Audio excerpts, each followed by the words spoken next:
Religion, what unites us, what divides us. Finding humanity's highest common factor while embracing diversity. By Azlan Adnan, M.A., Saturday, 18 July 2026. Book description and synopsis. In an era defined by deep ideological fragmentation, expanding cultural divides, and an increasing anxiety over the future of global coexistence, humanity stands at a critical historical crossroads.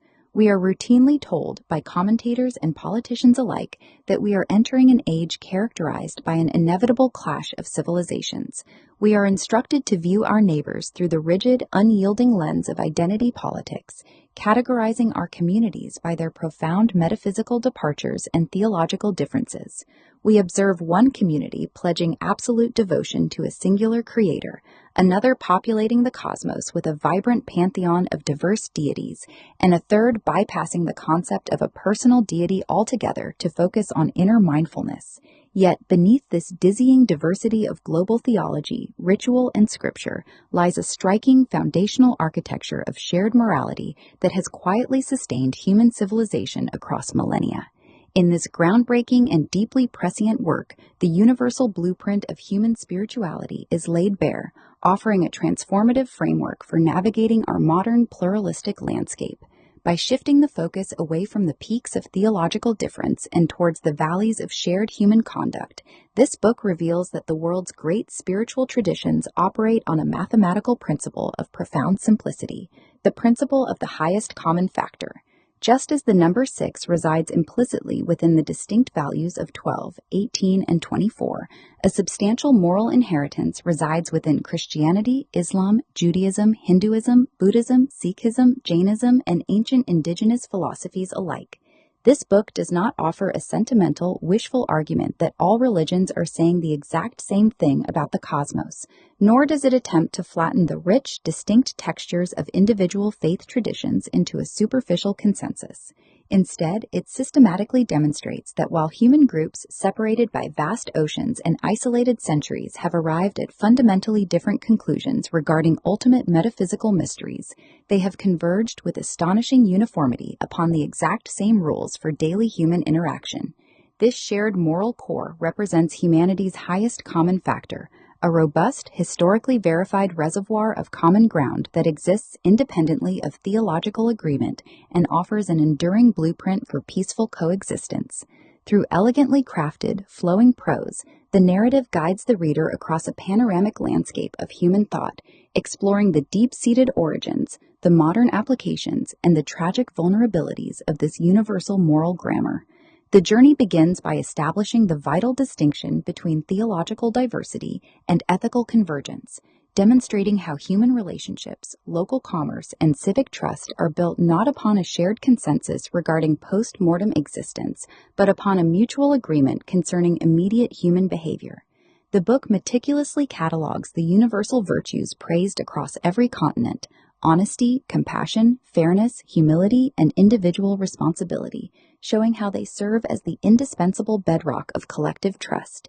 It examines the shared prohibitions that protect human dignity, from the absolute condemnation of murder to the universal boundary against fraud and exploitation. At the absolute center of this ethical convergence stands a brilliant analysis of the Golden Rule.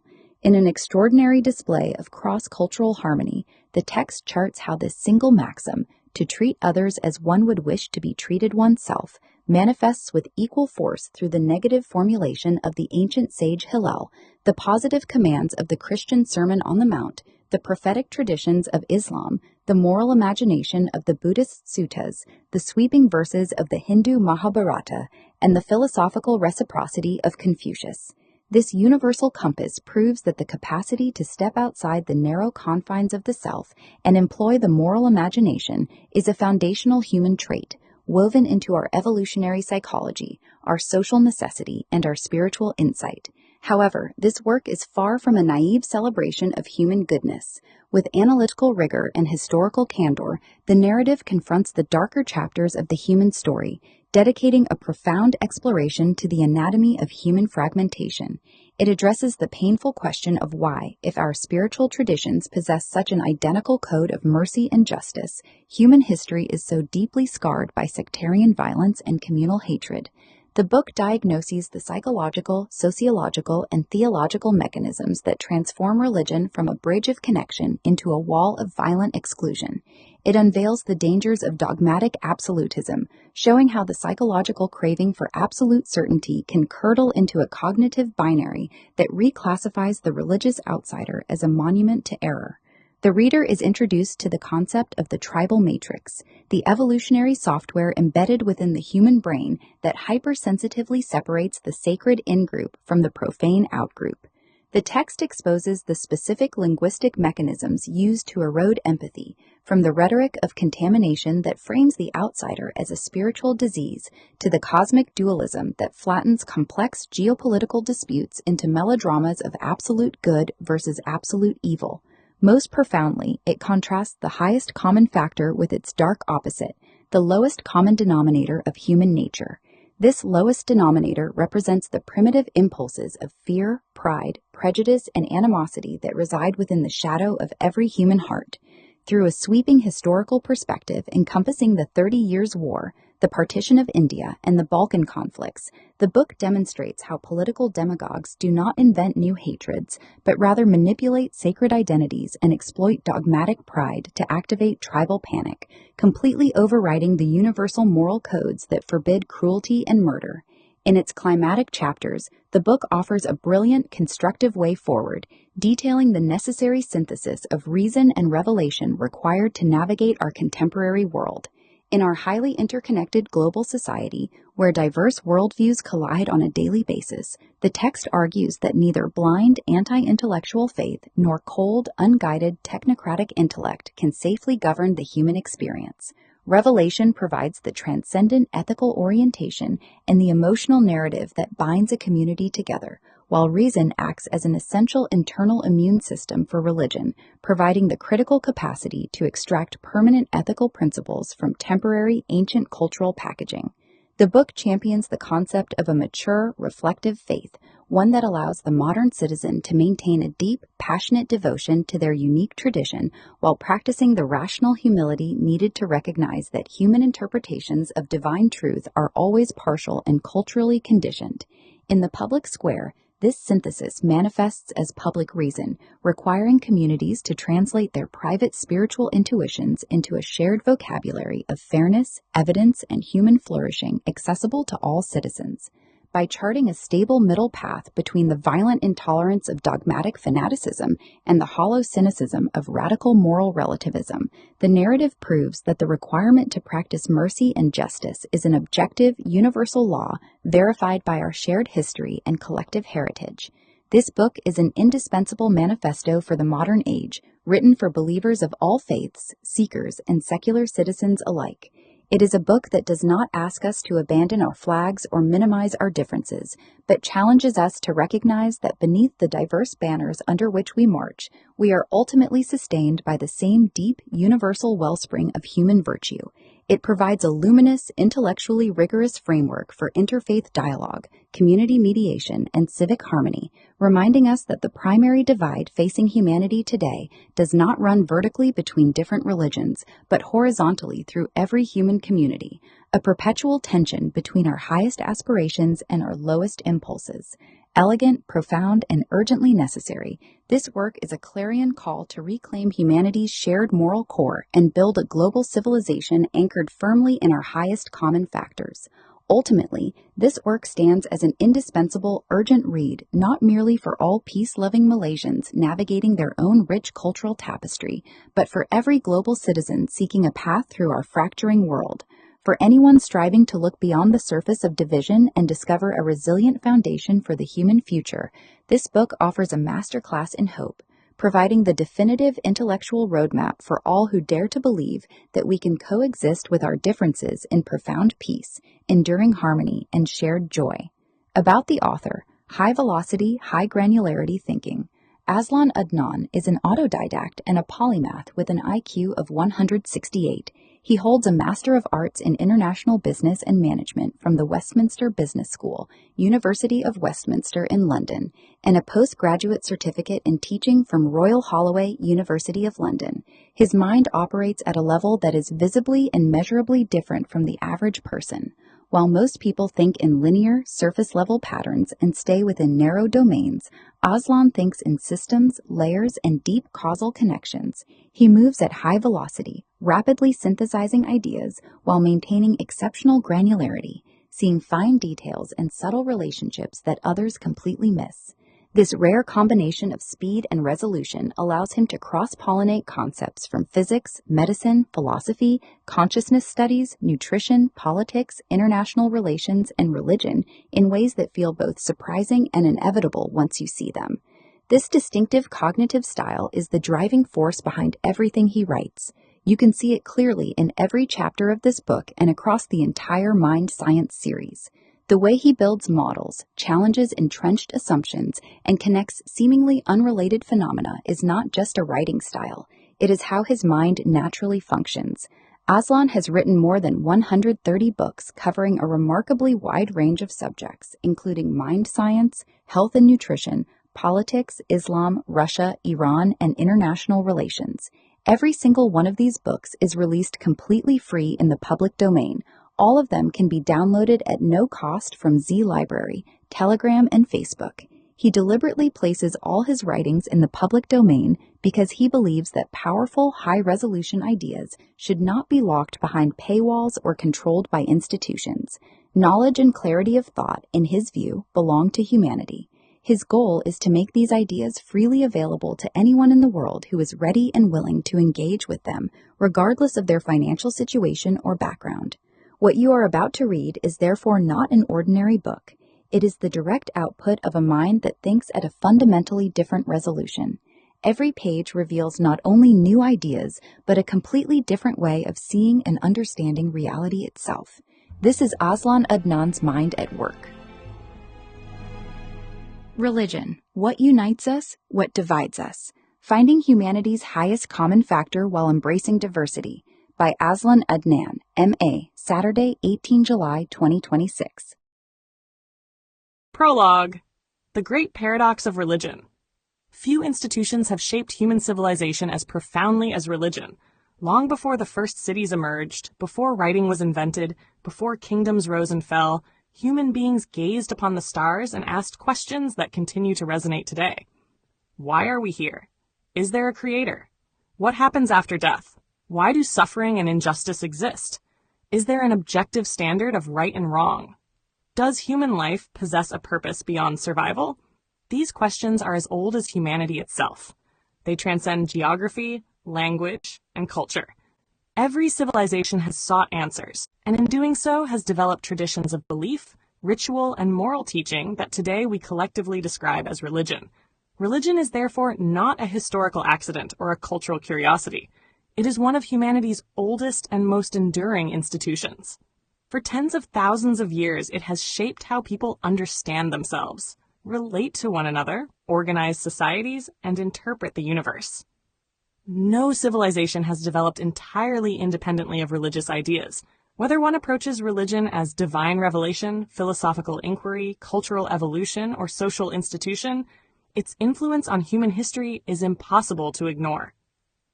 Religion has inspired some of humanity's greatest achievements. The world's most magnificent temples, churches, mosques, synagogues, and monasteries stand not merely as architectural masterpieces, but as monuments to humanity's search for meaning.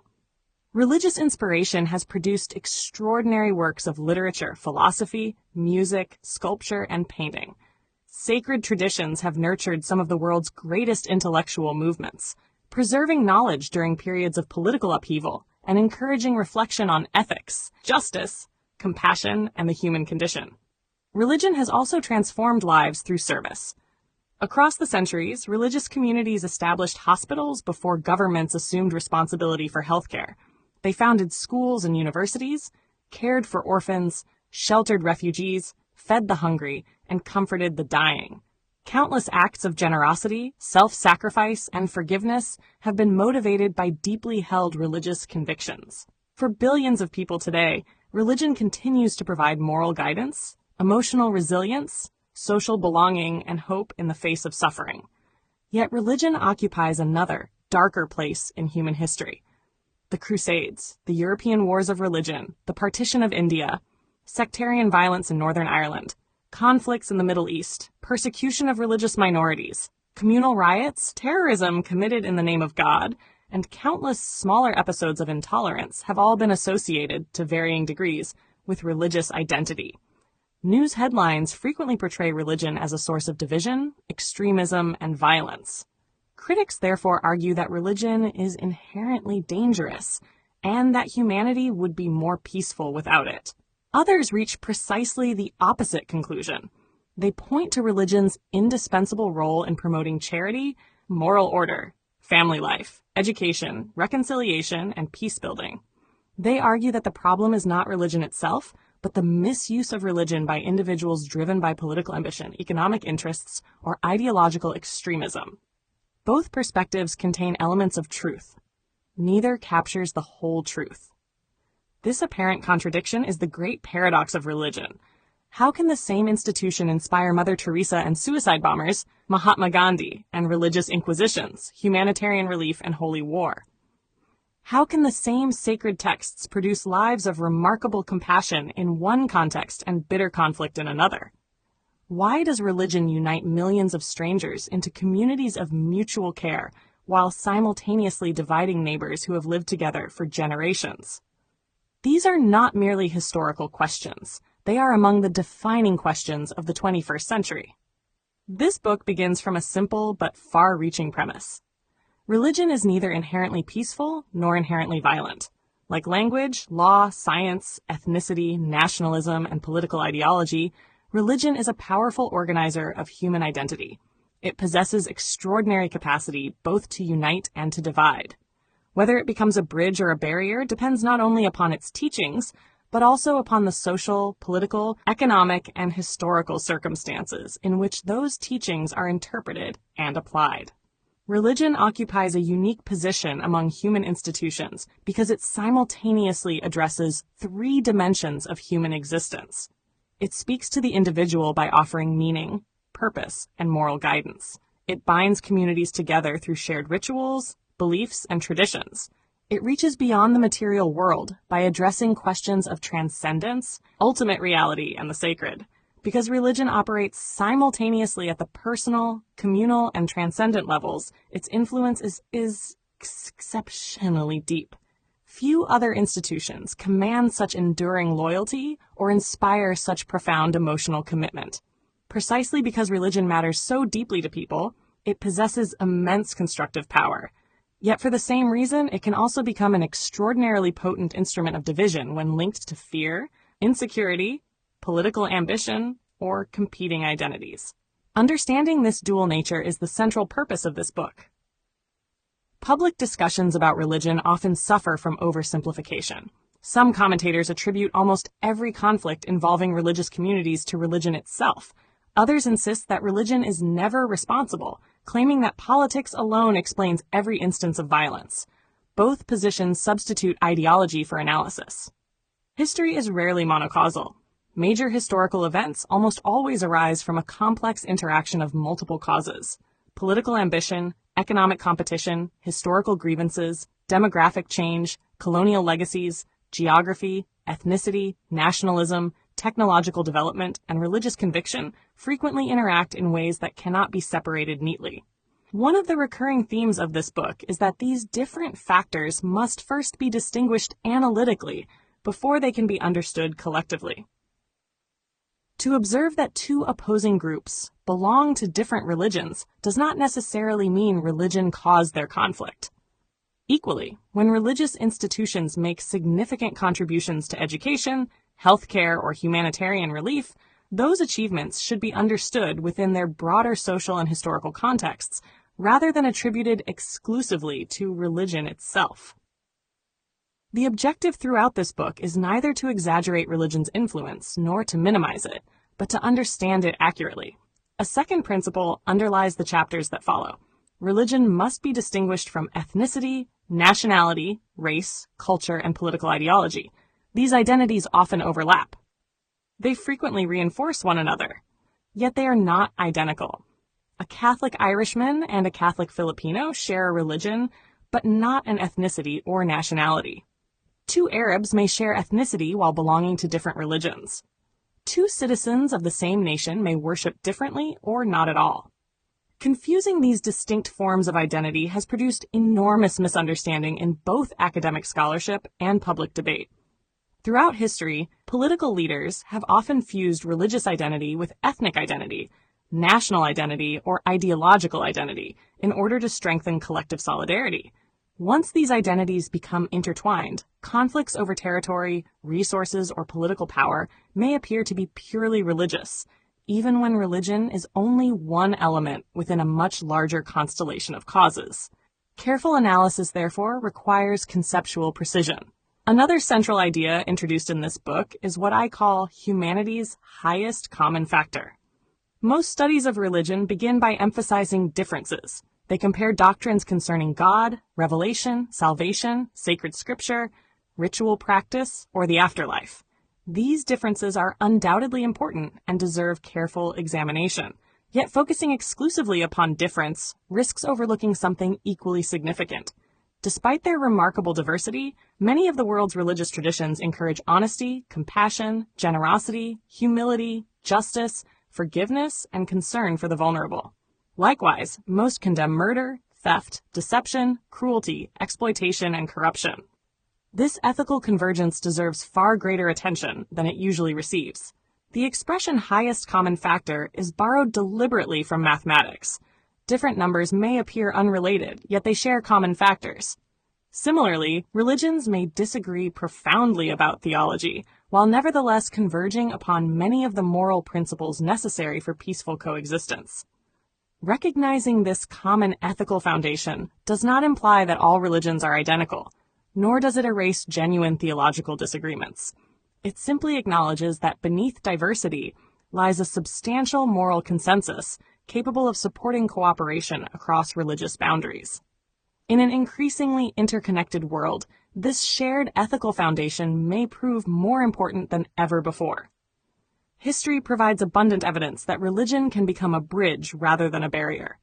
Faith-based humanitarian organizations provide disaster relief without regard to race, nationality, or religion. Religious medical missions operate in regions where governments have failed to provide adequate health care. Educational institutions established by religious communities have transformed countless lives.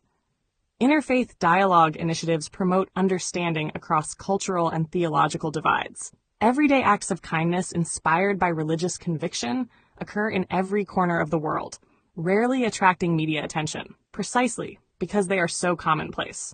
Religion has also enabled friendships, marriages, partnerships, and communities that transcend differences of language, ethnicity, and nationality. Shared faith has often united individuals who otherwise possess little in common, demonstrating religion's remarkable capacity to expand rather than narrow human identity. These achievements deserve as much scholarly attention as religion's failures. To understand religion solely through the lens of violence would be as misleading as studying medicine solely through medical malpractice or politics solely through dictatorship. At the same time, it would be equally naive to ignore religion's capacity to be manipulated. One of this book's central arguments is that religion, like every powerful social institution, can become an instrument serving purposes far removed from its ethical teachings. Political leaders invoke religious language to strengthen legitimacy. Nationalist movements fuse religious identity with ethnic identity. Extremist organizations selectively interpret sacred texts to justify violence. Governments regulate, promote, or suppress religious institutions in pursuit of political objectives. Throughout history, religion has frequently been enlisted in struggles whose primary motivations lay elsewhere. This phenomenon is not unique to religion. Nationalism, race, class, political ideology, and even science have all been mobilized both for remarkable human achievement and for catastrophic destruction. The same human capacities that build hospitals can build concentration camps. The same scientific knowledge that eradicates disease can produce weapons of mass destruction. The same patriotism that inspires sacrifice can descend into xenophobia. Religion belongs within this broader study of collective human behavior. An important implication follows. Human beings do not merely inherit religions, they continually reinterpret them. Sacred texts often remain unchanged for centuries, yet the societies reading those texts evolve continuously. New political realities, economic systems, scientific discoveries, cultural transformations, and technological revolutions inevitably influence how religious communities understand and apply their traditions. Religion shapes civilization. Civilization also shapes religion. Understanding this dynamic relationship is essential if we are to understand why the same religion can produce very different social outcomes in different historical contexts. Because religion touches deeply held convictions, discussions about it often generate strong emotions. Readers may therefore wonder whether this book approaches its subject from a religious or secular perspective. The answer is neither. This book begins with no assumption that any religion is uniquely peaceful or uniquely violent. Nor does it assume that secular societies are inherently more tolerant or less tolerant than religious societies. Every tradition, every institution, and every historical case examined in these pages will be evaluated according to the same analytical standards. Where evidence supports criticism, criticism will be offered. Where evidence supports praise, praise will be offered. The objective is understanding rather than advocacy, explanation rather than polemic, evidence rather than ideology. This commitment to intellectual fairness reflects a simple conviction. Difficult questions deserve honest answers rather than comforting assumptions. This book therefore does not ask readers to abandon their faith, embrace a different faith, or reject religion altogether. It asks something more demanding. It invites readers to examine familiar assumptions critically, to distinguish between religious belief and its political use, to recognize the complexity of historical causation, and to appreciate both the remarkable diversity and the profound commonality that characterize humanity's religious traditions. If, by the end of this journey, readers emerge with a deeper appreciation of religion's extraordinary complexity, a clearer understanding of why conflicts arise, a greater awareness of humanity's shared ethical heritage, and a stronger commitment to peaceful coexistence amidst diversity, then this book will have fulfilled its purpose. Before we can ask whether religion unites or divides humanity, however, we must answer a deceptively simple question. What is religion? The answer is far less obvious than it first appears. For centuries, theologians, philosophers, anthropologists, historians, sociologists, and psychologists have each offered their own definitions. Every definition captures an important aspect of religion, yet none fully encompasses its extraordinary complexity. Without first understanding what religion is and what it is not, every subsequent discussion risks confusion. That is where our journey begins. Chapter 1. What is religion? Humanity's oldest social institution. The first and chief concern of all religions is to answer the question, what must I do to be saved? Max Weber. Every known civilization has developed some form of religion or spiritual worldview. From prehistoric burial rituals to the great religious traditions of the modern world, human beings have consistently sought meaning beyond immediate survival. Why? Before we can ask whether religion unites or divides humanity, we must first understand what religion is, and just as importantly, what it is not. Much public debate about religion is confused because different people use the same word to mean very different things. For some, religion is primarily belief in God. For others, it is ritual, culture, morality, or community. In reality, religion encompasses all of these dimensions and more. This chapter lays the conceptual foundation for the entire book. It argues that religion is not merely a collection of supernatural beliefs, but one of humanity's oldest and most influential social institutions. Throughout history, it has shaped law, education, politics, art, ethics, and civilization itself. Archaeological evidence suggests that religious or spiritual behavior predates recorded history by tens of thousands of years. Ancient burial sites frequently contain tools, ornaments, food, and other objects placed beside the deceased, suggesting that early humans believed death was not necessarily the end of existence. Cave paintings, ritual sites, and symbolic artifacts likewise indicate that prehistoric societies were already attempting to understand forces beyond the visible world. Long before organized religions emerged, human beings were asking the same profound questions that continue to occupy philosophers, theologians, and scientists today. Where did we come from? Why do we die? What causes natural disasters? Is there an invisible order governing the universe? How should we live? The remarkable consistency of these questions across cultures suggests that religion addresses fundamental aspects of the human condition, rather than representing a temporary stage in human development. Defining religion, however, is far from straightforward.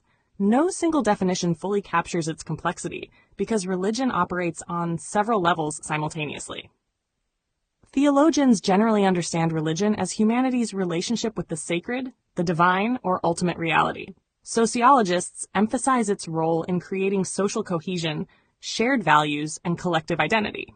Anthropologists regard religion as a cultural system through which societies preserve traditions, rituals, and symbolic meanings. Psychologists examine how religion helps individuals cope with suffering, uncertainty, and mortality while providing meaning, hope, and resilience. Philosophers approach religion as humanity's enduring attempt to answer ultimate questions concerning existence, morality, consciousness, and purpose. These perspectives are not contradictory. Rather, they illuminate different dimensions of the same phenomenon. Together, they reveal religion as one of the most complex institutions ever created by human civilization. One of the most important ideas developed throughout this book is that religion is far more than belief alone. Religion is simultaneously a system of beliefs, a source of personal identity, a community of shared values, a body of ethical teachings, a collection of rituals, a repository of cultural memory, and an enduring social institution. Individuals may participate in religion for theological conviction, family tradition, cultural identity, moral guidance, social belonging, or a combination of all these reasons. This multidimensional character helps explain why religious identity often remains significant even in increasingly secular societies. Many people who seldom attend religious services nevertheless continue to identify strongly with a particular faith because it forms part of their family history, cultural heritage, or communal identity. Religion has also played an indispensable role in the development of civilization. Throughout history, religious institutions established schools, universities, hospitals, orphanages, and charitable organizations long before governments assumed many of these responsibilities. Monasteries preserved priceless manuscripts during periods of political instability. Religious scholars contributed significantly to philosophy, astronomy, mathematics, medicine, and law. Sacred architecture became some of humanity's greatest artistic achievements, while religious patronage encouraged the flourishing of music, literature, sculpture, and painting. Whether one views religion favorably or critically, its contribution to the development of civilization cannot be dismissed. Scholars have proposed numerous explanations for why religion appears in every known society. One explanation is that religion provided early human communities with a framework for explaining natural phenomena before the emergence of modern science. Storms, droughts, earthquakes, eclipses, and disease were interpreted through religious narratives that offered meaning and predictability in an uncertain world. Another explanation is that religion helped establish moral order. Shared ethical principles encouraged cooperation, discouraged harmful behavior, and provided common standards by which communities could resolve disputes. Religion also strengthened social cohesion. Shared beliefs, rituals, and ceremonies fostered trust, reinforced communal identity, and promoted mutual obligation among members of a society. Equally important, religion helped individuals cope with death, suffering, and uncertainty. Belief in transcendence or an afterlife offered comfort in times of grief, while providing hope that life possessed meaning beyond immediate experience. Religion further served as a vehicle for transmitting values across generations. Through stories, rituals, festivals, and sacred texts, societies preserved their moral traditions and cultural memory. These explanations are not mutually exclusive. Religion almost certainly emerged because it fulfilled multiple psychological, social, cultural, and existential functions simultaneously. One of the central arguments of this book is that religion represents only one among many identities that human beings possess. Every individual belongs simultaneously to numerous overlapping communities. A person may be Malaysian, Muslim, Malay, a physician, a parent, an environmentalist, and a musician, all at the same time. None of these identities automatically determines the others, and each may become more or less significant depending upon circumstance. Recognizing these multiple identities is essential because many public discussions confuse religion with ethnicity, nationality, or culture. Religion is a system of beliefs, practices, and moral teachings. Ethnicity refers to ancestry, shared cultural heritage, language, or historical origin. Nationality refers to citizenship and political membership of a state. Culture encompasses shared customs, traditions, and social practices. Although these identities frequently overlap, they are not synonymous. A Muslim may be Arab, Malay, Turkish, Bosnian, Nigerian, or British. An Arab may be Muslim, Christian, Druze, or secular. Two people may share the same nationality while belonging to entirely different religions. Confusing these distinct categories often leads to poor historical analysis and misguided public policy. This distinction becomes especially important when examining conflict. Many disputes commonly described as religious conflicts actually involve several interconnected factors: territorial claims, historical grievances, colonial legacies, economic competition, political ambition, ethnic identity, and questions of citizenship often interact with religion in highly complex ways. Religion may sometimes be a primary cause, but in many cases it functions as only one component within a much broader web of historical circumstances. Careful analysis, therefore, requires disentangling these different factors before drawing conclusions about causation. Before examining religion's role in conflict, however, we must recognize its remarkable capacity to unite people. Across the world, religious communities operate hospitals, schools, universities, disaster relief programs, orphanages, refugee centers, and humanitarian organizations.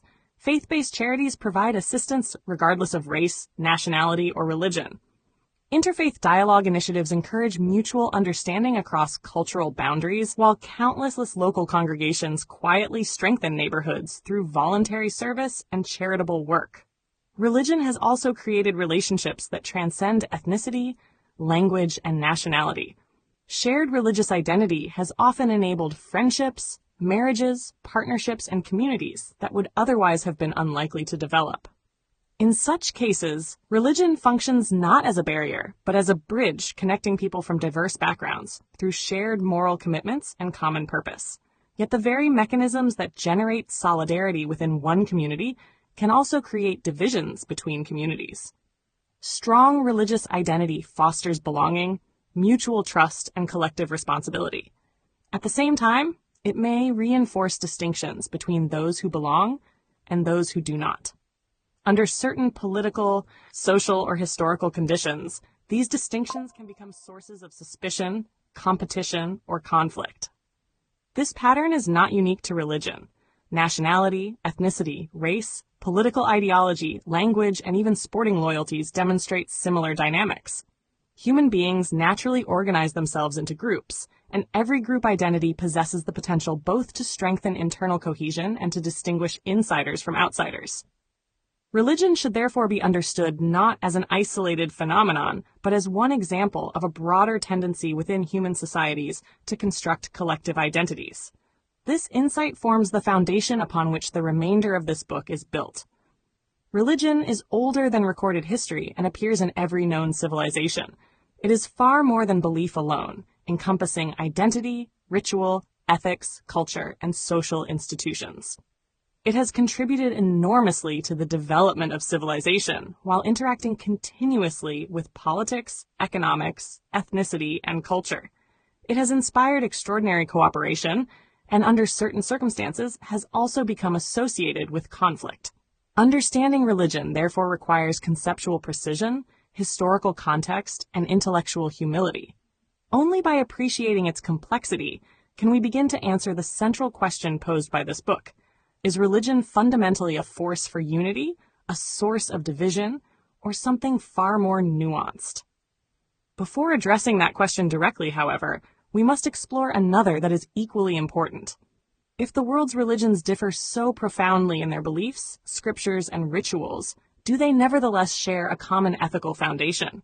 That question forms the subject of the next chapter, which introduces the concept of humanity's highest common factor, the shared moral principles that may unite the world's religious traditions, despite their theological differences. Chapter 2. Humanity's Highest Common Factor, the Shared Moral Core of the World's Religions. When exploring the vast landscape of human spirituality, the modern observer is almost invariably drawn first to the peaks of theological difference. We are taught to categorize civilizations by their metaphysical departures, charting the map of human belief according to profound variations in doctrine. We note that where one tradition commands absolute devotion to a singular, all-powerful creator, another populates the cosmos with a vibrant pantheon of diverse deities, whilst a third bypasses the concept of a personal god altogether, focusing instead on an ultimate reality discovered through inner mindfulness and enlightenment. We examine contrasting maps of the great beyond, noting how some faiths promise an eternal paradise or a state of permanent salvation, while others envision a cyclical journey of death and rebirth governed by the cosmic ledger of karma. These doctrinal divisions are real, historically significant, and deeply meaningful to those who hold them. Yet, a fixation on these metaphysical variances obscures a far more remarkable sociological truth. Civilizations do not survive across millennia because their citizens possess identical views on the nature of post-mortem existence or the mechanics of divine revelation. They survive because their members broadly agree on how human beings should behave toward one another in the present life. If we look beneath the dizzying diversity of global theology, we discover a striking foundational architecture of shared morality. To understand this phenomenon, it is helpful to borrow a simple metaphor from elementary mathematics, the principle of the highest common factor. Consider the numbers 12, 18, and 24. At first glance, they are entirely distinct entities, each possessing its own value, character, and position on the number line. Yet, when they are broken down into their constituent components, we discover that they share a substantial mathematical inheritance. The number 6 resides within each of them, serving as the largest factor that binds these distinct values together. The world's great spiritual traditions operate in an almost identical fashion. Christianity, Islam, Judaism, Hinduism, Buddhism, Sikhism, Jainism, and the ancient indigenous philosophies of the world represent distinct cultural and theological frameworks. They speak different languages, revere different scriptures, and maintain unique institutional structures. However, when we strip away the dense layers of metaphysical speculation and examine their foundational rules for human interaction, we find a remarkably consistent ethical core. This shared moral inheritance forms humanity's ethical highest common factor. It represents a vast reservoir of common ground that exists independently of theological agreement, offering a robust historical blueprint for peaceful coexistence in a multi-faith world. The primacy of conduct over metaphysics. The functional reality of a pluralistic society reveals that neighbors do not need to share a common understanding of the divine to share a peaceful street. Human relationships, local commerce, and civic trust are built not upon a shared consensus regarding ultimate cosmic mysteries, but upon a mutual agreement concerning immediate human conduct. A Muslim and a Christian may hold fundamentally incompatible views regarding the historical and spiritual nature of Jesus of Nazareth. A Buddhist and a Hindu may argue for centuries over whether the human soul is an enduring, permanent essence or a fluid, impermanent stream of consciousness. A Jew and a Sikh may look to entirely different lines of prophets, gurus, and sacred scripts to understand how the Word of God enters the human realm. Yet, despite these profound metaphysical disagreements, these individuals can walk out of their respective places of worship and cooperate seamlessly in the marketplace of daily life. They can jointly run businesses, build schools, support local charities, and protect their neighborhoods from harm. This cooperation is possible because, despite their theological departures, they share an identical expectation of moral behavior.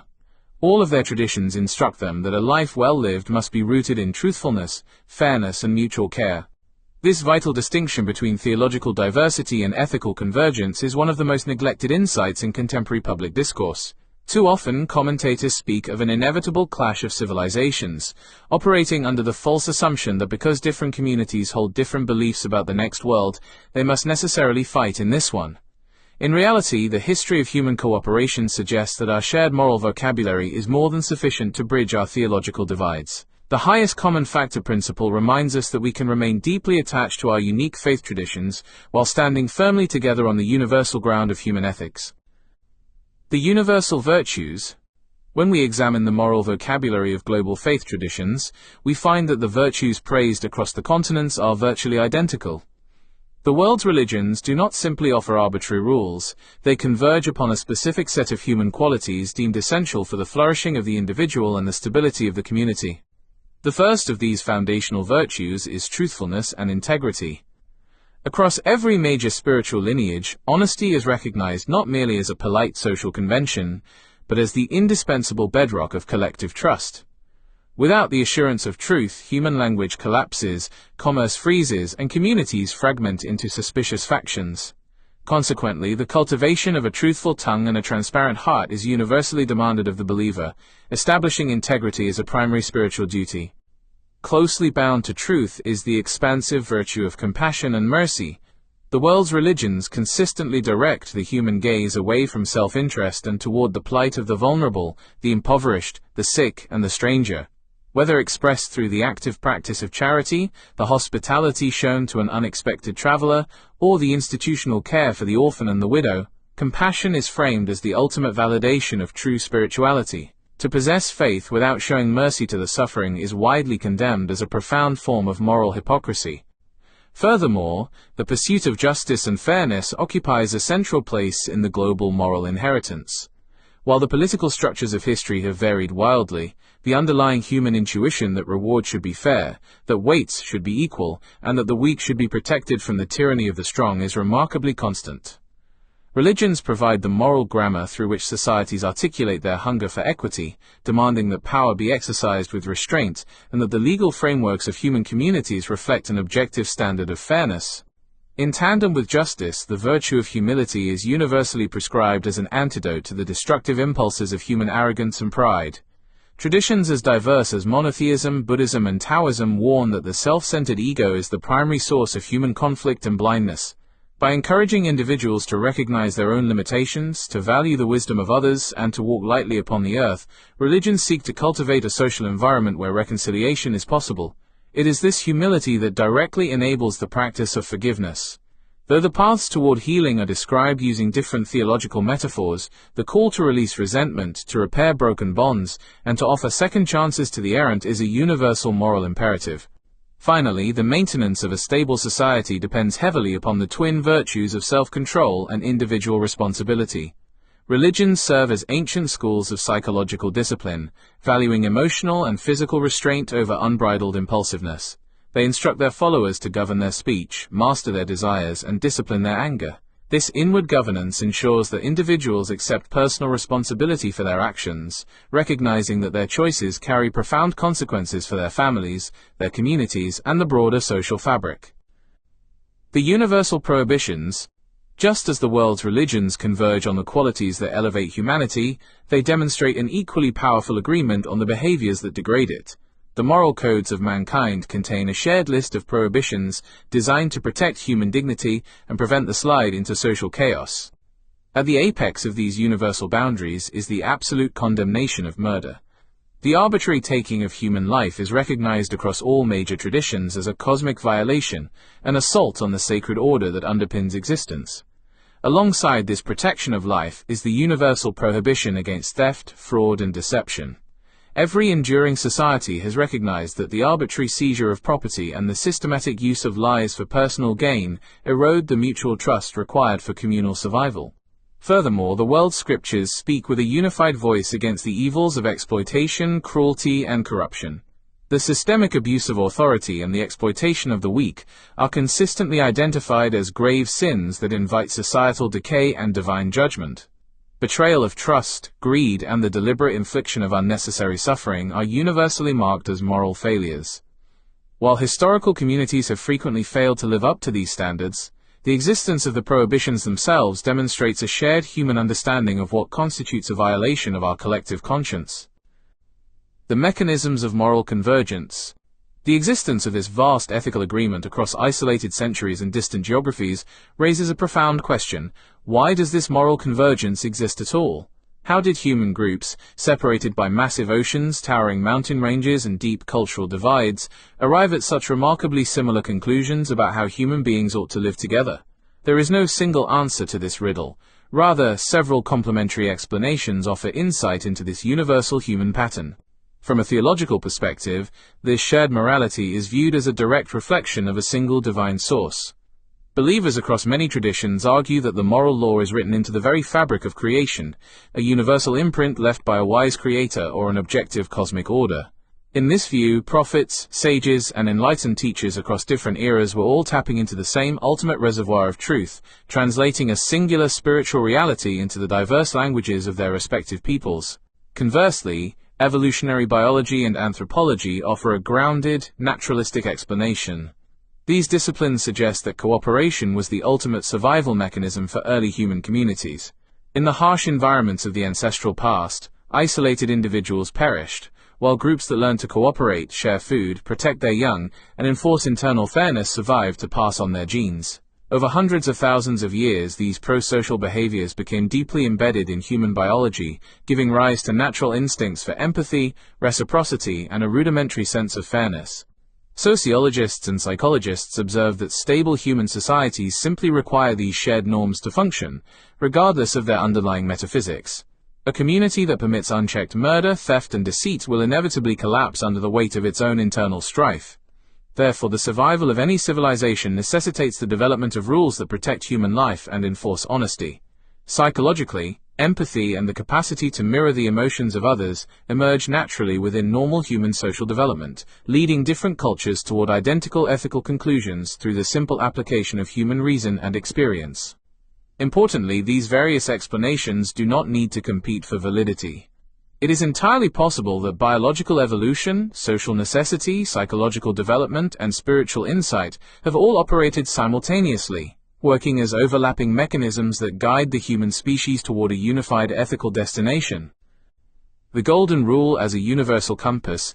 Nowhere is this ethical convergence more beautifully or precisely expressed than in the principle commonly known as the Golden Rule.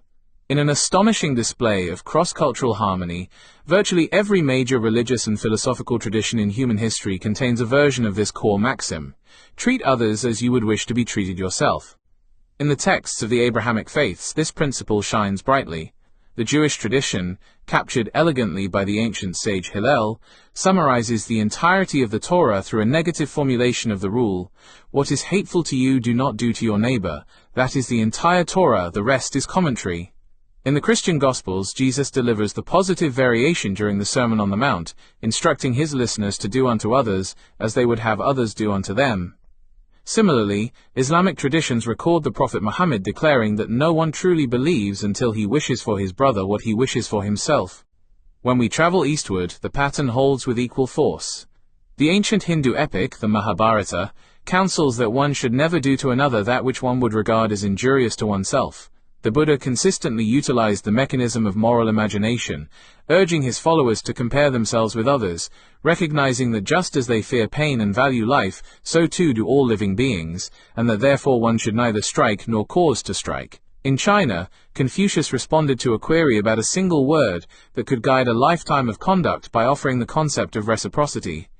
Do not impose on others what you yourself do not desire. This remarkable convergence deserves our deepest attention.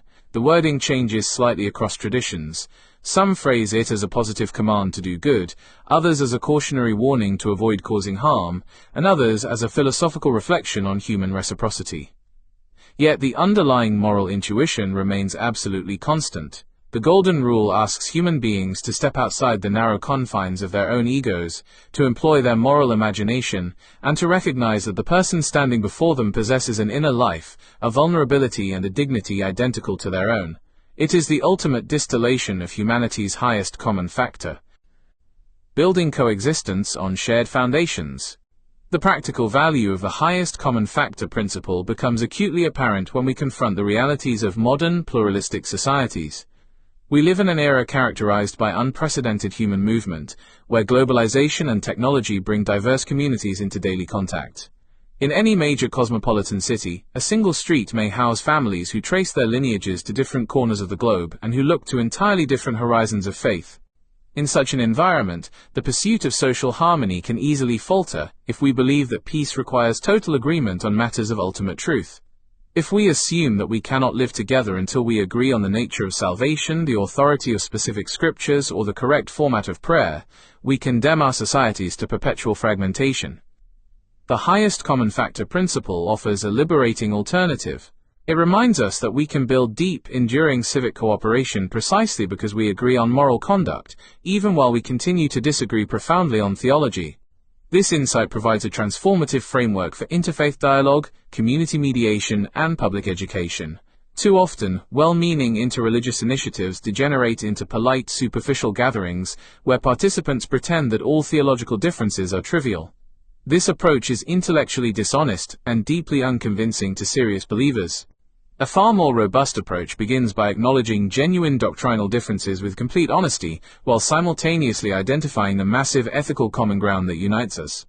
Instead of asking communities to abandon their unique traditions, this principle invites them to deploy their distinct faiths in service of the same universal virtues. A Christian can practice compassion because they follow the example of Christ. A Muslim can practice justice because they submit to the commands of the Quran. A Buddhist can practice mercy because they seek to embody the path of mindfulness. Their theological motivations remain beautifully distinct, yet their social output converges on the exact same human virtues. By focusing our collective attention on this shared moral inheritance, we can transform diversity from a source of anxiety into a powerful foundation for a shared civic life. The limits of the shared core. To maintain intellectual credibility and avoid the trap of sentimental wishful thinking, we must also frankly acknowledge the limitations of the highest common factor principle. The claim that the world's religions share a substantial ethical core is not a claim that they are entirely identical, nor is it an assertion that they place equal emphasis on every virtue in every historical era. Ethical priorities do vary across traditions. For instance, some religions may place a primary emphasis on social justice, community activism, and the transformation of political structures, while others focus their energy on internal purification, ascetic restraint, and the cultivation of detachment from the material world. Furthermore, the practical interpretation of these virtues evolves over time. What one century defines as a just social order, a later century may correctly identify as an unacceptable form of inequality. Most importantly, we must never confuse the high ideals found within sacred texts with the actual historical behavior of religious communities. The tragic reality of human history is that religious groups have frequently failed to practice the very virtues their scriptures command. Believers have routinely allowed tribalism, fear, greed, and the pursuit of political power to override their shared moral inheritance. Recognizing a shared moral core does not erase these historical failures, nor does it excuse the instances where religion has been weaponized to cause harm. The highest common factor principle is not a magical guarantee of automatic peace, rather it is a critical framework for self-reflection and dialogue. It provides a standard by which communities can judge their own actions, allowing them to distinguish between their highest spiritual aspirations and their lowest human impulses. The highest factor and the lowest denominator. To fully appreciate the power of this framework, we must contrast the highest common factor with its dark opposite, the concept of the lowest common denominator. If the highest common factor represents the virtues, ethical principles, and noble aspirations that elevate humanity and are shared across traditions, the lowest common denominator represents the primitive impulses that reside within the shadow of human nature. These include fear, prejudice, tribalism, greed, animosity, and the ruthless pursuit of power over others. These base instincts are entirely universal. They are not the exclusive property of any single religion, nor are they unique to religious societies. They appear with equal regularity in secular cultures, nationalistic movements, and political ideologies. Whenever a community allows itself to be guided by these low impulses, it inevitably begins to view the world through a rigid, adversarial lens of us versus them. Differences are transformed into existential threats, neighbors are reclassified as enemies, and the universal demands of justice and compassion are discarded in favor of tribal survival. This contrast reveals a profound truth about the human condition. The most significant divide facing humanity today is not the border separating one religion from another, nor is it the line between the religious believer and the secular citizen. The real divide runs horizontally through every human heart and every human community. It is the eternal tension between our highest aspirations and our lowest impulses. The primary danger to human civilization is not the existence of religious diversity, but our vulnerability to the lowest common denominator of identity politics and fear. When we look across a fractured world and witness conflict, we are rarely looking at a clash born of genuine spiritual devotion. More often, we are witnessing the manipulation of sacred identities by political actors who have successfully activated the lowest common denominator of human anxiety. The highest common factor principle offers the essential antidote to this manipulation. By continually calling us back to the shared moral inheritance of mankind, it reminds us that our traditions possess the intellectual and spiritual resources needed to resist the pull of tribal hostility. It challenges us to look past our theological differences and recognize that in our shared hunger for a world ruled by honesty, justice, and compassion, we are fundamentally united. The future of human coexistence depends entirely upon our collective willingness to build our societies upon these highest common factors, ensuring that the diversity of our faiths remains a source of cultural richness rather than an instrument of division. Reflection questions. 1. Why do you think so many structurally and geographically isolated religions converged on nearly identical moral teachings, such as the Golden Rule? 2. In what ways does separating a community's theological beliefs from their ethical conduct make peaceful coexistence easier to achieve in a diverse neighborhood? 3. How can interfaith dialogue groups move past superficial pleasantries to address genuine doctrinal differences without undermining their shared values? 4. When looking at historical conflicts, how can we distinguish between a clash driven by genuine religious conviction and one driven by the lowest common denominator of political fear and tribalism? 5. Can a highly secularized society successfully maintain and transmit the universal virtues traditionally taught by religions if it completely discards the spiritual frameworks that historically carried them? Chapter 3. The Anatomy of Fragmentation: How Dogma and Tribalism Divide Us. If humanity's shared ethical core represents a grand architectural blueprint for harmony, history represents the turbulent terrain upon which that blueprint is routinely torn apart. To acknowledge the existence of a highest common factor is only half the task. The more painful, urgent necessity is to understand why this universal moral grammar so frequently fails us. If the world's spiritual traditions possess an almost identical code of compassion, justice, and truth, why is the story of human civilization so deeply scarred by sectarian violence, religious wars, and deep-seated communal hatred? The answer lies in the tragic vulnerability of high ideals to low human impulses. The moment a universal ethical principle is encased within a rigid dogmatic structure, it risks being hijacked by our evolutionary instinct for tribalism. This chapter explores the psychological, sociological, and theological mechanisms that transform religion from a bridge of human connection into a wall of violent exclusion. By examining how universal virtues are weaponized into exclusionary doctrines, we can begin to diagnose the anatomy of human fragmentation and learn how to resist it. The allure and danger of absolute certainty. At the heart of ideological fragmentation lies a deeply rooted psychological craving, the desire for absolute certainty. The human condition is inherently fragile, defined by impermanence, vulnerability, and the terrifying vastness of an indifferent universe. In the face of existential anxiety, religious doctrines offer an incredibly potent psychological refuge. They provide definitive answers to life's most destabilizing questions regarding where we came from, what happens when we die, and how we distinguish ultimate right from wrong. When a faith tradition provides these answers, it fulfills a profound human need for order. However, a dangerous psychological mutation occurs when the comfort of personal faith hardens into the pathology of dogmatic absolutism. When a community convinces itself that it possesses not just a path to truth, but the exclusive, flawless monopoly on the entirety of cosmic reality, its relationship with the rest of humanity fundamentally changes. Once absolute certainty is achieved, nuance dies. If our group is entirely right, then any group that disagrees with us must, by definition, be entirely wrong. This cognitive binary shifts the view of the religious alternative from a fellow human being embarking on a different spiritual journey into a living monument to error. Metaphysical certainty creates an asymmetric moral landscape where the believer stands in the light of divine truth, while the outsider is cast into the darkness of ignorance or deliberate rebellion. The tribal matrix: from me to us versus them. To understand how dogma becomes violent, we must look to our evolutionary past. For hundreds of thousands of years, human survival depended entirely on the cohesion of the small tribe. Our brains evolved to hypersensitively distinguish between the in-group who share our blood and protect our camp, and the out-group of strangers over the ridge who compete for our scarce resources. This evolutionary heritage has left us with a powerful psychological software that can be thought of as a tribal matrix. We are naturally cooperative within our group, but naturally suspicious, defensive, and hostile toward those outside it. Universal moral instincts, when encased in rigid dogma, trigger this tribal matrix, dividing the world into a sacred in-group and a profane out-group. Religion, with its potent symbols, shared rituals, and cosmic narratives, serves as the ultimate social glue to bind a tribe together.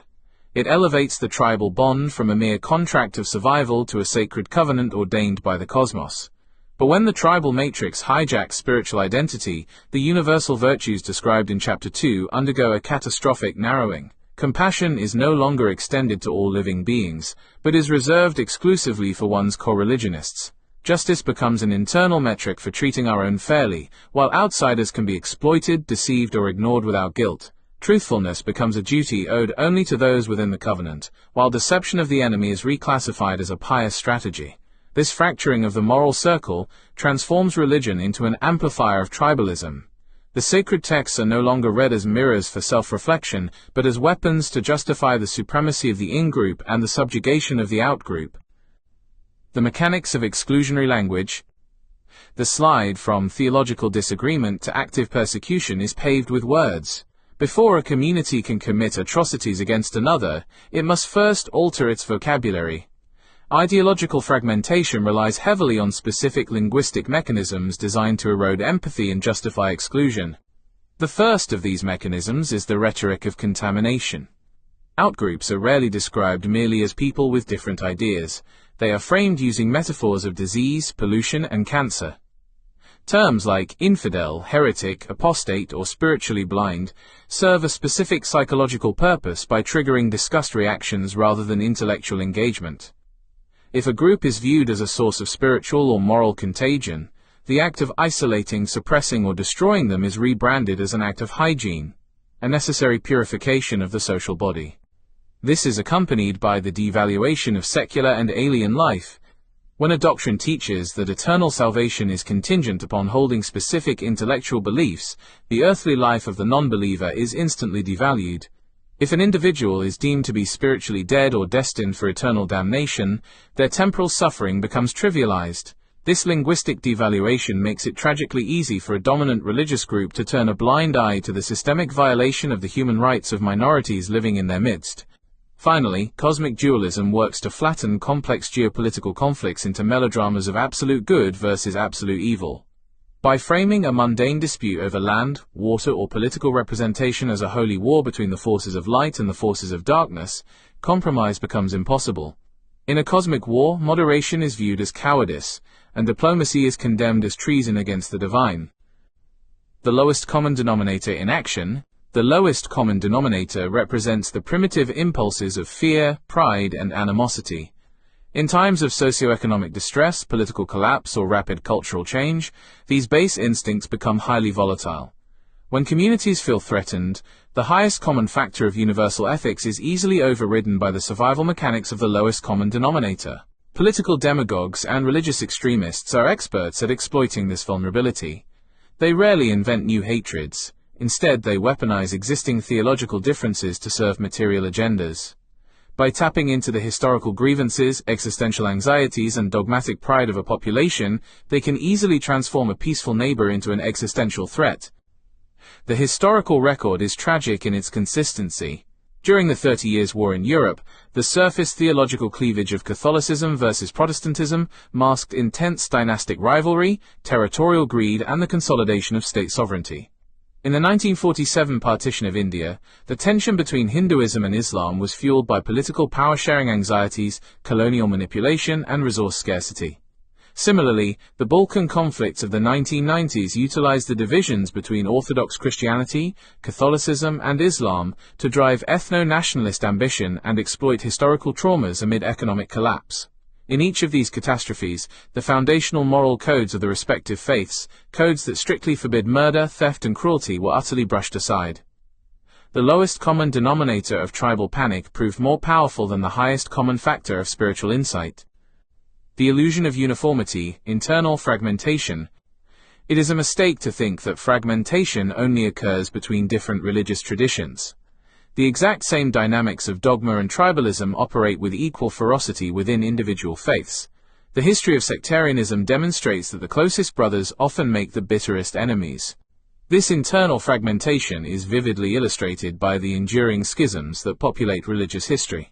We see it in the centuries-old divide between Sunni and Shia Muslims, the bloody rifts between Catholic, Protestant and Eastern Orthodox Christians, and the deep internal fragmentations within Judaism, Buddhism and Hinduism over orthodoxy, orthopraxy and modernity. These internal wars are often characterized by an intensity that eclipses interfaith rivalries. In psychology, this is known as the narcissism of minor differences. When two groups share the vast majority of their theology, culture and history, the remaining small fraction of disagreement becomes a hyperfixation. Because the baseline similarity is so high, the minor deviation is perceived as an intimate betrayal, a dangerous mutation from within that threatens the purity of the entire enterprise. This internal policing of dogma reveals that fragmentation is not driven by an honest encounter with deep difference, but by an obsessive psychological need for absolute control and uniformity. Resisting the slide, the path of active awareness. Diagnosing the anatomy of fragmentation is not an exercise in cynicism, it is the first step toward building resilience. If we know exactly how our minds and cultures slide down into tribalism, we can actively build guardrails to stop the fall. Resisting fragmentation requires us to hold our metaphysical certainties with a profound sense of humility. It demands that we consciously monitor our language, refusing to use or accept words that devalue the humanity of those who do not share our worldview. Most importantly, it requires us to recognize when our faith is being used to shrink our circle of compassion rather than expand it. The moment our religion tells us to hate, fear, or exploit another human being, we must have the courage to realize that we are no longer practicing the highest common factor of our faith. We are simply surrendered to the lowest common denominator of our biology. Reflection questions. 1. Why does the psychological craving for absolute certainty so frequently override our natural capacity for empathy toward those who think differently? 2. Think of a modern political or social conflict. In what ways is the language of contamination or cosmic dualism being used to manipulate the public? 3. How can a religious community maintain deep, passionate devotion to its specific theological doctrines while actively avoiding the trap of dogmatic absolutism? 4. Why do you think the narcissism of minor differences causes internal schisms to sometimes become more violent than conflicts between entirely different religions? 5. What practical steps can individuals take in their daily lives to ensure that their internal tribal software does not distort their universal moral obligations? Chapter 4. The synthesis of reason and revelation, navigating the modern pluralistic landscape. The tension between absolute certainty and destructive tribalism poses one of the most formidable challenges to the contemporary world. If the internal mechanics of dogmatic absolutism tend towards social fragmentation, the modern era exacerbates this friction by bringing highly diverse worldviews into immediate, unavoidable proximity. Today, the local marketplace is no longer merely a site for exchanging physical commodities or trading material goods. It has become an arena where competing metaphysical claims and deeply held convictions collide on a daily basis. In this highly interconnected, pluralistic landscape, the survival of human cohesion depends entirely upon our collective capacity to synthesize the ancient insights of revelation with the clarifying, self-correcting tools of critical reason.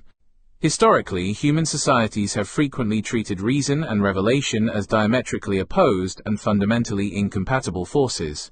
Revelation was understood as the vertical descent of divine truth, an unalterable sacred deposit of law, prophecy and doctrine delivered directly to chosen messengers, demanding absolute, uncritical obedience from the faithful.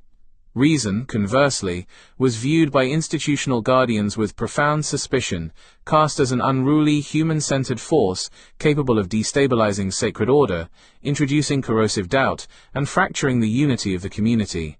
Yet, when we examine the actual survival and flourishing of civilizations across millennia, we find that the most resilient traditions have always maintained a subtle, dynamic equilibrium between these two human faculties. Revelation provides the foundational ethical vision, the transcendent orientation, and the emotional narrative that binds a community together in shared purpose and meaning. Reason provides the critical capacity to interpret those narratives, to adapt ancient legal frameworks to changing historical realities, and to recognize when a sacred text is being actively weaponized to serve base, tribal instincts. Navigating a modern, pluralistic landscape requires a conscious, systematic revival of this synthesis. In a world populated by multiple, competing claims to divine revelation, reason serves as the universal currency of public discourse.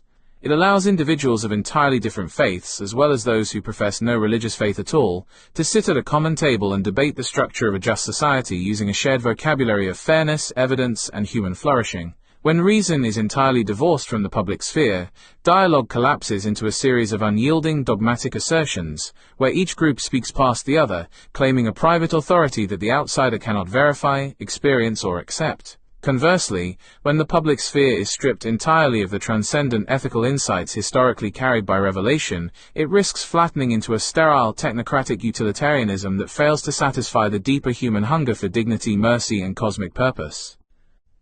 The historical pendulum of faith and intellect. To understand the necessity of this modern synthesis, one must trace the historical pendulum that has swung between pure intellect and blind adherence. Across various global traditions, the golden ages of cultural and scientific expansion occurred not when revelation suppressed reason, but when the two were viewed as complementary paths to a singular truth. In the Islamic Golden Age, scholars and philosophers operationalized the concept of intellect as a divinely gifted tool, asserting that searching for natural laws through science and mathematics was an act of ultimate devotion to the Creator. They systematically translated classical Greek philosophy, integrated it with scriptural ethics, and advanced medicine and astronomy, demonstrating that rigorous intellectual inquiry could coexist with deep spiritual devotion. A similar equilibrium was sought in Western scholasticism, where theologians argued that because God created both human reason and divine revelation, the two faculties could never truly contradict one another. If a scriptural text appeared to contradict a demonstrated fact of the physical world, it was an indication that the human understanding of the text was flawed or overly literal, not that the physical world was an illusion. This rational methodology prevented theology from curdling into a static, anti-intellectual dogmatism and laid the groundwork for modern education and legal frameworks. However, whenever this delicate equilibrium fractured, civilizations paid a heavy price. When reason was entirely cast out in favor of an unyielding literalism, societies inevitably stagnated, retreating into an intellectual insularity that viewed scientific progress and social evolution as inherently sinful. Conversely, when the radical elements of European Enlightenment attempted to eradicate revelation entirely, replacing the sacred narrative with a cold, mechanistic view of human beings as mere biological utilities, it inadvertently created the ideological space for state-sponsored atrocities. The total removal of the sacred left human beings exposed to systems that calculated human worth purely by economic output or racial categorization. The historical pendulum warns us that neither blind faith nor cold, unguided intellect can safely govern the human experience alone. They require the mutual correction that only a deliberate synthesis can provide. The anatomy of reflective faith. The integration of reason into the life of faith enables the development of what might be termed a mature, reflective faith. A reflective faith does not require the believer to abandon their deep affection for their own tradition, nor does it ask them to reduce their sacred scriptures to mere literature or historical curiosity. Instead, it invites them to recognize a vital, liberating distinction. While divine truth itself may be absolute, human understanding and interpretation of that truth are always partial, culturally conditioned, and subject to error. The absolute is filtered through the finite apparatus of human language, historical context, and psychological limitation. This simple application of rational humility fundamentally alters the nature of interreligious encounters. When a person of faith accepts that their own understanding of the divine is not identical to the divine itself, the religious neighbor ceases to be an enemy to be conquered or an error to be corrected. Instead, the outsider is reclassified as a fellow traveler who possesses their own distinct window onto the vast, inexhaustible landscape of ultimate reality. By employing reason to distinguish between the timeless moral core of their faith, such as compassion, justice, and integrity, and the historical contingent vessel in which that faith was originally delivered, the modern citizen can navigate pluralism without falling into the trap of relativistic indifference on the one hand, or dogmatic fanaticism on the other. Furthermore, reason acts as an essential internal immune system for religion. Every spiritual tradition possesses texts and historical injunctions that were formulated to address specific, ancient socio-political crises, rules regarding warfare, dietary restrictions, civil penalties, and gender roles that reflected the Bronze or Iron Age societies from which they emerged. A faith devoid of reason treats these historically contingent rules as eternal commands, leading directly to the oppression of minorities, the subjugation of women, and the rejection of modern medical and social progress. Reason provides the interpretive tools necessary to extract the permanent ethical principles from the temporary cultural packaging, ensuring that the faith remains a source of moral elevation rather than historical imprisonment. Public reason and the common good. In the contemporary public square, the synthesis of reason and revelation becomes the primary engine for creating a stable, inclusive democracy. In a highly diverse society, laws cannot be legitimately enacted based solely on the private revelation of one specific group. To demand that a citizen of another faith obey a law simply because it is written in a scripture they do not revere is a profound violation of cognitive liberty and fairness. Therefore, the maintenance of civic peace requires that all arguments brought into the public sphere be translated into the language of public reason.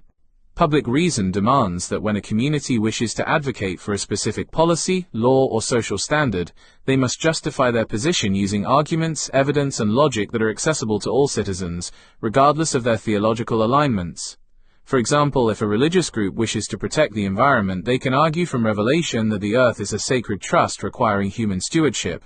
However, to win the support of a pluralistic public, they must translate that spiritual intuition into the accessible language of public reason, demonstrating the ecological impact of deforestation, the health consequences of pollution, and the economic necessity of sustainable practices for future generations.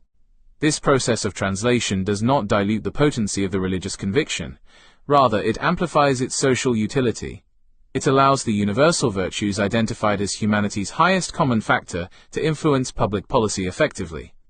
When faith traditions submit their moral insights to the rigorous testing of public reason, they help protect the state from the sterile vacuum of pure consumerism, while simultaneously protecting themselves from the corrupting influence of state-enforced dogma. The public square becomes a vibrant, deliberative marketplace, where the deep narrative wisdom of revelation and the fair, evidential standards of reason work together to construct a genuine common good. Beyond relativism and fanaticism, the modern individual searching for solid ground amid cultural diversity is frequently presented with a false binary choice. On one side stands dogmatic fanaticism, which demands total insularity, the absolute rejection of the modern world, and the aggressive suppression of any ideological deviation. On the other side stands a radical moral relativism, which asserts that because all cultures and religions have different views on truth, there is no objective framework for right and wrong, and that any attempt to declare a universal value is merely an act of cultural imperialism. Both options are deeply destructive to the human project. Fanaticism leads directly to the violence, persecution, and fragmentation detailed in the previous chapter. Radical relativism, however, leaves a society completely defenseless against tyranny and exploitation. If all moral frameworks are equally valid and entirely relative, then a society possesses no objective basis upon which to condemn systemic corruption, cruelty, or the abuse of power. Relativism hollows out the moral core of a culture, leaving behind a profound cynicism that ultimately paves the way for the return of tribalism. The synthesis of reason and revelation provides a stable middle path between these two extremes. It rejects fanaticism by asserting that human interpretations of divine truth must always submit to the testing of rational critique, historical context, and the universal demands of human dignity. Simultaneously, it rejects relativism by demonstrating that across all geographies and centuries, human reason and spiritual revelation have consistently converged upon the exact same foundational virtues. The requirement to treat others with fairness, to speak the truth, to protect the innocent, and to practice mercy is not an arbitrary cultural preference. It is a universal moral law verified by our shared history, our evolutionary psychology, and our collective spiritual heritage. By grounding our global civilized life in this shared middle path, we achieve an authentic, robust pluralism. This is a pluralism that does not require us to minimize our differences or pretend that all religions are saying the exact same thing about the cosmos. Instead, it empowers us to stand firmly within our unique traditions, celebrating their rich textures, distinct rituals, and particular narratives, while standing shoulder to shoulder with our neighbors on the universal ground of human ethics. We navigate the modern landscape not by abandoning our flags, but by recognizing that beneath the diverse banners under which we march, we are all ultimately sustained by the same deep, universal wellspring of human virtue. Reflection questions.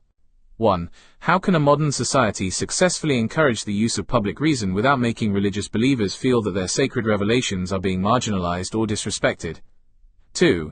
In what ways does acknowledging the limitations of human interpretation help to neutralize the dangerous political weaponization of absolute religious claims? 3. If reason is used to critique and adapt ancient religious laws to modern standards of human rights, does the ultimate authority still reside in the revelation, or has it shifted entirely to human reason? 4.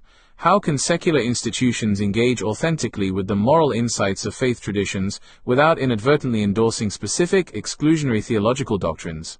5. What does a genuinely mature, reflective faith look like in daily practice when confronted with a direct contradiction between an ancient scriptural command and a modern ethical consensus?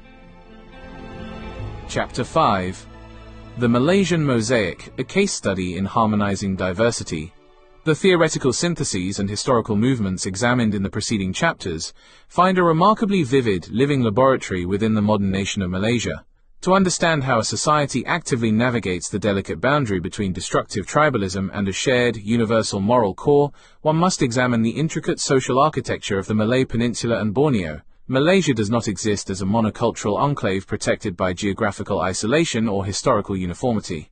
Instead, it stands as a bustling, vibrant and complex crossroads of world civilizations, a geographic and cultural space where the demographic realities of Malay, Chinese, Indian and indigenous identities intersect on a continuous basis. Within this unique landscape, the global challenges of pluralism are not abstract philosophical questions to be debated in academic isolation. They are daily, pragmatic negotiations that shape the legislative framework, the marketplace dynamics, and the neighborhood interactions of millions of citizens. By exploring the Malaysian experience, we gain an invaluable case study into how the highest common factor of human virtue can be actively cultivated, and how the lowest common denominator of communal anxiety must be continuously managed. Historically, the region that comprises modern Malaysia has always served as a natural maritime bridge connecting the East and the West.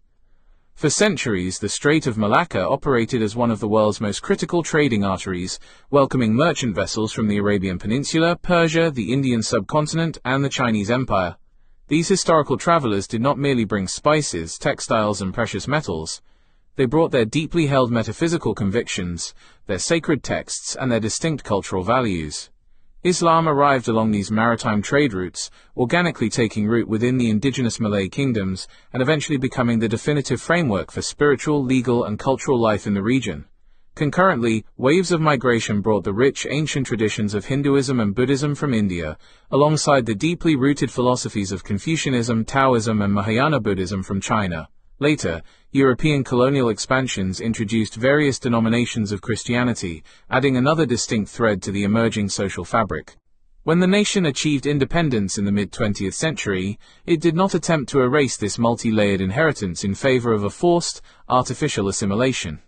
Instead, the founders of modern Malaysia embarked upon a bold and unprecedented political experiment: the creation of a constitutional framework that explicitly recognized Islam as the religion of the Federation, while simultaneously guaranteeing absolute freedom of worship and cultural expression for all other communities. This foundational decision created a unique socio-political space, a mosaic where each individual tile retains its distinctive color, shape, and texture, yet contributes directly to a singular, larger national image. However, maintaining the integrity of this mosaic requires a constant, deliberate effort to align the unique theological doctrines of each group with the universal moral values that allow them to live together in peace. Within the daily rhythms of Malaysian life, the universal virtues explored in Chapter 2 are not merely individual preferences, they are structural necessities. The marketplace, which brings together vendors and consumers from entirely different religious backgrounds, relies absolutely upon the shared prohibition against fraud and the universal virtue of honesty. The stability of residential neighborhoods, where a mosque, a Hindu temple, a Chinese Buddhist shrine, and a Christian church might exist within walking distance of one another, depends entirely upon a mutual commitment to neighborly respect, tolerance, and quiet restraint. This lived pluralism demonstrates that when a society is structurally diverse, the survival of the collective community depends upon its ability to continuously look past exclusive theological claims and anchor its public life in the shared ethical core that all its traditions possess. The constitutional framework and the golden mean. The political stability of Malaysia is structurally tethered to a delicate constitutional balance that mirrors the synthesis of reason and revelation discussed in Chapter 4. The Federal Constitution is a sophisticated legal document designed to manage competing anxieties and protect diverse freedoms. By establishing Islam as the religion of the Federation, the state honors the historical and cultural roots of the majority Malay population, ensuring that transcendent spiritual values continue to inform the moral direction of the nation. Yet, by guaranteeing that other religions may be practiced in peace and harmony in any part of the Federation, the Constitution erects a powerful legal bulwark against the dangers of dogmatic absolutism. This dual commitment creates a form of governance that strives for a golden mean, a political space that avoids both the sterile vacuum of aggressive secularism and the oppressive conformity of a monocultural state. To sustain this constitutional balance over many decades, Malaysian society has had to develop unique mechanisms of accommodation and dialogue. One of the most significant manifestations of this effort is the concept of a shared civilizational dialogue, an intellectual and social movement that encourages citizens to study the intersections between their respective faiths. Malaysian scholars and civil society leaders have long argued that the key to national unity lies not in pretending that all differences are trivial, but in actively demonstrating how different traditions arrive at the exact same ethical requirements. When a Muslim scholar quotes the prophetic traditions regarding the protection of neighbors, a Chinese community leader references the Confucian emphasis on filial piety and social harmony, and an Indian professional highlights the Hindu concept of non-injury, they are not engaging in superficial diplomacy. They are demonstrating to the public that their distinct spiritual paths converge upon a singular universal standard of human decency. This constitutional and intellectual framework, however, is continuously tested by the natural friction that occurs within a pluralistic society. Because Malaysia possesses a dual legal system where civil courts operate alongside Sharia courts for Muslim family matters, jurisdictional overlaps occasionally arise, triggering intense national debates over religious liberty, identity, and state authority. These moments of legal and social tension reveal exactly how dangerous the slide toward fragmentation can be when political actors attempt to exploit theological differences for partisan gain. When these disputes occur, the survival of civic peace depends entirely upon the willingness of all parties to step away from dogmatic polarization and return to the language of public reason and universal fairness. The Malaysian experience shows that the Constitution cannot remain a living document through legal enforcement alone. It must be continuously animated by a cultural commitment to the highest common factor of mutual respect and rational humility. The perils of communalism and the lowest common denominator.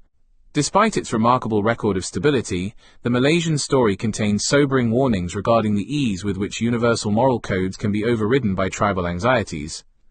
The nation's history is punctuated by moments of communal tension, most notably the tragic events of May 1969, which demonstrated the devastating consequences of unchecked ethnic and economic polarization. When socio-economic disparities align perfectly with ethnic and religious divisions, the social fabric becomes highly volatile. In such conditions, the universal virtues of compassion and fairness are easily hijacked by the survival mechanics of the tribal matrix, transforming neighbors into economic rivals and existential threats. In the contemporary landscape, this vulnerability is frequently exploited through the phenomenon of communal politics. Political demagogues, operating from the lowest common denominator of human nature, understand that the most efficient way to mobilize a voter base is to trigger existential fear and group pride. By framing public policy debates, whether concerning education, economic distribution, or linguistic identity, as zero-sum games where the advancement of one group implies the destruction of another, they systematically erode national cohesion.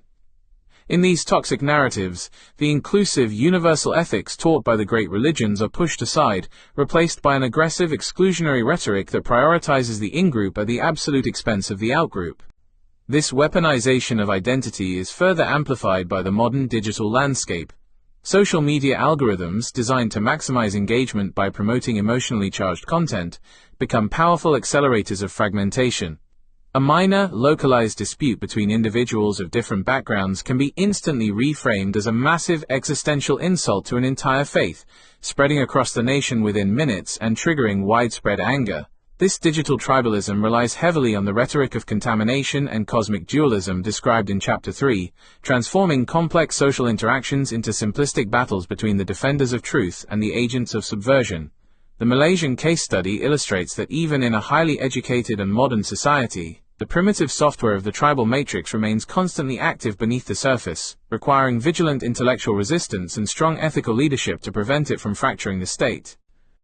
Everyday pluralism and the power of shared rhythms. While institutional politics and digital spaces frequently emphasize division, the daily, lived reality of the average Malaysian provides a powerful antidote to fragmentation.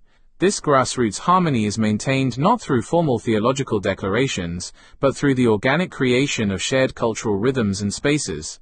In the residential estates, the traditional villages, and the urban high-rises, Malaysians of all backgrounds have developed an informal, highly sophisticated code of everyday pluralism that allows them to navigate profound difference with grace and ease. A quintessential manifestation of this everyday pluralism is the uniquely Malaysian tradition of the open house. During major religious celebrations, such as Hari Raya Aidilfitri, Chinese New Year, Deepavali and Christmas, it is customary for families to open their homes to friends, neighbors and colleagues from all ethnic and religious backgrounds. A Muslim family hosting an open house will ensure that the food prepared adheres strictly to halal requirements, while their non-Muslim guests attend with a deep respect for the customs of the home. Conversely, during Chinese New Year or Deepavali, non-Muslim hosts will go to great lengths to provide catering that honors the dietary requirements of their Muslim friends. This simple, ubiquitous ritual represents an advanced application of the moral imagination. It is a practical exercise in hospitality, mutual care, and cultural sensitivity that transforms the religious alternative from an abstract stranger into an honored guest at the dinner table. This grassroots cohesion is further reinforced by the shared spaces of daily life. The traditional Kopitiam, the modern mamak stall, and the local night market operate as neutral, inclusive arenas where people gather to eat, converse, and build relationships without the pressure of theological alignment. In these everyday spaces, citizens develop a localized linguistic confluence, blending Malay, English, Chinese dialects and Tamil into a distinct national idiom that allows them to communicate across cultural barriers with humor and affection. These shared rhythms create an invisible but resilient net of social capital. When institutional politics becomes polarized, this grassroots network of mutual understanding acts as a buffer, preventing top-down political tension from translating into bottom-up social conflict. The Malaysian experience proves that the highest common factor of human morality is most securely anchored when it is woven into the ordinary, unpretentious habits of daily life. The path of active resilience, lessons for a pluralistic world. As the global community faces an unprecedented rise in ideological fragmentation and cultural isolationism, the lessons emerging from the Malaysian mosaic assume a profound, international significance. Malaysia's journey demonstrates that achieving national harmony within a highly diverse society is not a static destination reached through a single historical contract. It is a dynamic, continuous process that requires active, ongoing management. It proves that diversity itself is neither an inherent weakness nor an automatic strength. Its outcome depends entirely upon whether a society chooses to elevate its highest common factor or surrender to its lowest common denominator. To build an active resilience against the forces of division, Malaysia, and indeed any pluralistic nation, must commit to three crucial imperatives.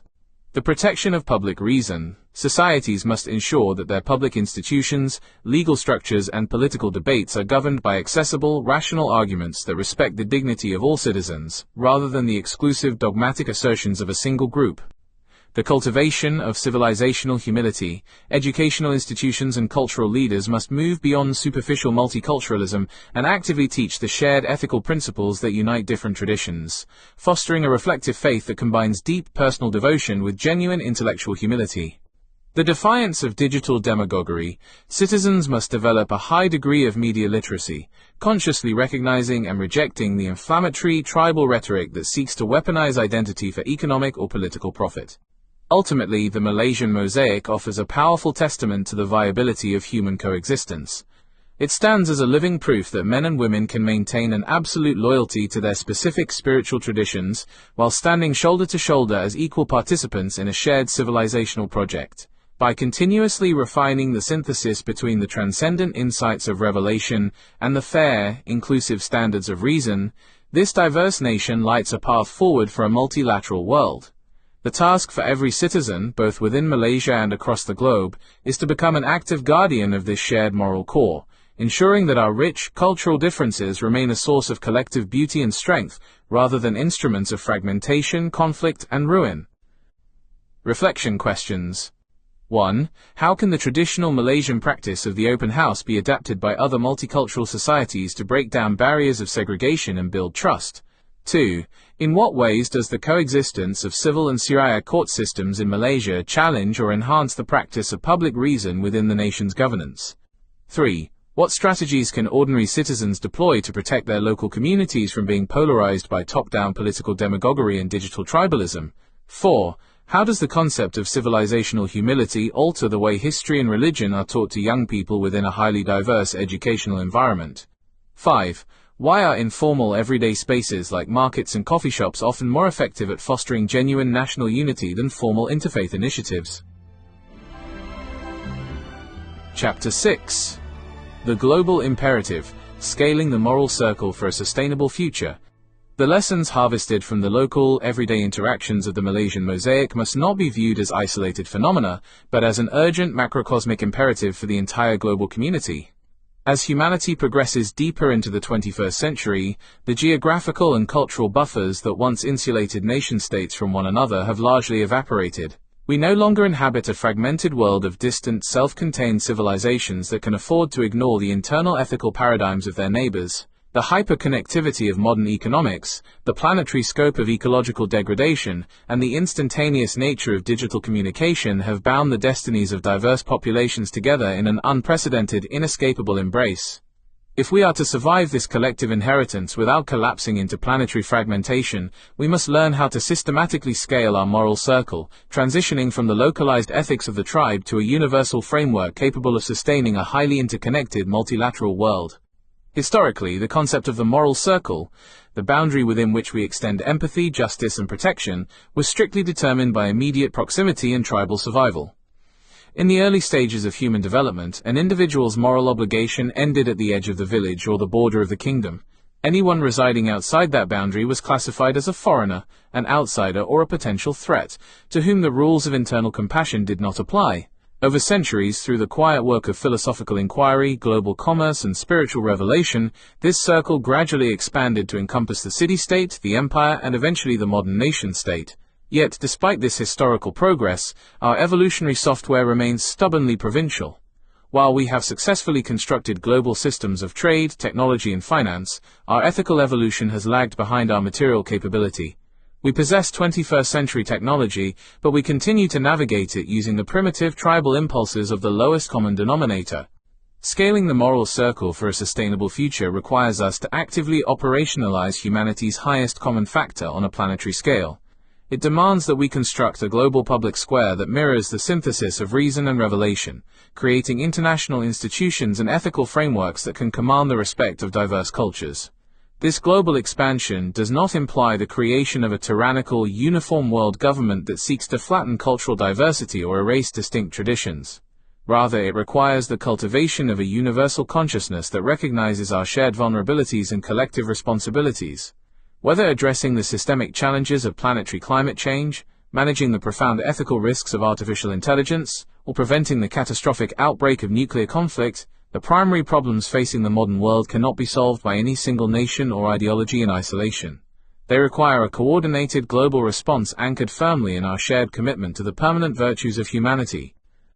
The planetary commons and collective responsibility, the most urgent arena requiring the immediate expansion of our moral circle, is the management of the planetary commons.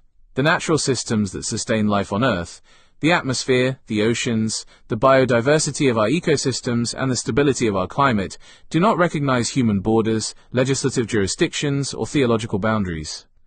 When a corporation pollutes an ocean or a nation-state permits unchecked deforestation, the ecological consequences are distributed globally, impacting vulnerable populations thousands of miles away who had no voice in the decision.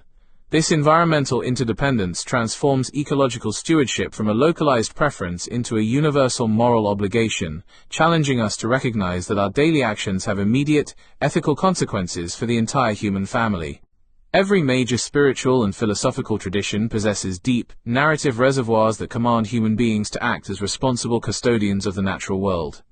In the Abrahamic traditions, humanity is assigned the sacred duty of stewardship, framed as caretakers of a creation that belongs ultimately to the divine.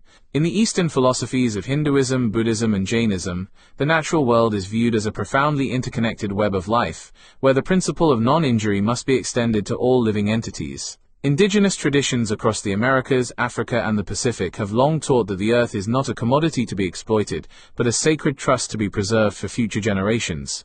When we apply critical reason to these diverse traditions, we find that their ecological insights converge upon the exact same highest common factor: a rejection of reckless greed, a demand for intergenerational justice, and a profound reverence for the systems that sustain life. To translate this shared ecological core into effective global policy, the international community must move past the short-term calculations of national interest and adopt a language of global public reason. We must develop international legal frameworks that treat ecocide and the destruction of the planetary commons as direct violations of universal human rights. This requires a profound shift in our economic models, transitioning from a relentless, extractive paradigm that measures progress solely by gross domestic product to a holistic model that prioritizes sustainability, ecological health, and human well-being. By grounding our environmental policies in this shared civilizational wisdom, we can transform the climate crisis from a source of geopolitical conflict into a historical catalyst for global unity, demonstrating that our shared material survival is completely dependent upon our shared moral elevation. The ethical frontier of advanced technology. As humanity grapples with the physical challenges of ecological survival, it simultaneously confronts an unprecedented existential frontier in the form of rapidly accelerating technology.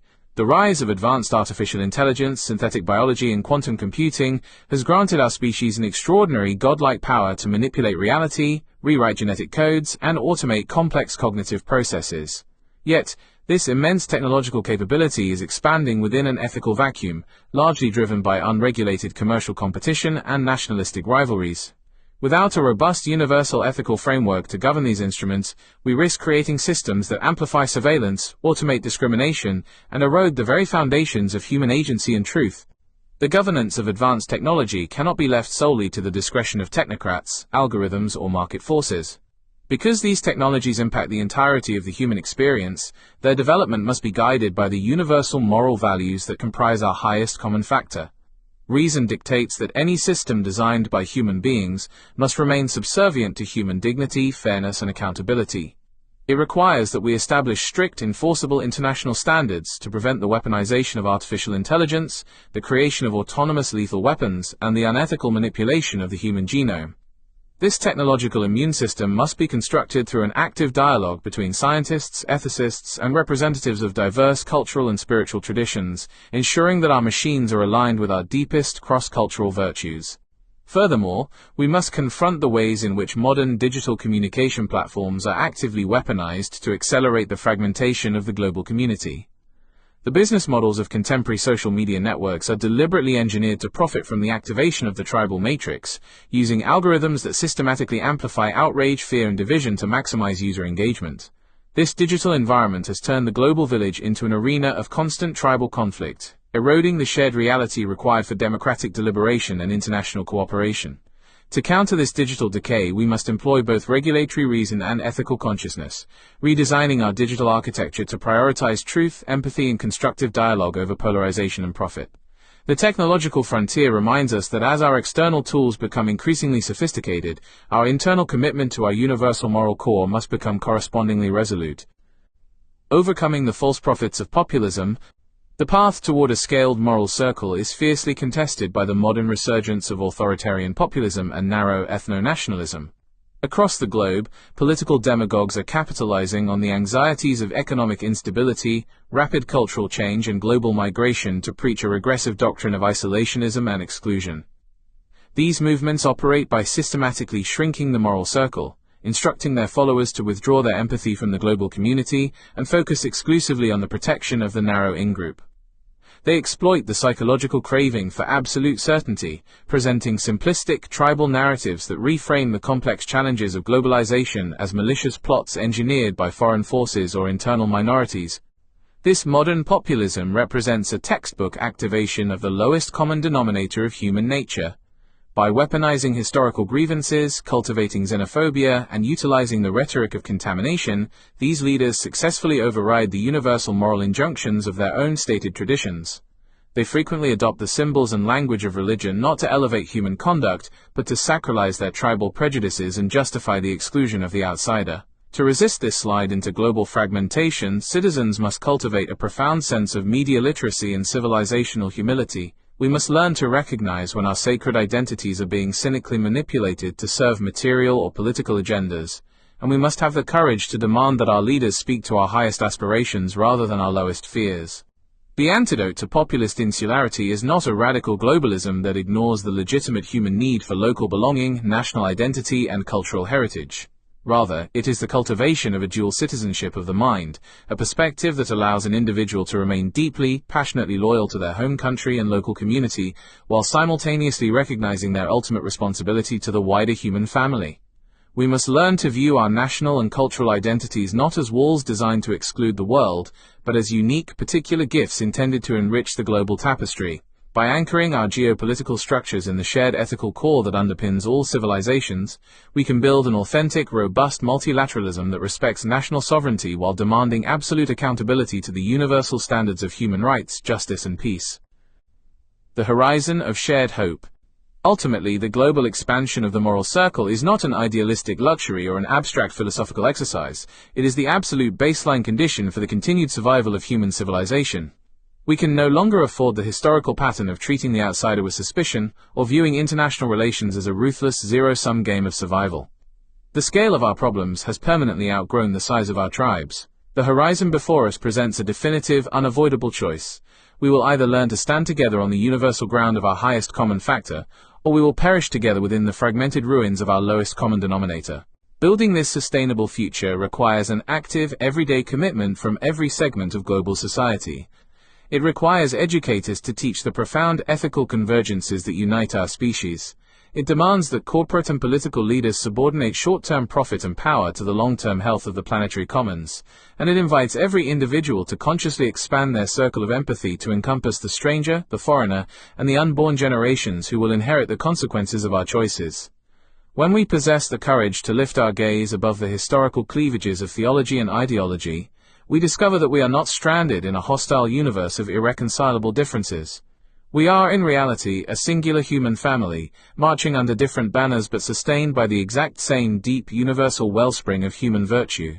By reclaiming this shared moral core and weaving it into the institutional architecture of our global society, we can step forward into the modern landscape with confidence, ensuring that our rich, magnificent diversity remains the definitive source of our collective beauty, resilience, and joy. Reflection questions. 1. How can international organizations effectively appeal to humanity's highest common factor when mediating disputes between nations that hold fundamentally different ideological or religious worldviews? 2. In what ways does the concept of the planetary commons challenge the traditional Westphalian notion of absolute national sovereignty?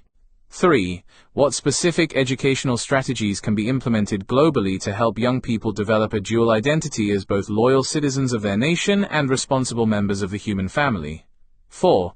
How can we redesign the algorithms of our digital public square to incentivize empathy, truth, and universal ethics rather than outrage and tribal fragmentation?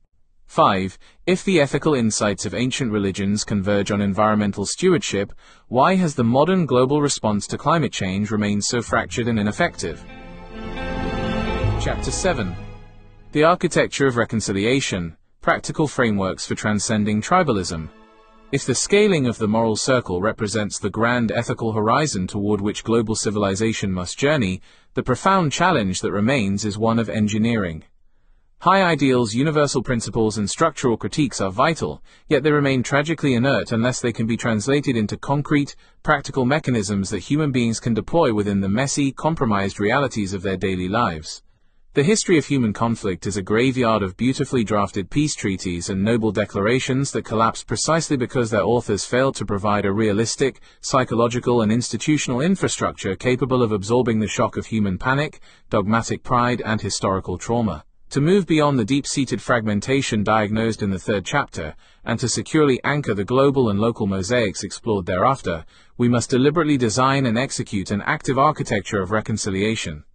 This architecture must not be built upon the fragile foundation of sentimental optimism, but upon a granular, hard-headed understanding of human cognitive biases, sociological dynamics, and the institutional levers required to systematically dismantle the tribal matrix. The task of transcending tribalism requires us to move past the superficial assumption that reconciliation is merely the cessation of active hostility. A cessation of violence is merely negative peace, a fragile, volatile state where the weapons are silent but the underlying grievances, fears, and dogmatic structures remain entirely intact, waiting for the next political demagogue or digital crisis to ignite them once again. Genuine reconciliation, or positive peace, demands a profound structural transformation of how communities relate to one another. It requires the creation of spaces, habits, and legal frameworks that actively decouple the human need for group identity from the destructive impulse of outgroup animosity. It is an iterative, often painful process of cognitive rewiring, linguistic modification, and structural reform that must be pursued with the same rigor, dedication, and long-term funding that nations traditionally devote to military defense and economic infrastructure. By examining the granular frameworks required to achieve this transformation, we can provide individuals, communities, and policymakers with the practical tools needed to reclaim humanity's highest common factor and construct an enduring, harmonious future. The cognitive de-escalation paradigm. The primary battleground in the architecture of reconciliation does not reside in the halls of parliament or the chambers of international courts, but within the intricate neurological and psychological pathways of the individual human mind. As established previously, our evolutionary heritage has left us equipped with a highly sensitive tribal matrix that automatically categorizes the world into a sacred in-group and a profane out-group. When a community experiences systemic stress, economic anxiety, or cultural displacement, this matrix goes into a state of hyper-arousal, causing individuals to perceive the cultural or religious alternative not merely as a neighbor with different ideas, but as an existential threat to their survival. To dismantle this internal software, we must implement a granular framework of cognitive de-escalation that allows individuals to consciously interrupt their automatic tribal reflexes and choose the path of rational humility. The first step in this cognitive framework is the systematic cultivation of emotional decoupling. When an individual encounters a narrative, a digital post, or a political speech that insults their specific faith or group identity, their immediate instinctive reaction is one of profound outrage, defensive pride, and tribal retaliation. This reaction is driven by the amygdala, the primitive region of the brain responsible for the fight-or-flight response. Emotional decoupling requires individuals to develop the psychological capacity to create a deliberate pause between the external stimulus and their internal reaction. In this brief, disciplined pause, the individual can consciously shift the cognitive burden from the primitive amygdala to the prefrontal cortex, the seat of critical reason, empathy, and long-term planning. They can ask themselves a series of analytical questions regarding who profits from their outrage, whether the event is an accurate representation of an entire community or an isolated incident weaponized by extremists, and whether a retaliatory response elevates the highest common factor of their faith or simply surrenders to the lowest common denominator of their biology. By turning this reflective pause into a deeply ingrained habit, citizens can insulate themselves against digital demagoguery and break the vicious cycle of reciprocal polarization. The second core component of cognitive de-escalation is the deliberate practice of cognitive role reversal, a highly sophisticated application of the moral imagination. In this practice, individuals are challenged to systematically reconstruct a complex social or political conflict from the perspective of the outgroup, using the outgroup's own vocabulary, historical anxieties, and ethical concerns. This is not a superficial exercise in agreeing with the opponent. Rather, it is a rigorous intellectual discipline designed to shatter the illusion of cosmic dualism. When a dominant majority community forces itself to articulate the deep-seated fears of an endangered minority, using terms that accurately capture the minority's sense of vulnerability, exclusion, and institutional bias, the binary narrative of absolute good versus absolute evil begins to collapse. Conversely, when the minority community actively maps the historical anxieties and cultural preservation instincts of the majority, the space for pragmatic compromise expands exponentially. Cognitive role reversal transforms the religious or cultural alternative from a caricature of malice into a complex human entity, paving the way for a public discourse anchored in mutual recognition and shared public reason. Linguistic hygiene and the redirection of discourse. Because the slide from theological disagreement to systemic persecution is invariably paved with words, the architecture of reconciliation must place a profound emphasis on the framework of linguistic hygiene. As detailed in the third chapter, ideological fragmentation relies heavily on specific linguistic mechanisms, such as the rhetoric of contamination and the devaluation of alien life, to erode human empathy and prepare the social body for violence. Therefore, any serious effort to rebuild social cohesion must involve a conscious, systematic cleansing of our public and private vocabulary, replacing the weaponized language of exclusion with a precise, humanizing idiom that respects the universal dignity of all human beings. Linguistic hygiene demands, first and foremost, the absolute elimination of essentialist generalizations from our political and religious discourse.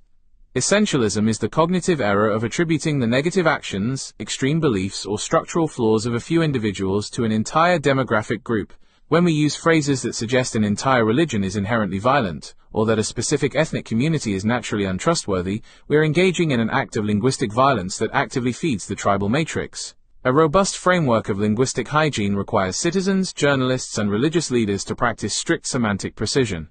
If an extremist group commits an act of terror in the name of a religion, the discourse must explicitly isolate that group as a radical, historically contingent mutation, rather than framing their actions as the logical culmination of the faith's sacred scriptures. By continuously separating the erratic behavior of the fringe from the universal moral core of the collective tradition, we protect the shared ground necessary for civic trust. Furthermore, linguistic hygiene requires a profound shift in how communities handle their own internal theological disagreements. This encompasses both semantic precision, which isolates extremist actions from the universal moral core of a faith, and contextual reclamation, which extracts permanent ethical principles from ancient, temporary packaging. Religious leaders must be encouraged to develop a vocabulary of hospitality when discussing alternative faiths or internal schisms. Instead of utilizing terms that evoke disgust, pollution, or cosmic rebellion, such as heretic, infidel, or spiritually dead, theology must find ways to articulate difference through the lens of civilizational humility. A tradition can maintain its deep commitment to its specific revelations, while linguistically framing other faiths as valid, historically distinct pathways toward the same universal virtues. This shift in vocabulary does not require the erasure of doctrinal distinctions. Rather, it ensures that those distinctions are discussed with the dignity and respect appropriate for a shared public square. When the language of contamination is thoroughly banished from the pulpit, the classroom, and the digital platform, the psychological foundation for tribal panic is effectively neutralized, allowing the highest common factor of human ethics to shine through clearly.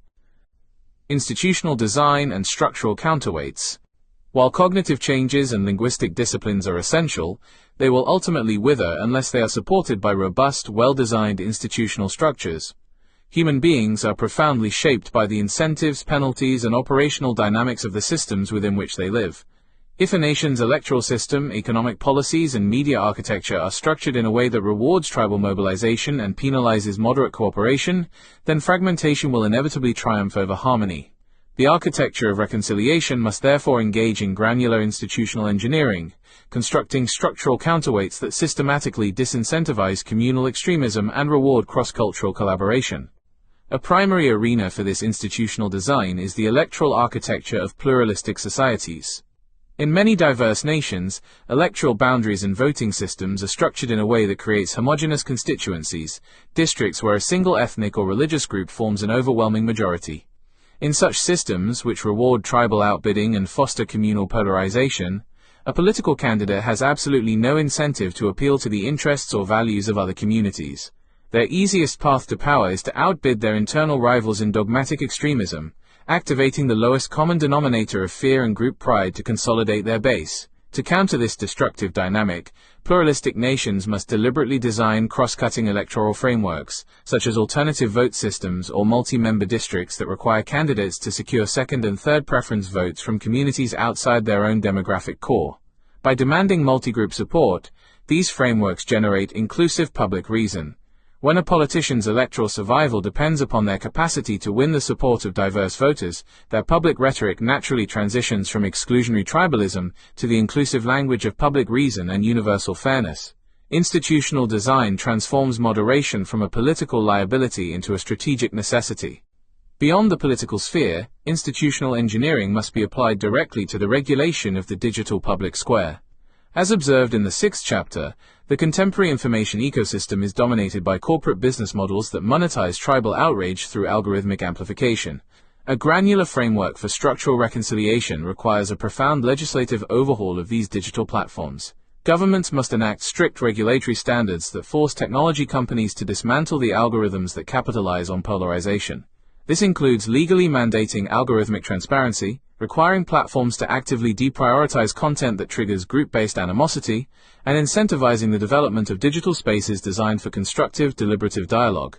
Furthermore, public institutions must invest heavily in the creation of independent, non-profit digital media networks that operate outside the commercial imperative for engagement, providing a shared, evidential reality where citizens can debate public policy using a common vocabulary of facts, logic, and human flourishing. By restructuring the incentives of our communication networks, we can transform the digital village from an engine of fragmentation into a powerful global amplifier of our shared moral core. Grassroots interventions and the cultivation of contact. The institutional and political counterweights described above must be continuously nourished by a vibrant, bottom-up network of grassroots interventions. A society cannot achieve genuine long-term reconciliation if its diverse communities live in conditions of total structural segregation, attending separate schools, residing in isolated enclaves, and operating within distinct social circles. Segregation breeds ignorance, and ignorance is the ultimate breeding ground for the historical myths, existential anxieties, and stereotypes that activate the tribal matrix. The practical architecture of reconciliation must therefore design and execute localized, micro-level frameworks that facilitate deep, sustained, and meaningful contact between individuals of entirely different backgrounds. This grassroots intervention is theoretically anchored in the contact hypothesis, a well-established sociological principle which asserts that under specific, carefully structured conditions, interpersonal contact between members of different groups can dramatically reduce prejudice and build enduring social trust. To operationalize this hypothesis in a modern pluralistic landscape, communities must establish dedicated networks of structured grassroots interventions. These frameworks succeed when participants hold equal status within the space, share common goals where communities unite to achieve a shared purpose, and engage in active cooperation that requires collaborative effort rather than competition. To make this contact effective, localized reconciliation centers must be created as physical and social spaces explicitly designed to facilitate cooperative action. These centers can organize cross-communal civic initiatives, such as environmental restoration projects, neighborhood safety networks, or disaster relief teams that bring together youth and adults from diverse religious and ethnic backgrounds to achieve a tangible, common good. When a Muslim, a Christian, a Hindu, and a secular citizen labor shoulder to shoulder to clear debris after a flood or to build a community playground, the superficial boundaries of theology are pushed into the background. They are forced by the reality of the task to view one another not as representatives of an alien doctrine, but as essential partners in a shared human endeavor.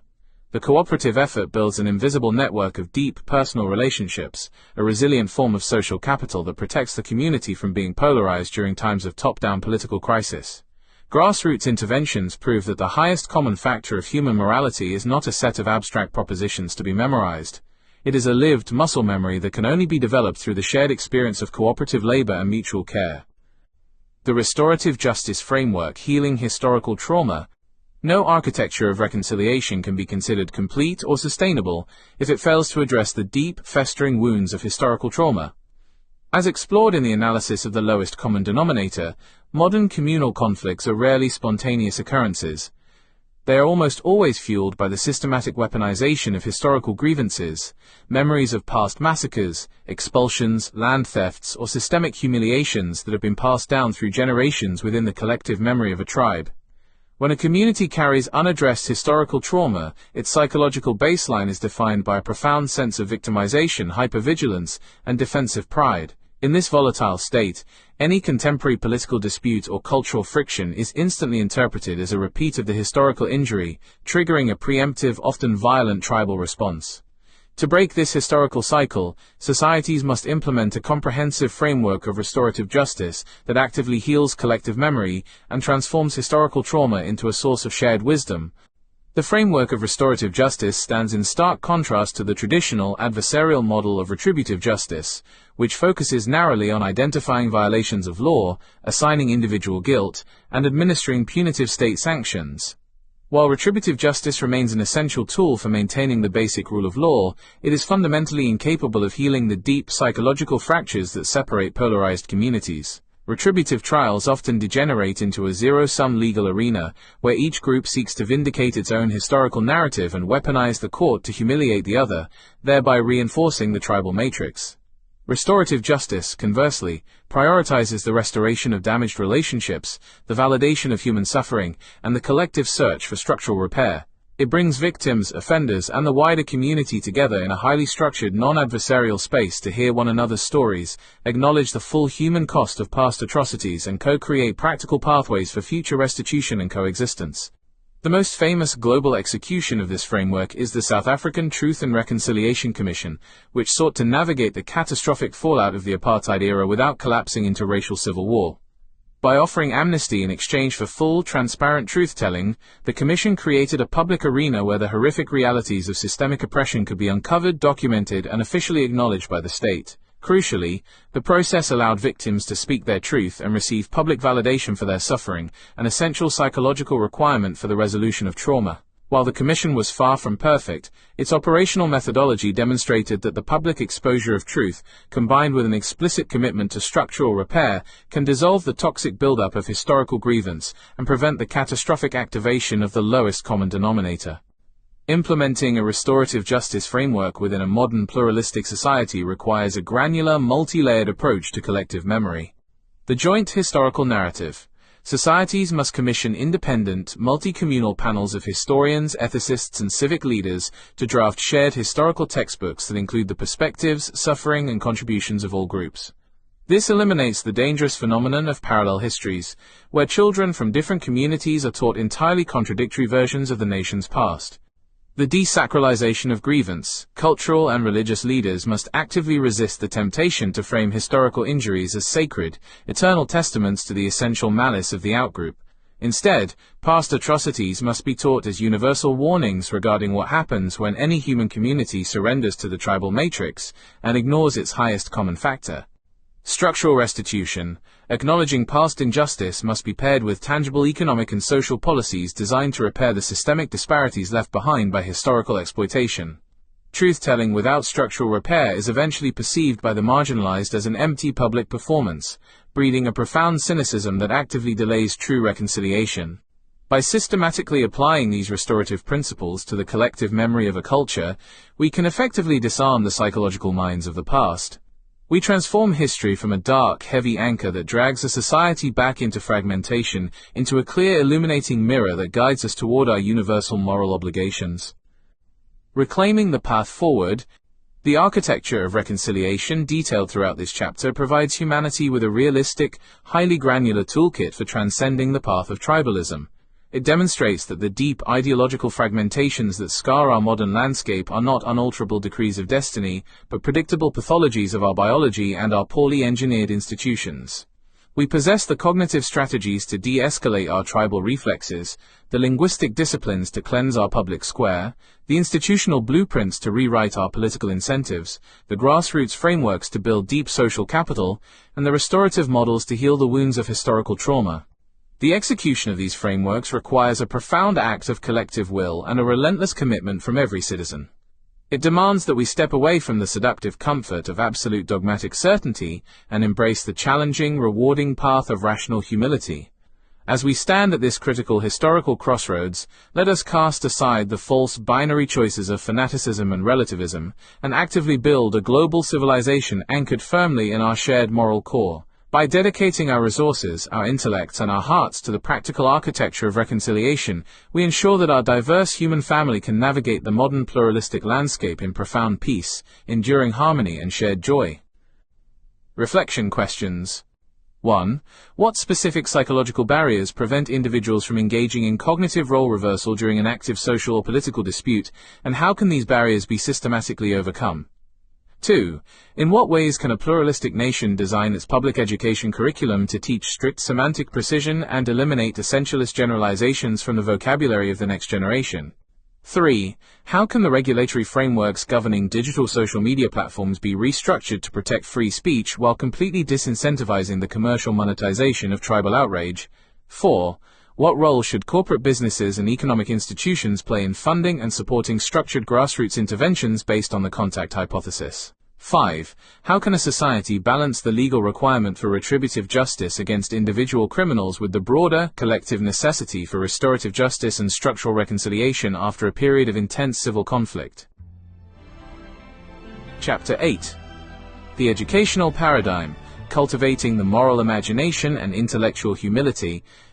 If the architectural interventions, institutional designs, and structural counterweights examined in the preceding chapter are to remain resilient across generational lines, they must be continuously animated by a profound transformation in how we educate the human mind. Institutions, legal frameworks, and political incentives are merely the external anatomy of a civilization. Education is its internal spark, the vehicle through which a society transmits its deepest values, its collective memory, and its vision of human flourishing to the future. If our schools, universities, and cultural institutions continue to operate as factories of narrow technical specialization, or worse, as echo chambers that reinforce dogmatic insularity, then even the most sophisticated constitutional design will eventually succumb to the slow decay of tribal polarization. To firmly anchor humanity's highest common factor within the global consciousness, we must deliberately construct an educational paradigm dedicated to cultivating the moral imagination and intellectual humility. This approach must move beyond the passive transmission of data and the superficial metrics of economic utility, focusing instead on the development of critical reason, civilizational empathy, and the capacity to navigate deep ideological difference with wisdom and grace. The modern educational landscape is currently facing a profound crisis of purpose, largely driven by the demands of a hyper-commercialized global economy. Across many nations, learning has been systematically reduced to the acquisition of marketable skills, technological competencies, and bureaucratic proficiencies designed to serve the immediate needs of the marketplace. While these technical capabilities are undeniably essential for material progress, their overemphasis has resulted in a dangerous starvation of the humanities, philosophy, and comparative ethics, the very disciplines that teach human beings how to reflect upon their shared moral obligations. When an educational system prioritizes the mechanics of production while ignoring the cultivation of the ethical character, it produces a generation of highly efficient technocrats who are profoundly vulnerable to the emotional manipulation of the tribal matrix. They possess the cognitive tools to construct advanced algorithms, engineer synthetic organisms, and manipulate global markets, yet they lack the moral maturity to question their own cultural prejudices or resist the seductive allure of absolute dogmatic certainty. To rectify this imbalance, we must reclaim education as a sacred, transformative process, designing curricula that systematically elevate our universal ethical core while equipping students with the intellectual resilience required to survive a fractured world. The pedagogy of critical reason and epistemic humility. The foundational pillar of this new educational paradigm is the systematic integration of critical reason with epistemic humility. As analyzed in the opening chapters of this work, the slide toward tribalism is invariably accelerated by a cognitive bias known as naive realism, the deeply ingrained psychological conviction that our specific worldview represents an objective, unvarnished reflection of reality, and that anyone who perceives the world differently must be either ignorant, irrational, or deliberately malicious. A progressive pedagogy must explicitly target this cognitive distortion, teaching students from an early age how to critically interrogate the sources of their own beliefs, recognize the historical contingencies of their cultural perspectives, and embrace the profound limits of human knowledge. To achieve this goal, schools must transition away from the traditional rote learning models that treat students as passive vessels to be filled with absolute dogmatic assertions. Instead, classrooms must be transformed into communities of inquiry, modeled upon the classical Socratic tradition and modern frameworks of philosophical dialogue. In these spaces, students are not merely taught what to think, but how to analyze the architecture of thought itself. They are trained to identify logical fallacies, expose hidden ideological assumptions, and evaluate evidence with strict analytical rigor. Crucially, this training must be applied directly to their own inherited traditions and cultural narratives. When a student learns to separate the permanent universal virtues of their faith from the temporary historical conditions in which those revelations were packaged, they develop a robust intellectual immunity against the simplistic, dualistic narratives peddled by communal demagogues. Critical reason does not weaken personal conviction, rather it refines it, transforming a fragile, defensive dogmatism into a resilient, reflective faith that has no fear of open inquiry. Furthermore, this intellectual discipline must be paired with the explicit cultivation of epistemic humility, the conscious recognition that our individual minds can only ever grasp a tiny, localized fraction of the vast tapestry of human experience. Curricula must introduce students to the fascinating history of human error, demonstrating how the absolute certainties of past scientific, political, and theological orthodoxies were repeatedly shattered by new discoveries and deeper insights. By studying the profound limitations of human perception and the systemic biases that distort our reasoning, students learn to approach the cultural or religious alternative not with defensive arrogance but with a genuine spirit of curiosity and wonder. They begin to understand that the existence of different worldviews is not a cosmic threat to be eliminated but a reflection of the rich, multi-layered nature of reality itself. Epistemic humility provides the cognitive foundation for public reason, ensuring that when citizens enter the shared public square, they do so with a willingness to listen, to learn, and to subordinate their private prejudices to the collective search for truth and justice. Comparative ethics and the mapping of convergence. While the cultivation of critical reason and epistemic humility provides the necessary tools for intellectual self-defense, the educational paradigm must also offer a positive, substantive vision of human unity. This requires a profound structural reform of how history, culture, and religion are taught within our schools. In many contemporary educational systems, these subjects are taught in a deeply fragmented, nationalistic manner, focusing almost exclusively on the triumphs, grievances, and exceptionalism of the in-group, while framing other civilizations as distant, exotic, or fundamentally adversarial. This parochial approach actively prepares the ground for tribal panic, feeding the historical myths that keep communities segregated. To counter this division, we must implement a comprehensive framework of comparative ethics and civilizational history designed to map the profound convergences that unite the human family. The core methodology of this framework involves a systematic, side-by-side exploration of the world's major spiritual and philosophical traditions, explicitly highlighting how their distinct theological vocabularies and cultural narratives converge upon the exact same highest common factor of moral virtue. Students should not merely memorize the distinct rituals or historical timelines of Islam, Christianity, Hinduism, Buddhism, Confucianism, and secular humanism. Rather, they should be guided to discover the golden thread of universal ethics that runs through all of them. A properly designed syllabus will demonstrate how the golden rule, the universal injunction to treat others as one wishes to be treated, appears independently across completely different centuries and continents. Articulated by Confucius in the classrooms of ancient China, embedded within the sacred texts of the Upanishads in India, thundered by the prophets of Israel, proclaimed by Jesus on the Mount, and beautifully integrated into the prophetic traditions of Islam. By analyzing these cross-cultural intersections, students begin to realize that our diverse traditions are not mutually exclusive battlegrounds, but distinct, historically conditioned responses to the same universal human longings and moral intuitions. They learn to view human history not as a zero-sum clash of civilizations, but as a collaborative, ongoing dialogue where different cultures have continually enriched, challenged, and borrowed from one another. This mapping of convergence effectively disarms the rhetoric of contamination and the illusion of cosmic dualism examined in Chapter 3. It provides young people with a shared moral vocabulary that transcends their demographic differences, ensuring that when they encounter the cultural alternative in the university, the workplace, or the neighborhood, they recognize a fellow traveler bound by the same enduring principles of compassion, honesty, and justice. Nurturing the moral imagination through narrative literacy. Beyond the analytical domains of logic and comparative ethics, the architecture of an inclusive education must engage the profound emotional depths of the human heart. It is a well-established psychological reality that human beings are not driven by cold, abstract principles alone. We are narrative creatures who understand our identity, our obligations, and our destinies through the stories we tell ourselves and the characters we emulate. Therefore, the cultivation of the moral imagination requires a deliberate focus on narrative literacy. The capacity to deeply engage with the literature, mythologies, and personal stories of individuals whose historical experiences and identities are entirely different from our own. The moral imagination is the psychological capacity to project oneself into the internal world of another human being, to feel their pain, to understand their anxieties, and to perceive the world through their eyes without losing one's own ethical anchor. In our current digital age, which is characterized by the hyperfragmentation of information and the creation of algorithmic echo chambers, the moral imagination is experiencing a severe form of atrophy. Students are increasingly exposed only to stories that validate their in-group grievances and caricature the out-group, leading to a profound desensitization to the suffering of the cultural stranger. To combat this emotional decay, literature and history curricula must be intentionally curated to maximize cross-cultural narrative exposure. Students must be challenged to read the memoirs, the poetry, and the novels written by the marginalized, the persecuted, and the historical adversaries of their own community.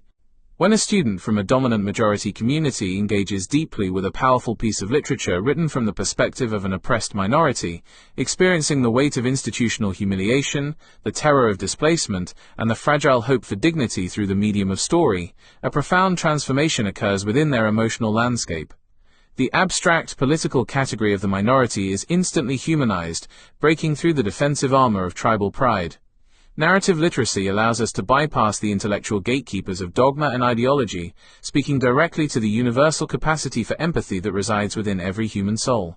It expands the moral circle from the bottom up, ensuring that our ethical obligations are driven not merely by a cold sense of duty, but by a rich, visceral recognition of our shared human vulnerability. By embedding narrative literacy into the core of our educational systems, we train the next generation to become active guardians of human dignity, individuals who refuse to stand by in silent complicity when the rights of any community are violated. The pedagogy of disagreement and civil dialogue.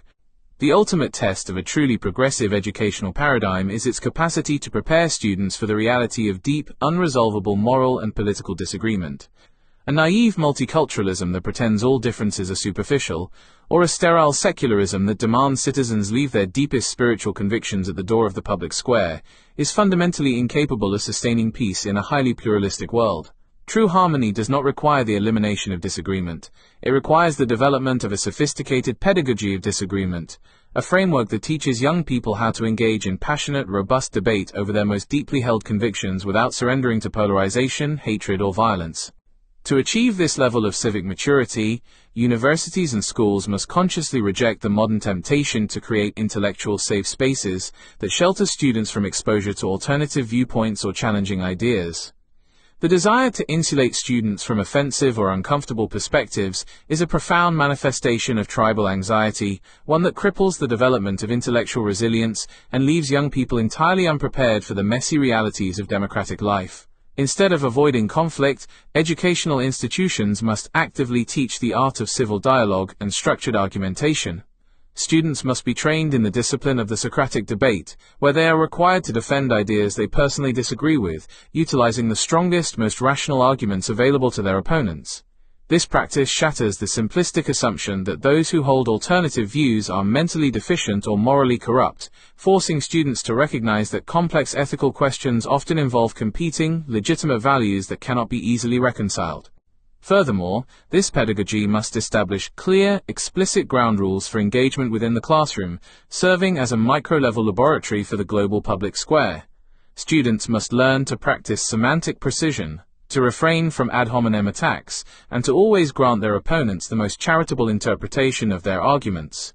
They must be taught to distinguish between an attack on an idea and an attack on a person, understanding that the robust critique of a religious doctrine or a political ideology is a vital component of intellectual freedom, whereas the demonization of the human beings who hold those beliefs is a violation of universal dignity.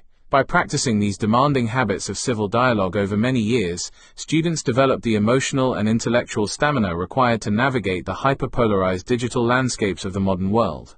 They learn to view intense debate not as an existential war to be won at all costs, but as a collaborative, ongoing process of mutual refinement, ensuring that public reason remains the definitive tool for resolving the inevitable conflicts of a pluralistic society. The horizon of transcendent citizenship. Ultimately, the educational paradigm detailed throughout this chapter seeks to cultivate a profound sense of transcendent citizenship, a framework of identity that allows an individual to remain deeply rooted in their specific cultural heritage and spiritual traditions, while simultaneously embracing their ultimate responsibility to the wider human family and the planetary commons. It demonstrates that the ancient dichotomy between local loyalty and global responsibility is a false binary engineered by the tribal matrix. A truly educated human being does not need to abandon their unique identity to become a citizen of the world. Rather, they use the deepest, most universal insights of their specific heritage to anchor their commitment to global justice, human rights, and environmental sustainability. The implementation of this educational vision requires a systematic, long-term commitment from every level of society. Curriculum de-radicalization. Educational ministries and school boards must actively audit textbooks and syllabi to remove the lingering remnants of historical ethnocentrism, essentialist generalizations, and the romanticization of tribal violence, replacing them with narratives that emphasize cross-cultural cooperation and shared human achievement. Teacher transformation. Teacher training institutions must place a central emphasis on the cultivation of civilizational humility and intergroup dialogue techniques, ensuring that educators possess the emotional intelligence and intellectual breadth required to manage diverse, highly sensitive classrooms with fairness and grace. Civic and parental alliance. The values taught within the classroom must be actively reinforced by parents, religious institutions, and community leaders, creating a powerful cultural alliance that models the highest common factor of human ethics in the daily life of the neighborhood. As humanity faces the unprecedented existential crises of the 21st century, the choice before us is clear. We can continue to use our educational systems to build walls of separation, producing generations of technically proficient tribesmen who view the world through the narrow lens of fear and exclusion, or we can seize this historic moment to construct an educational paradigm that liberates the human mind. By dedicating our resources, our pedagogical creativity, and our collective will to the cultivation of the moral imagination and intellectual humility, we open the door to a sustainable future. We ensure that our children will grow up to be individuals who are fiercely loyal to truth, profoundly compassionate toward difference, and permanently committed to the magnificent, ongoing project of human coexistence and shared joy. Reflection questions. 1. How can educational policymakers effectively balance the need for localized cultural preservation with the universal requirement for comparative ethics and global identity within national curricula? 2. What specific pedagogical techniques can teachers deploy to help students manage the intense cognitive discomfort and emotional defensiveness that often arises during discussions of historical trauma or religious difference? 3. In what ways can universities protect the principles of free speech and open intellectual inquiry while simultaneously maintaining a public culture defined by civility, mutual respect, and academic rigor? 4. How can the principles of narrative literacy be effectively integrated into STEM fields to ensure that the development of advanced technologies remains permanently aligned with human values? 5. If the mapping of moral convergence reveals a shared ethical core across world religions, why do educational systems historically focus more heavily on the doctrinal differences that separate us? Chapter 9. The manifestation of transcendent multilateralism, governing the global commons through public reason. If the educational paradigm examined in the previous chapter serves to cultivate the internal architecture of the human mind, the ultimate realization of this philosophical journey must find expression in the radical reformulation of global governance. We cannot expect a generation educated in intellectual humility and the moral imagination to function effectively within an international system that remains structurally bound to the archaic principles of anarchic competition, geopolitical realpolitik, and the unbridled pursuit of unilateral state interest. The existing mechanisms of international diplomacy, forged in the immediate aftermath of 20th century global catastrophes, were designed for a world of clear territorial boundaries, sovereign state actors, and manageable technological capabilities. Today those systems are buckling under the immense weight of hyper-complex transnational crises that defy the traditional definitions of borders and jurisdictions. To prevent the international order from fracturing into a chaotic landscape of neo-tribal nationalism, resource wars, and ecological ruin, we must deliberately design and execute a framework of transcendent multilateralism. This governing paradigm does not seek the dissolution of local heritage or national identity. Rather, it demands the systematic alignment of international law, trade agreements, and planetary stewardship with the highest common factor of human virtue and the strict requirements of public reason. The transition toward transcendent multilateralism requires an honest, unyielding deconstruction of the structural flaws that compromise our current global institutions. The prevailing international architecture is deeply infected by a profound hypocrisy, wherein the universal declarations of human rights and collective security are routinely subordinated to the strategic ambitions and economic dominance of a few powerful nation-states.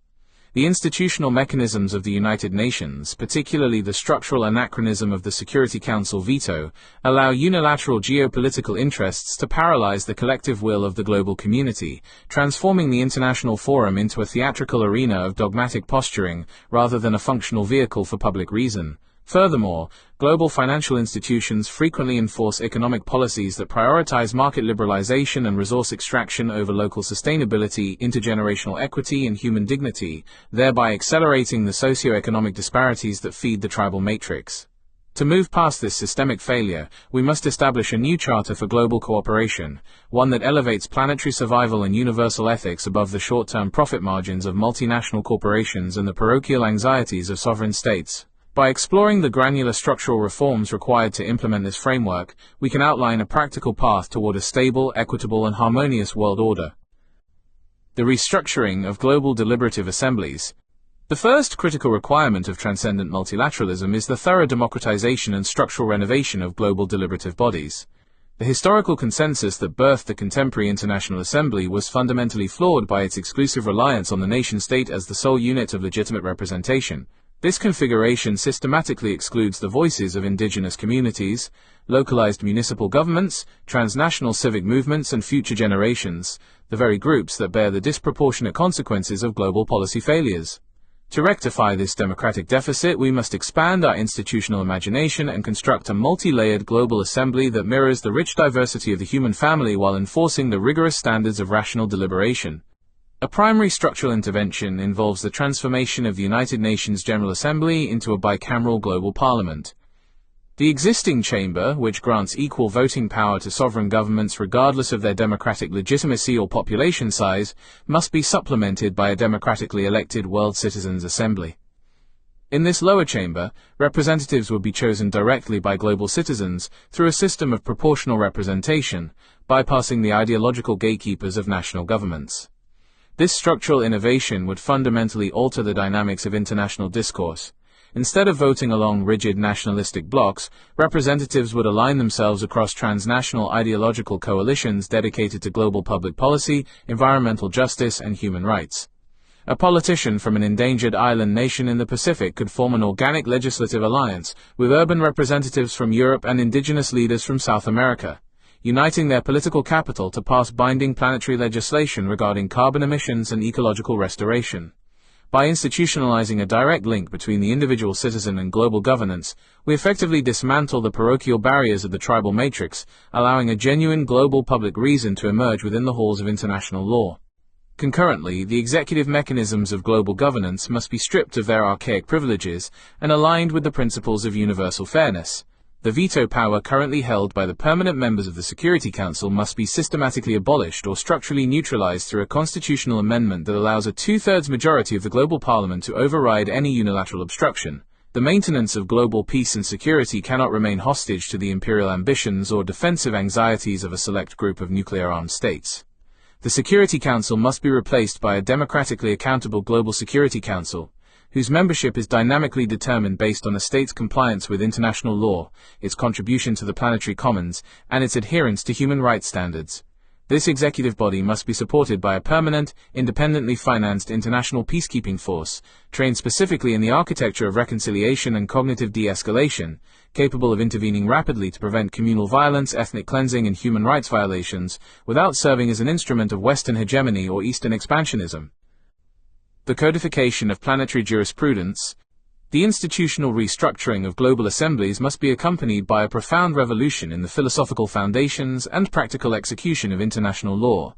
For centuries, Western legal traditions have treated the natural world as a passive, infinite commodity, a collection of property to be owned, exploited, and partitioned for the material benefit of human states and corporations. This extractive paradigm, which underpins the entirety of modern commercial law, is completely incompatible with the ecological realities of an interconnected planet. Transcendent multilateralism demands the urgent codification of planetary jurisprudence, a legal framework that recognizes the intrinsic rights of nature, establishes the category of global public commons, and elevates the destruction of ecosystems to the status of a supreme international crime. The foundational principle of planetary jurisprudence is the legal recognition of ecocide as a crime against humanity, triable before the International Criminal Court alongside genocide and war crimes. Ecocide must be defined with strict semantic precision as the widespread, systemic, and long-term destruction of any ecosystem, whether through industrial pollution, massive deforestation, overfishing, or the reckless release of toxic substances. Under this framework, corporate executives, state officials, and military commanders can be held personally and criminally liable for decisions that cause irreversible damage to the biosphere, removing the corporate veil of immunity that currently shields the perpetrators of environmental destruction. By elevating ecological stewardship to the highest tier of international law, we translate the universal ethical virtue of reverence for life into a powerful, enforceable mechanism of global accountability, demonstrating that the health of the planet is an absolute prerequisite for the survival of human civilization. Furthermore, planetary jurisprudence requires the creation of a global trusteeship system for the management of the planetary commons. The atmosphere, the oceans outside territorial waters, the polar regions, the global internet infrastructure, and the human genome must be explicitly declared as the common heritage of humanity, placed permanently outside the jurisdiction of national sovereignty and market commodification. These commons would be governed by independent global commons trusts, comprised of scientists, ethicists, indigenous representatives, and civil society leaders, operating under a strict mandate to preserve these vital resources for future generations. These trusts would possess the legal authority to issue binding regulations, levy planetary resource taxes, and penalize any state or corporate entity that violates the integrity of the commons. The revenue generated from these global resource taxes would be channeled directly into a global resilience fund, dedicated to financing climate adaptation in the global south, restoring degraded ecosystems, and providing universal access to clean water, renewable energy, and digital education. Redesigning global economics through ethical trade. The legal and institutional counterweights of transcendent multilateralism will remain structurally incomplete unless they directly confront and transform the deep systemic inequities embedded within the global economic order. The contemporary architecture of international trade and finance is largely governed by a neoliberal paradigm that prioritizes short-term capital accumulation, corporate deregulation, and financial speculation over the well-being of local communities and the preservation of cultural identities. This predatory economic model systematically transfers wealth from the global periphery to the core, creating severe socio-economic vulnerabilities that communal demagogues easily exploit to trigger ethnic anxieties and tribal fragmentation. To construct a sustainable future, we must redesign global economics through a comprehensive framework of ethical trade and restorative finance, transforming the global marketplace from an engine of exploitation into a cooperative vehicle for human flourishing. The primary intervention in this economic restructuring involves the complete overhaul of the World Trade Organization and the implementation of a global social and ecological tariff system. Under the current trade regime, multinational corporations are permitted to practice regulatory arbitrage, arbitrarily shifting their production facilities to nations with the weakest labor protections, the lowest environmental standards, and the most corrupt governments, thereby depressing global wages and externalizing the environmental costs of production. The global tariff system would systematically neutralize this destructive dynamic by levying compensatory duties on goods imported from nations or corporations that fail to meet strict international benchmarks for labor rights, living wages, carbon efficiency, and ecological sustainability. This approach ensures the framework transitions away from economic polarization by enforcing ethical minimums that encourage sustainable development. The tariffs collected would not flow into the treasuries of importing nations, but would be redistributed directly to the workers and local communities within the producing countries to finance social safety nets, trade unions, and sustainable industrial transitions. This mechanism aligns market incentives with universal virtues, ensuring that ethical production becomes a decisive competitive advantage in the global economy rather than a financial liability. Simultaneously, the architecture of international finance must be rescued from the volatile dynamics of speculative capitalism and anchored in the principles of restorative investment. Global financial institutions, such as the World Bank and the International Monetary Fund, must be thoroughly democratized, stripping Western nations of their disproportionate voting control and granting equitable decision-making power to the nations of the Global South. The structural adjustment programs that historically forced developing nations to dismantle their health, education, and welfare systems in exchange for debt relief must be permanently banned. In their place, international finance must institute a comprehensive system of sovereign debt jubilee for nations suffering from the compounding effects of colonial exploitation and climate change, pairing this relief with green development grants that enable these societies to leapfrog the fossil fuel era and build decentralized renewable energy economies. Furthermore, the international community must establish a global financial transactions tax, popularly known as a Tobin tax, to suppress high-frequency speculative currency trading while generating hundreds of billions of dollars annually to eradicate extreme poverty and fund public health infrastructure across the globe. The Global Technology Accord, governing the cognitive and digital frontiers. As humanity expands its material capabilities into the advanced domains of the 21st century, the framework of transcendent multilateralism must urgently extend its jurisdiction over the rapidly evolving frontiers of digital technology, artificial intelligence, and biotechnology. As detailed in earlier chapters, these advanced tools possess an extraordinary dual capacity. They can serve as unprecedented instruments for human liberation, scientific discovery, and global collaboration, or they can be weaponized as devastating mechanisms of mass surveillance, cognitive manipulation, and lethal warfare. Because the reach of these technologies is inherently global, bypassing the legislative controls of individual states, their ethical governance cannot be left to the erratic decisions of private tech corporations or national security apparatuses. We must establish a comprehensive global technology accord to ensure that the digital frontier remains permanently aligned with public reason, transparency, and the universal protection of human dignity. The foundational pillar of the Global Technology Accord is the absolute international ban on the development, deployment, and proliferation of autonomous lethal weapon systems. The delegation of life and death decisions to algorithms, machine learning models, or robotic platforms represents a supreme violation of human rights and a total abdication of the moral responsibility inherent to our shared humanity. Alongside traditional prohibited international weapons, such as chemical and biological agents or nuclear armaments, autonomous lethal systems represent an unprecedented cognitive threat by assigning machines the power to kill humans. An autonomous drone or robotic infantry unit, operating without meaningful human control, is incapable of practicing the moral imagination, exercising empathy, or understanding the subtle nuances of international humanitarian law. The international community must treat the creation of these machines with the same absolute moral condemnation currently reserved for chemical, biological, and nuclear weapons, establishing a strict verification regime under a newly created International Cognitive Security Agency to inspect corporate laboratories and military facilities, ensuring that all autonomous weapon systems are systematically dismantled and outlawed across the globe. Beyond the military sphere, the Global Technology Accord must enforce a radical restructuring of the digital attention economy. The algorithms that power global social media platforms must be legally classified as public utilities, subjecting them to strict international regulatory oversight. The Accord would mandate the absolute prohibition of surveillance capitalism, the corporate practice of tracking, extracting, and monetizing the private behavioral data of citizens to construct predictive psychological profiles designed for behavioral modification and political manipulation. Global tech platforms must be forced to transition to open-source architectures, where users retain absolute ownership over their digital footprints and hold the democratic power to configure the algorithms that determine their information feeds. Furthermore, the International Cognitive Security Agency would establish global standards for the identification and containment of algorithmic radicalization, requiring platforms to actively suppress content designed to trigger group-based disgust, dehumanization, and xenophobia.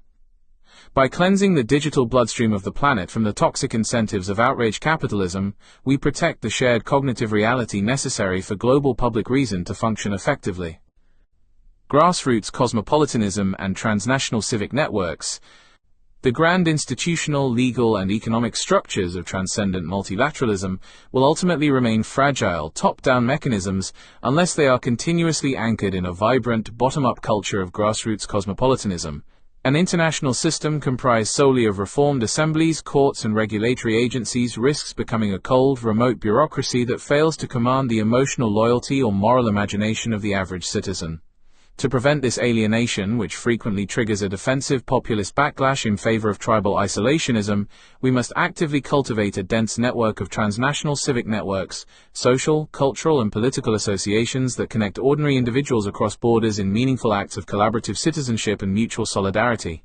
Grassroots cosmopolitanism operates on the sociological principle that true global solidarity is not built by erasing our local identities, but by weaving those identities into horizontal relationships of mutual enrichment and shared action. This requires the deliberate institutionalization of structured transnational civic assemblies, which flourish through digital global town halls, cross-border cooperatives that bypass traditional corporate monopolies, and extensive youth exchanges. In these spaces, ordinary citizens from different parts of the world are regularly brought together via secure, translated digital networks to deliberate on global challenges, share local solutions, and draft policy recommendations for the World Citizens Assembly.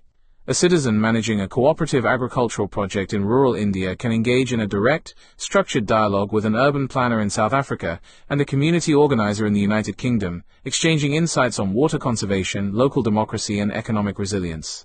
These horizontal interactions transform the concept of the global community from an abstract philosophical ideal into a tangible lived reality, building deep reserves of international social capital that insulate the global public square against the polarizing rhetoric of ethno-nationalist demagogues.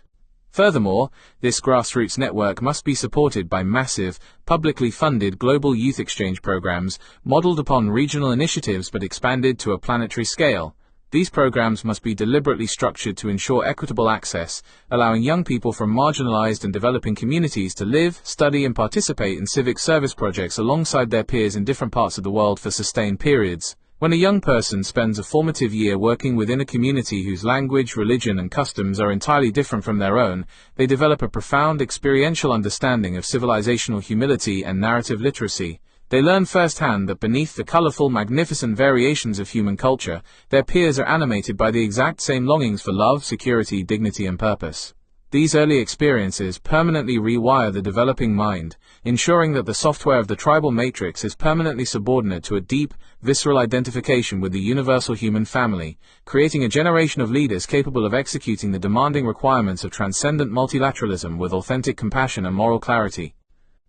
Reclaiming the global destiny. The comprehensive framework of transcendent multilateralism outlined throughout this chapter offers humanity a definitive, practical path away from the precipice of global fragmentation and toward a sustainable, harmonious future. It demonstrates that the profound existential challenges of our era, the degradation of the biosphere, the volatile frontiers of advanced technology, the systemic inequities of global finance, and the polarization of our information ecosystems, are not insurmountable curses of fate, but structural consequences of a fragmented, obsolete model of international governance. We possess the institutional designs to democratize global assemblies, the legal principles to codify planetary jurisprudence, the economic tools to enforce ethical trade, the technological frameworks to protect our cognitive security, and the grassroots networks to build an enduring global solidarity. The execution of this vision represents the supreme moral task of our generation. It demands that we summon the courage to transcend the short-term dictates of national selfishness, corporate greed, and dogmatic absolutism, and actively step onto the shared ground of public reason and universal virtue. Let us cast aside the cynical fatalism that claims human beings are eternally condemned to tribal conflict, and instead dedicate our intellects, our resources, and our collective will to the architecture of global reconciliation. By restructuring our planetary governance to reflect the highest common factor of human decency, we ensure that our magnificent, diverse civilization can step forward into the modern landscape with unshakable confidence, turning this critical historical crossroads into the definitive dawn of a peaceful, just, and unified world. Reflection questions. 1. How can the proposed World Citizens Assembly ensure authentic representation for marginalized populations who lack access to the digital infrastructure required for global elections? 2. What specific diplomatic and economic strategies can be deployed to persuade nuclear-armed and economically dominant states to voluntarily surrender their veto power within global assemblies? 3.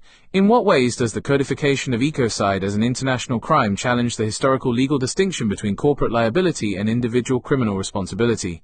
4. How can a global social and ecological tariff system be designed to prevent it from being weaponized as a protectionist tool by wealthy nations to suppress the economic development of the global South? 5. What mechanisms can transnational civic networks use to maintain their independence and prevent their initiatives from being co-opted or suppressed by authoritarian states seeking to enforce national isolationism? Chapter 10. The Synthesis of Transcendent Realism, a Manifesto for the Planetary Era. The grand evolutionary trajectory traced across the preceding chapters culminates not in a utopia of bloodless abstractions, but in the demanding, concrete realization of what must be termed transcendent realism.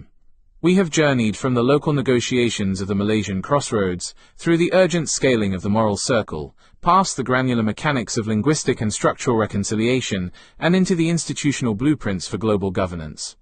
Yet, this entire intellectual architecture remains a fragile house of cards, if it is conceived merely as a collection of separate policies or mechanical adjustments. The true crisis of the contemporary era is at its core a metaphysical one, a profound disorientation regarding the ultimate purpose of human association, the nature of shared truth, and the cosmic responsibility of our species. Transcendent realism offers a definitive resolution to this crisis by synthesizing the absolute unchanging insights of human virtue with an uncompromising hard-headed engagement with the material, technological, and ecological imperatives of our planetary home. It provides the final conceptual archway through which humanity must pass if it is to successfully close the chapter on its long, bloody history of tribal fragmentation and step forward into a mature, unified civilizational era. To operationalize transcendent realism on a global scale, the human community must undergo a profound philosophical awakening that completely redefines the relationship between personal conviction and public action. For generations, the modern world has been trapped in a paralyzing, artificial dichotomy between a cynical, value-free materialism that reduces all human behavior to economic calculation, and a fierce, dogmatic fundamentalism that seeks to impose narrow theological or ideological absolute certainties upon a pluralistic world. Both paths represent a profound surrender to the lowest common denominator. The former strips our public institutions of their moral authority, leaving them defenseless against the corrosive power of greed, while the latter ignites the volatile software of the tribal matrix, transforming deep differences into existential wars of survival. Transcendent realism slices directly through this false binary by demonstrating that our deepest spiritual intuitions and our highest rational capabilities are not adversaries but twin expressions of a singular universal human dignity. It demands that we construct a public square where the transcendent virtues of compassion, truth and justice are treated not as subjective preferences, but as objective foundational realities necessary for the preservation of life itself. The evolution of the sovereign consciousness.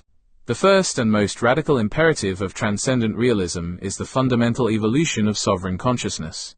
The concept of sovereignty, which has served as the bedrock of international law since the middle of the 17th century, was originally designed to insulate territorial rulers from external religious interference and establish a basic baseline of domestic order. In that historical context, sovereignty was defined as an absolute, exclusive and self-serving exercise of power, a legal license for a state to maximize its own wealth, security and prestige without accountability to the wider human family or the health of the biosphere. In our hyper-connected planetary era, this isolated model of sovereignty has transformed into an existential hazard, a dangerous legal anachronism that permits individual nations to actively export ecological ruin, manipulate global digital networks and stockpile weapons of mass destruction under the guise of national security. Transcendent realism demands that we systematically replace the archaic model of exclusive sovereignty with a sophisticated paradigm of relational sovereignty. Under this legal and philosophical framework, a nation-state's legitimacy is no longer derived merely from its monopoly on internal violence or its capacity to defend its borders. Rather, its sovereignty is explicitly conditioned upon its fulfillment of global obligations and its stewardship of the planetary commons. Relational sovereignty establishes that a government has a sacred dual responsibility, a domestic duty to protect the welfare and cultural heritage of its citizens, and a cosmic duty to preserve the ecological, technological and cognitive security of the entire human family.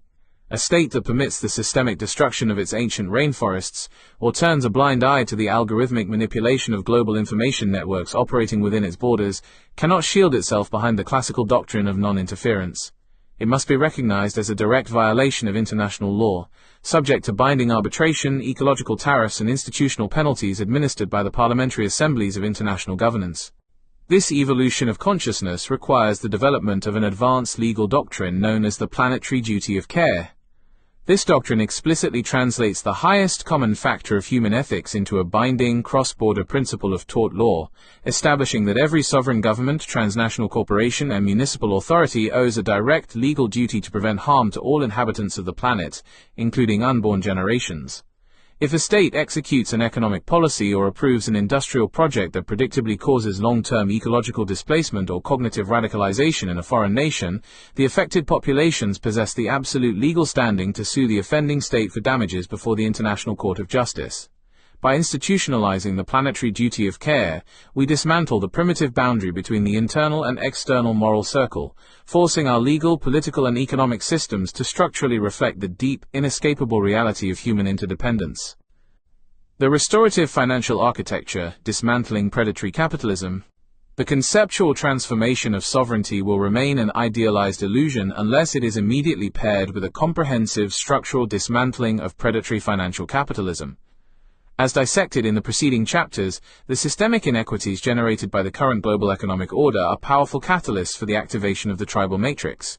When local economies are shattered by speculative capital flight, when sovereign nations are trapped in perpetual debt cycles by undemocratic financial institutions, and when wealth is systematically concentrated in fewer hands, the resulting social anxiety breeds a profound vulnerability to populist demagoguery. Transcendent realism requires the immediate implementation of a restorative financial architecture designed to align the flow of global capital with the permanent virtues of equity, sustainability, and human flourishing. The first foundational pillar of this restorative architecture is the universal establishment of the Planetary Sovereign Wealth Fund. This fund would be financed through the systematic collection of the Global Financial Transactions Tax, the ecocide penalties levied by the International Criminal Court, and the planetary resource taxes gathered by the Global Commons Trusts. Crucially, the Planetary Sovereign Wealth Fund would operate completely independent of the control of private banking cartels or wealthy donor states, governed instead by a democratically accountable board comprised of representatives from the World Citizens Assembly, indigenous communities, and economic ethicists. The primary mandate of the fund would be the direct provisioning of a global universal basic assets dividend, a mechanism that provides every human being on the planet with guaranteed access to the material baselines of human dignity: clean water, nutrient-dense food, comprehensive healthcare, quality education, and secure housing.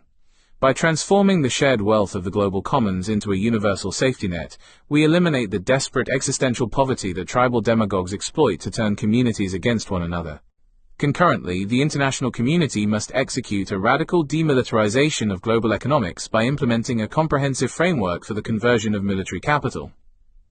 Annually, the nation-states of the world squander trillions of dollars on the production, maintenance, and modernization of weapons systems designed to incinerate human life and destroy civilizational infrastructure. A colossal misallocation of human genius and material resources that represents the ultimate manifestation of the lowest common denominator. Transcendent realism requires all nations to commit to a legally binding, phased reduction of their military expenditures by 10% annually over the next decade, redirecting those funds into domestic and international green infrastructure projects. The massive industrial complexes currently dedicated to the manufacture of warships, fighter jets, and missiles must be structurally converted into state-of-the-art production facilities for renewable energy grids, advanced water purification technologies, and ecological monitoring systems.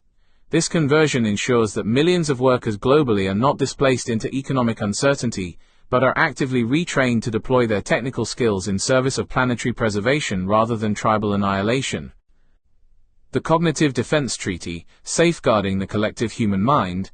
As humanity successfully reorganizes its political and economic structures, it must simultaneously erect a powerful, impenetrable shield around its most vulnerable and precious asset, the collective human mind. The rise of advanced digital technology, neuromorphic computing, and synthetic media has transformed the cognitive sphere into an active zone of unregulated psychological warfare. As detailed previously, the commercial attention economy profits directly from the systematic exploitation of human evolutionary vulnerabilities, using sophisticated algorithms to bypass critical reason and trigger the ancient software of tribal panic. If our cognitive environment continues to be polluted by deliberate disinformation, weaponized outrage, and the calculated destruction of a shared evidential reality, the capacity for global public reason will completely collapse, rendering all forms of democratic governance impossible. Transcendent realism demands the immediate ratification of the Global Cognitive Defense Treaty. The core objective of the Global Cognitive Defense Treaty is the absolute codification of cognitive liberty as a fundamental, inalienable human right. Cognitive liberty must be defined as the right of every individual to maintain absolute autonomy over their own mental processes, free from algorithmic manipulation, covert psychological profiling, and neurotechnological coercion. Under this treaty, the practice of algorithmic engineering designed to induce addiction, cultivate outgroup hostility, or systematically erode the capacity for sustained attention would be legally categorized as a crime of cognitive violence, subject to immediate international prosecution and the complete revocation of a corporation's license to operate. The treaty would mandate the absolute deletion of all existing predictive behavioral profiles held by tech conglomerates, effectively bankrupting the industry of surveillance capitalism and returning data sovereignty to the individual citizen. To enforce these rigorous standards, the treaty would empower the International Cognitive Security Agency to deploy advanced, non-commercial algorithmic audits across all global digital platforms. These audits would verify that information feeds are configured to prioritize factual accuracy, diverse yet civil viewpoints, and the active suppression of dehumanizing rhetoric. Furthermore, the Accord would establish the Global Truth Protocol, a decentralized, open-source digital verification network managed by an international coalition of universities, scientific academies, and investigative journalists. This protocol would utilize advanced cryptographic watermarking to trace the provenance of all digital media, providing citizens with an unalterable tool to instantly identify synthetic media, deepfakes, and state-sponsored disinformation campaigns.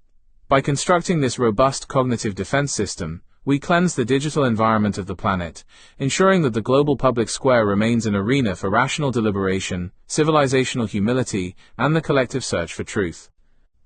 The mobilization of transnational civic solidarities, the grand institutional, legal, and cognitive fortresses built by transcendent realism will ultimately remain stagnant structures unless they are continuously animated by the vibrant, bottom-up mobilization of transnational civic solidarities. A global civilization cannot be maintained solely by the clean mechanics of reformed laws and digital protocols.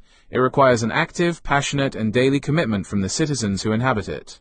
we must consciously cultivate a culture of planetary activism, creating horizontal networks of cooperation that bypass the traditional limitations of national boundaries and corporate structures, allowing ordinary individuals to flex their moral imagination in service of global reconciliation. A premier manifestation of this grassroots mobilization is the establishment of the Global Solidarity Corps. This initiative would require all young adults, upon completion of their secondary or higher education, to dedicate 1 year of civic service to an international project located outside their country of origin. Financed entirely by the Planetary Sovereign Wealth Fund, the Global Solidarity Corps would deploy multicultural teams of young people to the front lines of global crises, executing massive reforestation initiatives in the Sahel, constructing decentralized solar arrays in remote rural communities, assisting in the resettlement and integration of climate refugees, and staffing localized reconciliation centers in regions recovering from communal violence. This immersive experience completely shatters the insular illusions of the tribal matrix. When young adults live, eat and labor alongside peers from entirely different religious, linguistic and socio-economic backgrounds to achieve a tangible common good, their superficial prejudices dissolve in the face of shared humanity. They return to their home communities not as narrow ethno-nationalists, but as active, lifelong ambassadors of civilizational humility and transcendent realism. Simultaneously, the framework of transnational solidarity must actively revitalize the global labor and cooperative movements, creating direct economic linkages that bypass the exploitative channels of multinational corporations. We must witness the rapid proliferation of transnational worker-owned cooperatives, economic enterprises that link producers in the global south directly with consumers in the global north through democratic, transparent digital platforms. A coffee farming cooperative in Central America, owned entirely by local families, can utilize decentralized finance networks to sell its produce directly to a cooperative supermarket chain in the United Kingdom, ensuring that the full value of the labor remains within the local community, while providing ethical consumers with complete transparency regarding wages, environmental standards, and community investment.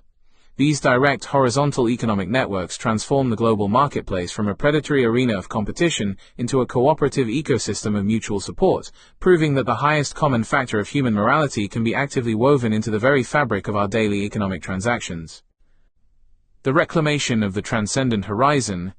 Ultimately, the manifesto of transcendent realism demands a profound reclamation of the transcendent horizon within the cultural life of our species. We must recognize that the relentless fragmentation of the modern world is the predictable symptom of a deep spiritual vacuum, a systemic failure to provide human beings with a meaningful, inclusive narrative that explains their place in the cosmic story. For too long, we have allowed the sublime power of the transcendent to be hijacked by the exclusive dogmas of religious extremism or flattened by the sterile materialism of secular technocracy.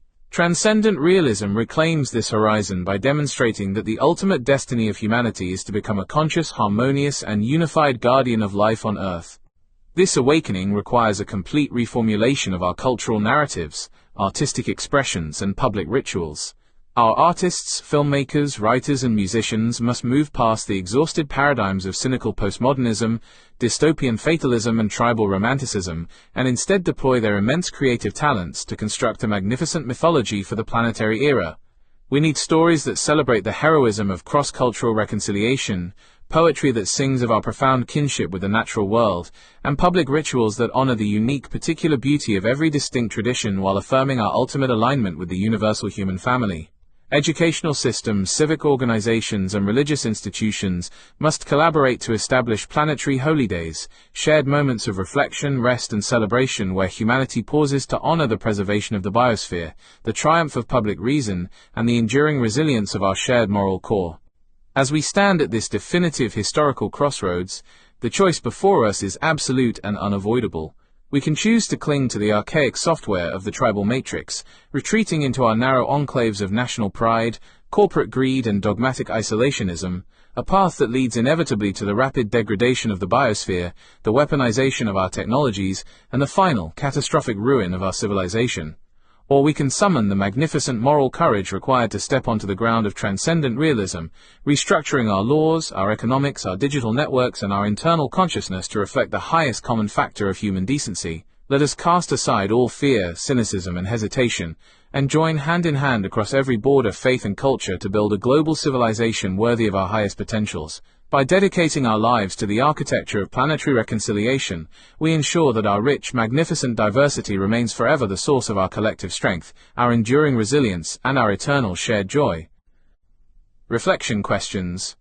1. In what ways does the doctrine of relational sovereignty redefine the ethical responsibilities of military commanders and intelligence agencies during times of localized conflict? 2. What specific legal and structural mechanisms are required to ensure that the Planetary Sovereign Wealth Fund remains permanently insulated from political corruption and Western institutional dominance? 3. How can the International Cognitive Security Agency effectively distinguish between harmful algorithmic manipulation and legitimate controversial political speech within the digital public square? 4. What strategies can be deployed to overcome the powerful resistance of the military-industrial complex when executing the structural conversion of military capital into green infrastructure? 5. How can localized cultural traditions and indigenous spiritualities protect their unique identities from being diluted or homogenized within a global culture defined by transcendent realism? Chapter 11. The Realization of Planetary Harmony, Epilogue to the Architecture of Human Reconciliation. If the philosophy of transcendent realism provides the architectural blueprint for the planetary era, its ultimate validation lies in its application to the immediate, practical texture of everyday life. A global order featuring reformed parliaments, planetary trusts, and advanced cognitive defense systems will remain inert unless these macro-level structural adjustments cascade downward into the micro-level routines of communities and individuals.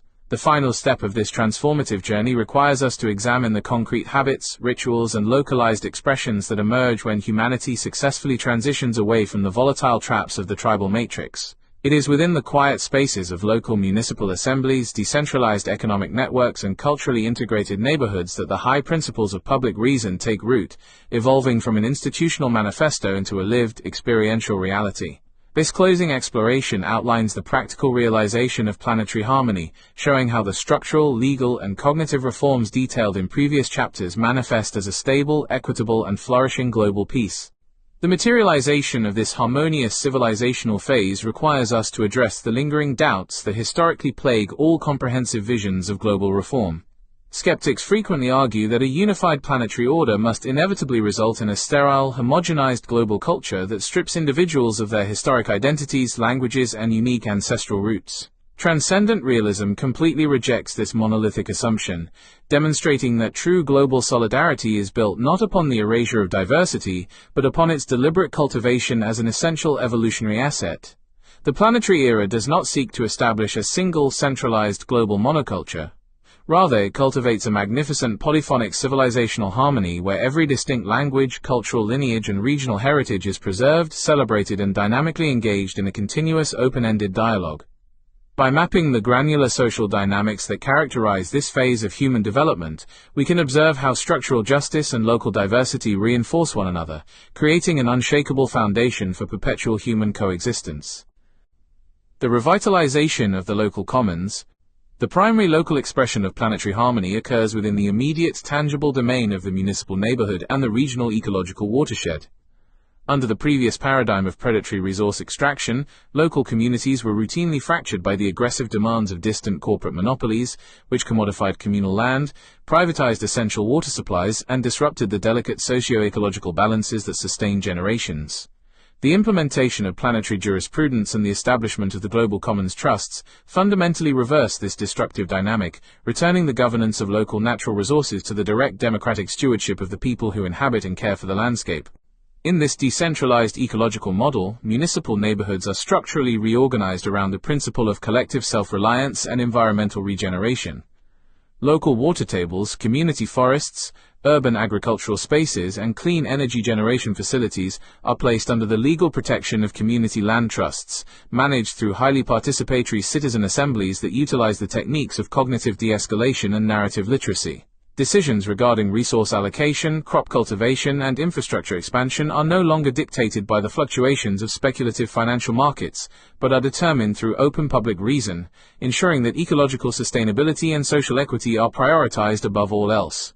A neighborhood assembly in a bustling urban center or a rural village can manage its own localized, zero-emission microgrid, utilizing advanced, open-source renewable technologies provided by the converted industrial sectors of the global economy, completely liberating the community from dependency on fossil fuel syndicates or centralized state monopolies.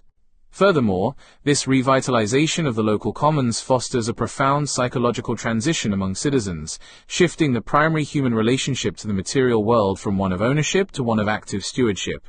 When individuals participate directly in the maintenance and restoration of their local ecosystems, their internal moral circle naturally expands to encompass the non-human world. The daily practice of caring for a community watershed, restoring degraded topsoil through regenerative agriculture, or monitoring local biodiversity transforms environmental ethics from an abstract academic theory into a visceral lived duty. This deep, experiential connection to the immediate landscape serves as a powerful psychological counterweight to the disorienting, abstract pressures of the digital age, anchoring the human mind in the slow, restorative rhythms of the natural world and immunizing the population against the artificial panics generated by the attention economy. The integration of restorative justice practices. As the economic and ecological baselines of local communities are stabilized, the internal mechanisms of social conflict resolution must undergo an equivalent structural revolution. The traditional penal systems of the modern world, heavily reliant on punitive incarceration, structural isolation, and adversarial litigation, are profoundly unsuited for a society striving for deep, enduring reconciliation. These systems frequently exacerbate social fractures, reinforcing the tribal divisions between the perpetrator and the victim, and failing to address the underlying psychological and socioeconomic vulnerabilities that drive antisocial behavior. The planetary era replaces these archaic legal structures with a comprehensive, institutionalized framework of restorative justice and community reconciliation. Restorative justice within the planetary era operates on the foundational principle that any transgression against an individual or a community represents a tear in the fabric of the shared human family, requiring active healing rather than mechanical punishment. Instead of relying on an adversarial system that results in punitive incarceration and deepened fractures, the planetary era shifts toward a restorative system anchored in empathetic dialogue and communal healing. Municipal legal centers are transformed from adversarial courtrooms into circles of public reason and empathetic dialogue, facilitated by trained specialists in cross-cultural mediation and cognitive health. When an infraction occurs, the legal process brings the perpetrator, the victim, and affected community members together into a structured, highly disciplined space of narrative confrontation. The objective is to encourage the perpetrator to confront the full, granular human consequences of their actions, fostering authentic accountability and civilizational humility, while providing the victim with an open, validating forum to articulate their grief and negotiate terms of material and psychological restitution.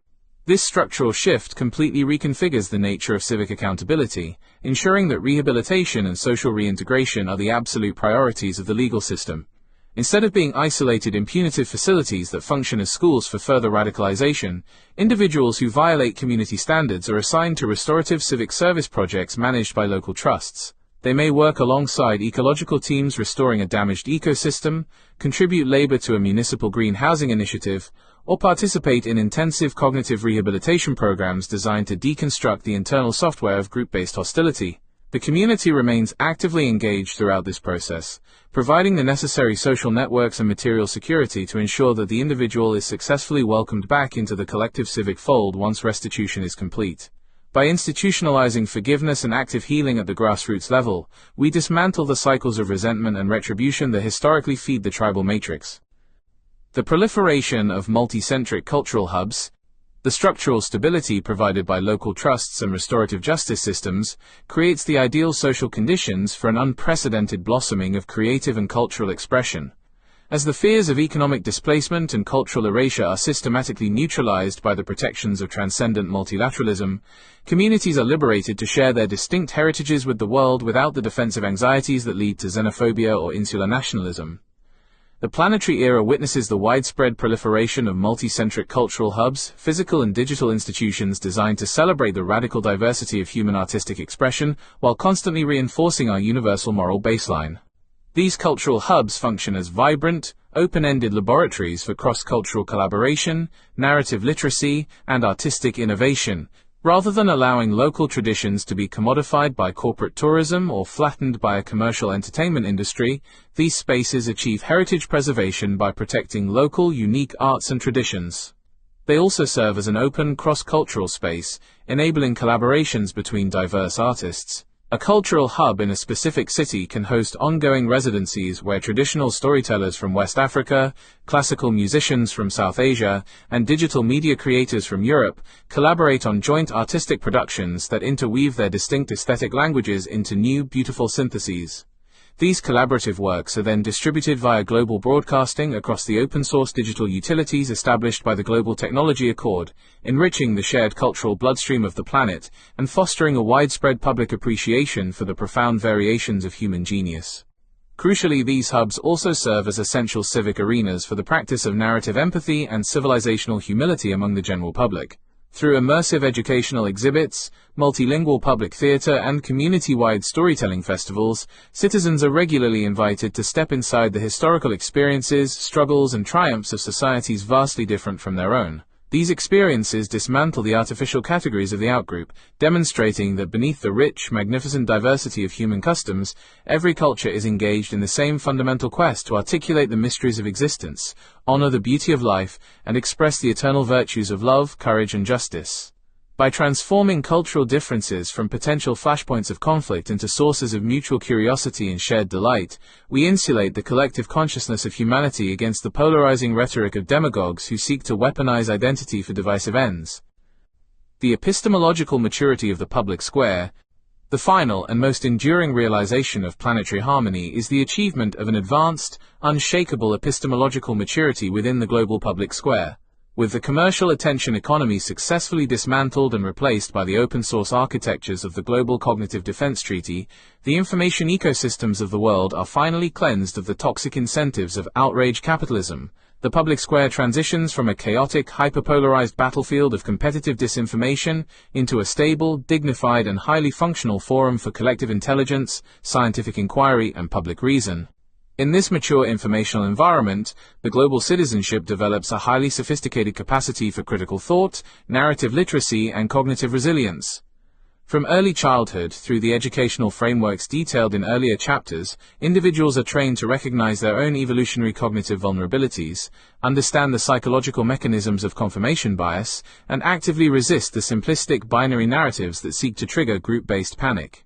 The citizens of the planetary era do not view disagreement as an existential threat to their identity, but recognize it as an essential, constructive mechanism for the discovery of deeper truths. Public debates on complex scientific, ethical, or geopolitical challenges are characterized by a profound commitment to evidential reality, mutual respect, and intellectual humility, allowing the best rational arguments to guide the formation of public policy. Furthermore, this epistemological maturity is continuously supported by the transparent, decentralized networks of the Global Truth Protocol, which provides every citizen with instant, unalterable access to verified data and scientific consensus regarding the health of the biosphere, the stability of the economy, and the progress of global human rights. The spread of state-sponsored disinformation or corporate-funded propaganda becomes structurally impossible within this framework, as any attempt to manipulate the information ecosystem is immediately detected and transparently flagged by independent peer-reviewed cryptographic audits. This shared, uncorrupted evidential reality allows the human family to make collective decisions with unprecedented speed and clarity, ensuring that our planetary governance can adapt dynamically to emerging challenges without succumbing to the paralysis, cynicism, or tribal polarization that crippled previous generations. The horizon of endless possibility. As we reach the conclusion of this extensive exploration into the architecture of human reconciliation, we are left with a profound sense of the endless possibilities that await humanity when it finally chooses to claim its collective destiny. The path of transcendent realism is not an impossible dream or an unreachable ideal. It is a fully realized, structurally sound, and deeply practical roadmap for the preservation and elevation of our global civilization. We have demonstrated that the immense crises of our era, whether ecological, technological, political, or cognitive, are ultimately invitations to transcend the narrow, obsolete paradigms of our past and build a world that reflects the highest common factor of our shared humanity. The future is not a predetermined landscape of inevitable decay or inescapable conflict, but an open, fertile field waiting to be shaped by our collective courage, our intellect, and our moral imagination. By choosing to implement the deep structural reforms, the legal innovations, the economic reconfigurations, and the educational transformations detailed throughout these pages, we lay the foundation for a permanent, flourishing planetary peace. Let us step forward into this new era with unshakable confidence, recognizing that our magnificent diversity is the true catalyst for our strength, our resilience, and our eternal shared joy. The long, turbulent night of tribal fragmentation is finally drawing to a close, and the dawn of a unified, harmonious, and mature global humanity is beginning to break across the horizon of our shared world. Reflection questions. 1. How can local municipal assemblies ensure that the governance of the community land trusts remains highly participatory and prevents the emergence of informal local oligarchies? 2. What specific psychological indicators can restorative justice practitioners use to determine when a perpetrator has achieved authentic accountability and is ready for full reintegration into the community? 3. In what ways can multicentric cultural hubs balance the desire to preserve ancient, unchanging cultural traditions with the natural impulse of artists to innovate and synthesize diverse styles? 4. How can the Global Truth Protocol maintain its absolute political neutrality and prevent its decentralized verification networks from being perceived as biased by local populations with distinct worldview assumptions? 5. What strategies can be employed at the grassroots level to sustain civic enthusiasm and prevent burnout among ordinary citizens participating in continuous local and global democratic processes? Chapter 12. The cosmological integration of human purpose, the final horizon of the planetary era. If the implementation of planetary harmony across our local neighborhoods, restorative legal systems, and multicentric cultural spaces represents the successful anchoring of public reason on Earth, the final realization of this journey requires us to cast our gaze upward and outward. We cannot conceive of a mature global civilization that remains perpetually inward-looking, bound exclusively to the terrestrial concerns of its immediate birthplace. The human mind, having successfully dismantled the internal and external software of the tribal matrix, naturally seeks a grander canvas upon which to project its collective imagination and moral purpose. Transcendent realism in its ultimate expression demands that we systematically align our geopolitical stability, technological capabilities, and ethical frameworks with the broader unfolding narrative of the cosmos. This final chapter explores the deep, granular integration of human purpose into the cosmic environment, demonstrating that the structural reconciliation achieved on Earth is the absolute prerequisite for our safe, meaningful, and permanent expansion into the wider universe. The transition toward a cosmologically integrated civilization requires an honest, unyielding deconstruction of the historical paradigms that have traditionally driven human exploration. For centuries, the impulse to venture into the unknown was deeply infected by the lowest common denominator of imperial conquest, resource exploitation, and competitive nationalism. The early maritime voyages of discovery and the 20th century space races were primarily weaponized as theatrical extensions of territorial realpolitik, driven by the desperate desire of rival states to assert ideological dominance, claim exclusive property rights, and secure strategic military high ground.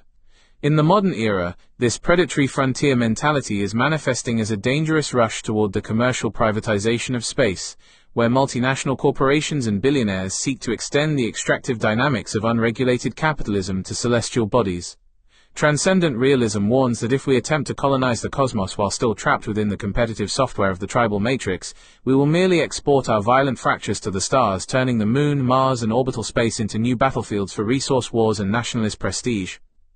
To prevent this catastrophic cosmic tragedy, we must deliberately design and execute a framework of unified planetary exploration, ensuring that our journey into the universe is conducted exclusively as a cooperative endeavor on behalf of the entire human family.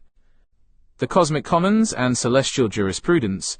The primary structural intervention required to govern our expansion into the universe is the comprehensive expansion of planetary jurisprudence into a binding framework of celestial jurisprudence.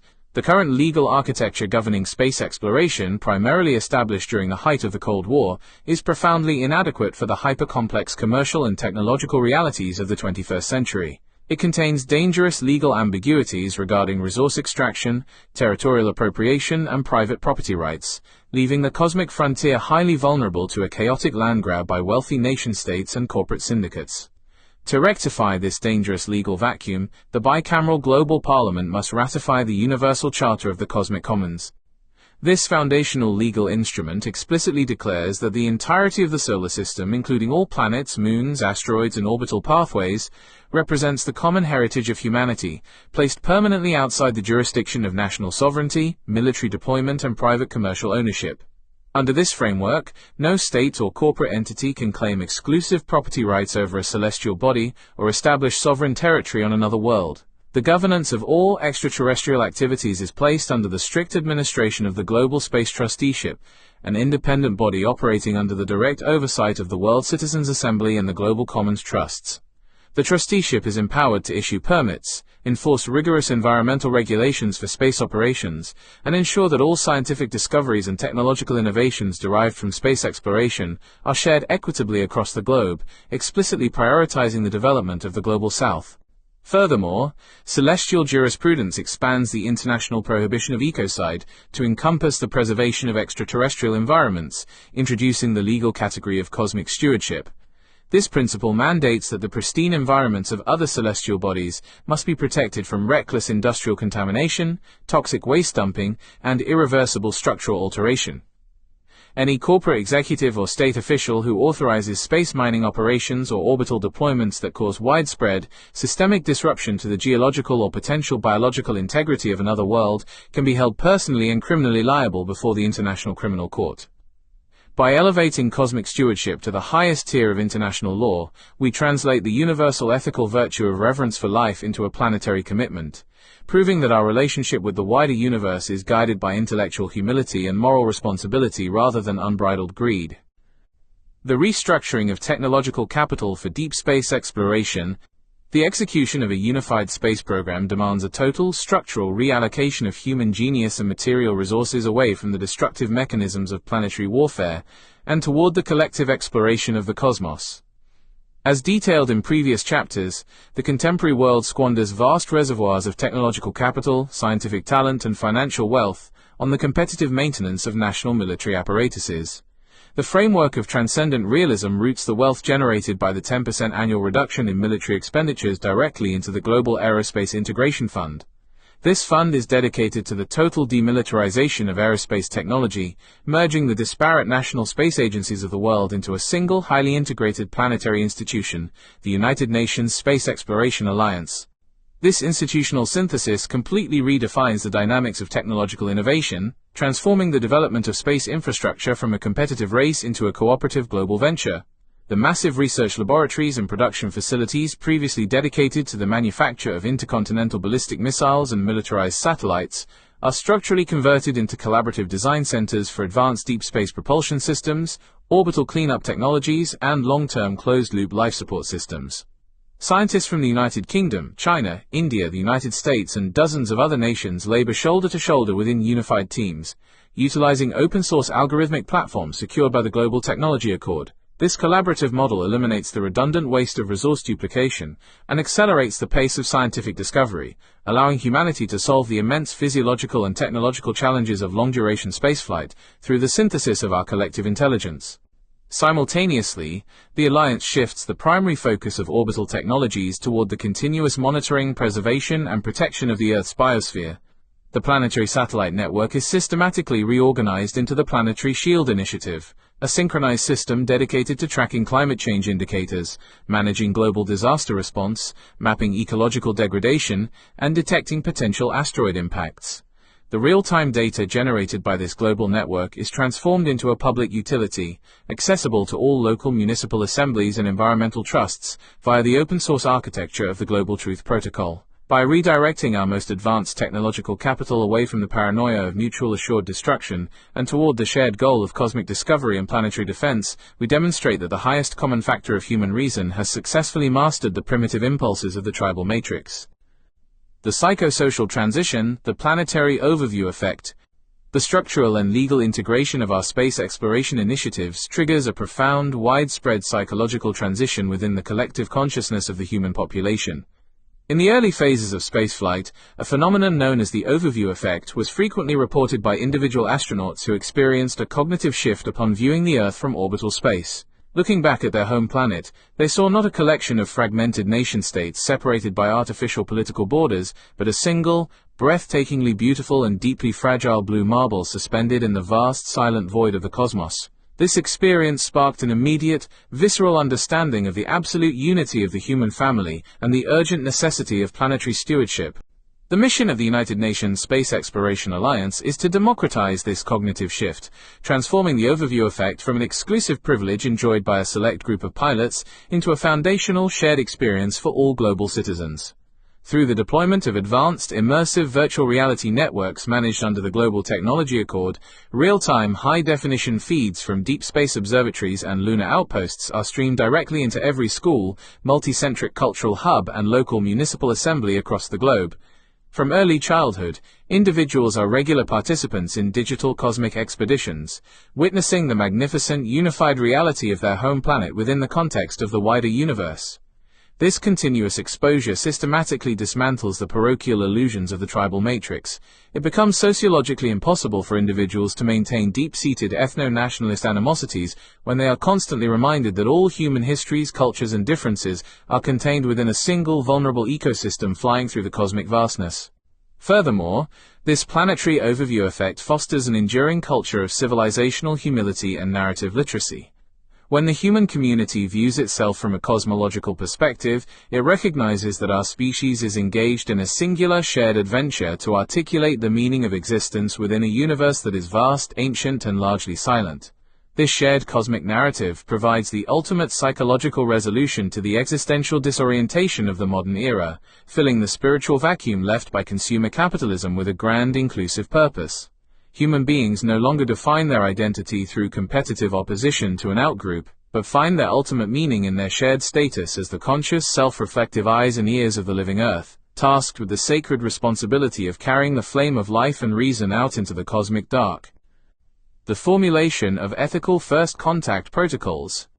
As human capabilities advance toward the eventual establishment of permanent research outposts on other worlds, and the long-term exploration of the outer solar system, celestial jurisprudence must proactively address the profound philosophical and ethical challenges associated with the potential discovery of extraterrestrial life. Whether this life manifests as simple microbial organisms beneath the icy crust of Europa, or as advanced, intelligent civilizations across distant star systems, our response must be guided by the highest standards of public reason and universal virtue. The Global Parliament must therefore ratify the International First Contact Protocol Treaty, ensuring that humanity acts with absolute moral clarity whenever it encounters the unknown. The primary pillar of the First Contact Protocol is the absolute enforcement of biological and ecological non-interference, a legal doctrine known as the principle of evolutionary autonomy. This principle dictates that if microbial or non-intelligent life is discovered on any celestial body, that entire world is immediately declared a sanctuary zone, placed under the absolute protection of the Global Space Trusteeship. All industrial exploration, resource collection, and human settlement within that system are permanently prohibited, allowing the indigenous ecosystem to evolve along its own natural trajectory free from human contamination or disruption. Human presence is restricted to non-invasive remote scientific observation conducted by automated platforms that are subjected to rigorous sterilization procedures. This unyielding ethical commitment demonstrates that our global civilization values the intrinsic right of life to exist and evolve far above the material profits of resource extraction, proving that our moral circle has expanded to encompass the cosmic environment. In the grander context of potential contact with an intelligent extraterrestrial civilization, the treaty establishes that all communication, diplomacy, and interaction must be conducted exclusively through the unified representation of the Global Parliament, completely bypassing the unilateral interventions of individual nation-states or military alliances. The protocol mandates that human diplomacy must be guided by an absolute commitment to transparency, peace, and mutual respect, completely free from the paranoid doctrines of preemptive containment or strategic dominance that characterized our tribal past. We must approach the cosmic community not as a collection of fragmented, aggressive tribes seeking alliances against one another, but as a mature, reconciled planetary species that speaks with a single, harmonious voice of public reason. By preparing ourselves ethically for the ultimate encounter with the other, we solidify our internal unity, ensuring that our civilizational maturity is complete both within our planetary home and across the cosmic frontier. The evolution of the Earth as a living work of art. The ultimate materialization of planetary harmony and cosmological integration occurs when the human family turns its collective creative genius inward, transforming the Earth itself into a magnificent, living work of art and an enduring sanctuary for life. For centuries, industrial civilization treated the planet as a collection of raw commodities to be aggressively consumed, leaving a scarred landscape of deforested continents, polluted oceans, and disappearing species. The synthesis of transcendent realism permanently reverses this destructive legacy, entering a historical phase where the primary economic and creative purpose of humanity becomes the systematic restoration, enrichment, and aesthetic elevation of the biosphere. In this mature ecological era, the global economy functions as a completely circular regenerative system, powered entirely by the decentralized, open-source renewable networks established during the transition away from predatory capitalism. The grand industrial zones that once poisoned the environment are systematically dismantled and replaced by thriving, interconnected wildlife corridors, allowing the ancient migratory paths of the animal kingdom to heal across continents. Through the funding provided by the Planetary Sovereign Wealth Fund and the guidance of the Global Commons Trusts, massive, long-term ecological restoration projects are executed on a planetary scale. The deserts of the world are carefully transitioned into sustainable, biodiverse ecosystems using advanced water harvesting technologies. The global oceans are cleansed of plastics and industrial chemical waste through the deployment of automated recovery fleets, and the ancient, primary rainforests are permanently expanded and protected as sacred sanctuaries of planetary life. This transformation of the Earth requires a profound revolution in our architectural, urban, and artistic paradigms. The cities of the planetary era are no longer designed as concrete monoliths that isolate human beings from the natural world. Instead, they are constructed as living bioregions that integrate seamlessly into the local landscape. Urban spaces utilize biomimetic architecture, where buildings function like living organisms, filtering water, generating solar energy, and cultivating vertical agricultural systems that provide local communities with abundant, nutrient-dense food. The multi-centric cultural hubs become centers for a new, planetary artistic renaissance, where musicians, poets, and digital creators collaborate to compose works that celebrate the slow, majestic rhythms of the changing seasons, the intricate beauty of ecological webs, and the deep joy of civilizational peace. The Earth becomes a vibrant, conscious canvas where human intelligence and ecological vitality function in perfect, harmonious synchronization. The eternal dawn of the planetary civilization. As we bring this extensive manifesto for the planetary era to its ultimate conclusion, we recognize that we are standing at the absolute dawn of a new, unlimited phase of human history. The profound architecture of reconciliation detailed across these 12 chapters is not a collection of distant dreams, but a fully articulated, practical, and urgent choice that faces our generation at this very moment.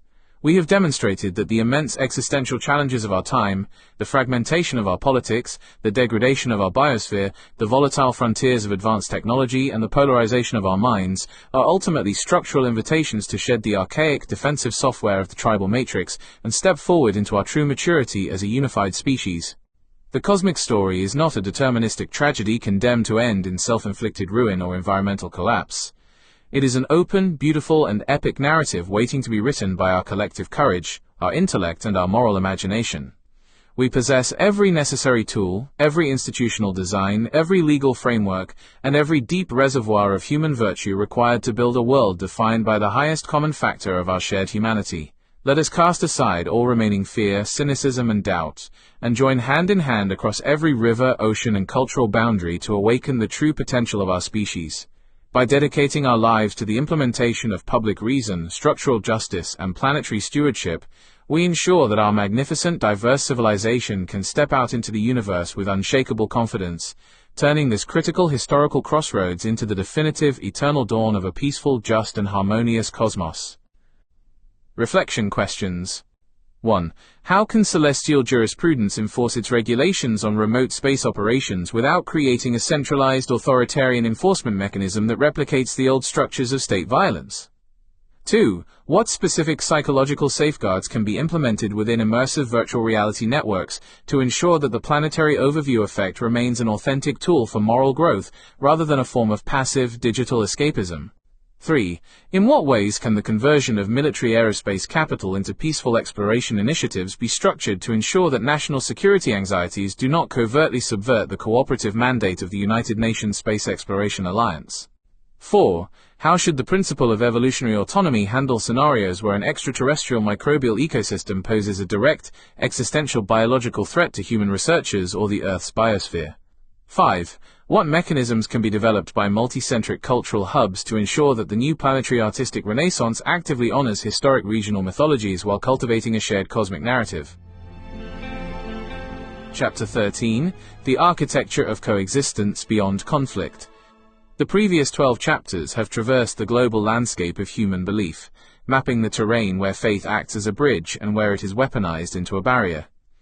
We have passed the overlapping layers of ethnicity, nationalism, and resource competition that transform private conviction into public conflict.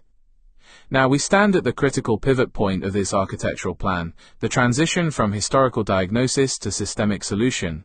If humanity cannot and should not eliminate its differences, how do we build a shared civilizational home that does not collapse under the weight of its own diversity? The public discourse surrounding pluralism routinely traps us within two equally hazardous false choices. The first is the illusion of assimilation, which presents a homogenizing demand that for societies to be stable, everyone must eventually think, believe, and behave the same way. The second is the doom of incompatibility, which offers a fatalistic assertion that distinct religious and cultural groups are fundamentally incapable of organic, sustained coexistence.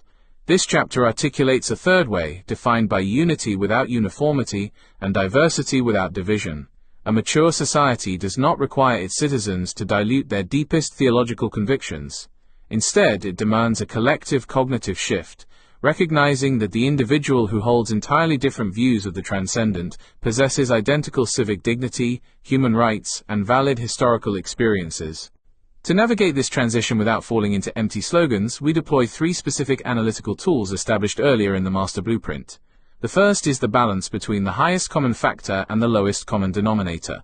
As defined in our initial mathematical metaphor, the highest common factor represents the elevated ethical core, compassion, justice, integrity, shared across distinct theological systems. Conversely, the lowest common denominator represents the raw, primal impulses that emerge when any collective identity is weaponized, such as fear, tribalism, greed, and outgroup hostility.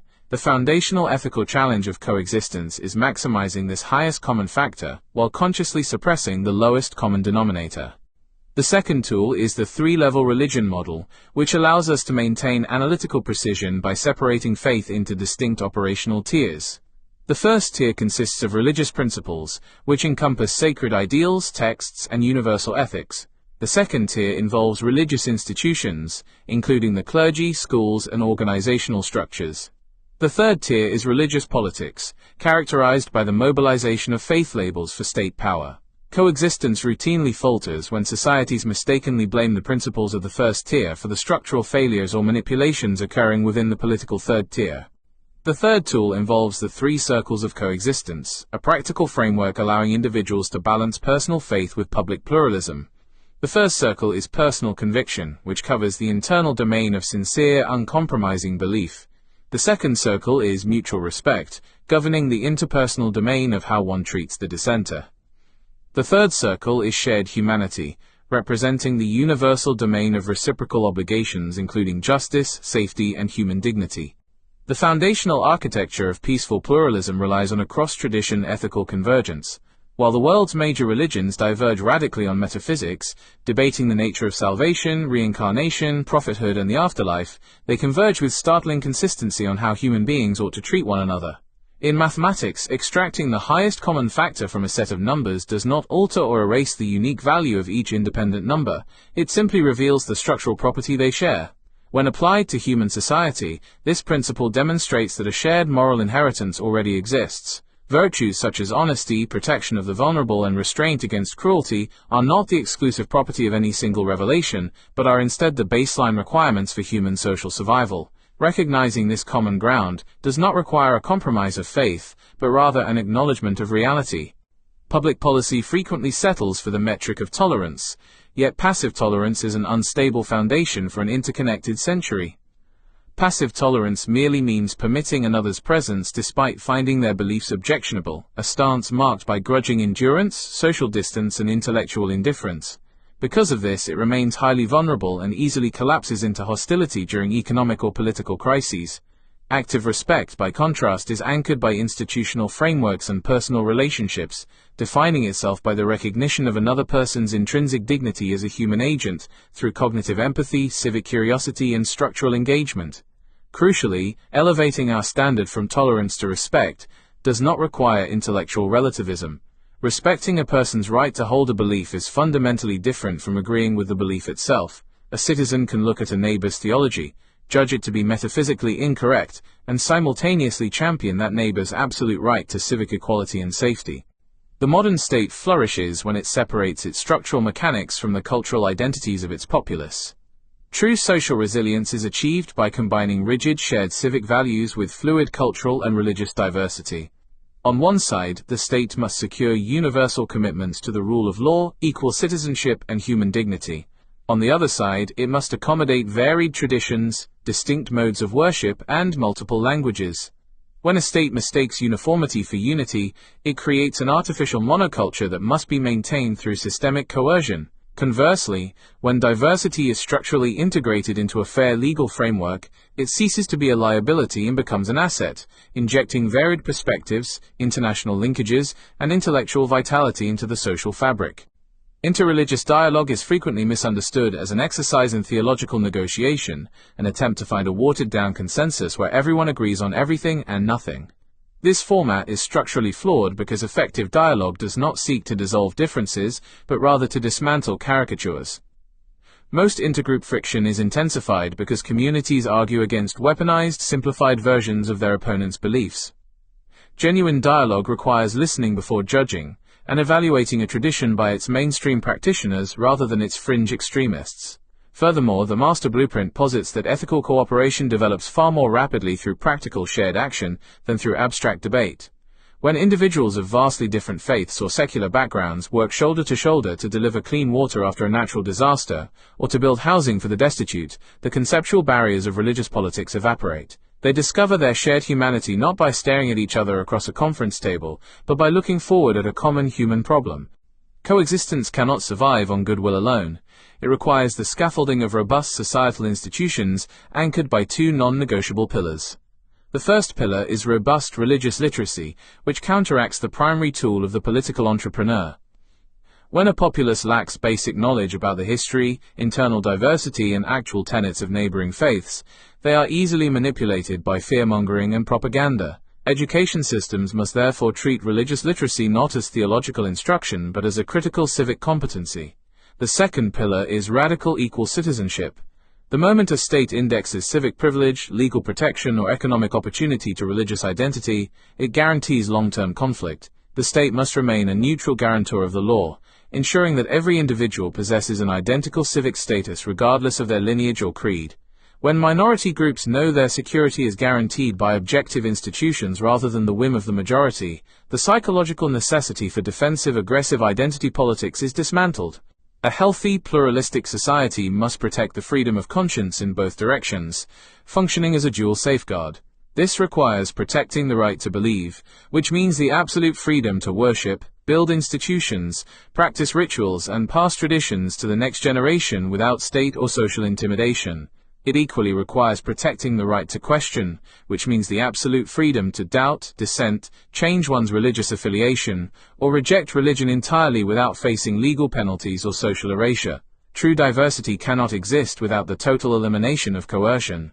If an individual is compelled to perform a faith they do not internally hold, or if a dissenter is silenced by communal force, the society has ceased to practice an ethic of coexistence and has instead instituted a regime of systemic conformity. Building a society beyond conflict requires rejecting two distinct polarizing traps and choosing a vital middle path instead. The first trap is extreme relativism, which asserts that because worldviews differ, all truth claims are completely arbitrary and no universal moral standards exist. This perspective leaves a society intellectually paralyzed, unable to condemn basic injustices if they are wrapped in the banner of cultural tradition. The second trap is extreme absolutism, an ideological position that possesses total, unyielding certainty coupled with the belief that anyone outside that certainty is subhuman, illegitimate, or an enemy. The ethics of coexistence occupies the space between these extremes by championing the validity of deep, passionate personal conviction, while simultaneously enforcing the absolute requirement that such convictions must never be translated into the structural dehumanization of the person next door. Ultimately, we must recognize that coexistence is a functional rather than a metaphysical endeavor. Stable societies are built on a shared agreement regarding human conduct, not an agreement regarding the nature of the cosmos. Furthermore, institutions will always trump intentions, meaning that vague goodwill is entirely insufficient without equal citizenship, legal protections for conscience, and structural religious literacy. Diversity is the baseline condition of our world, proving that pluralism is not a modern temporary crisis brought about by globalization, but is instead the permanent historical default setting of human civilization. In reflecting on these dynamics, we must look at our immediate communities to discern the dividing line between passive tolerance and active respect. We must consider how a society can balance the right of a religious group to maintain its traditional boundaries with the right of an individual to freedom of conscience.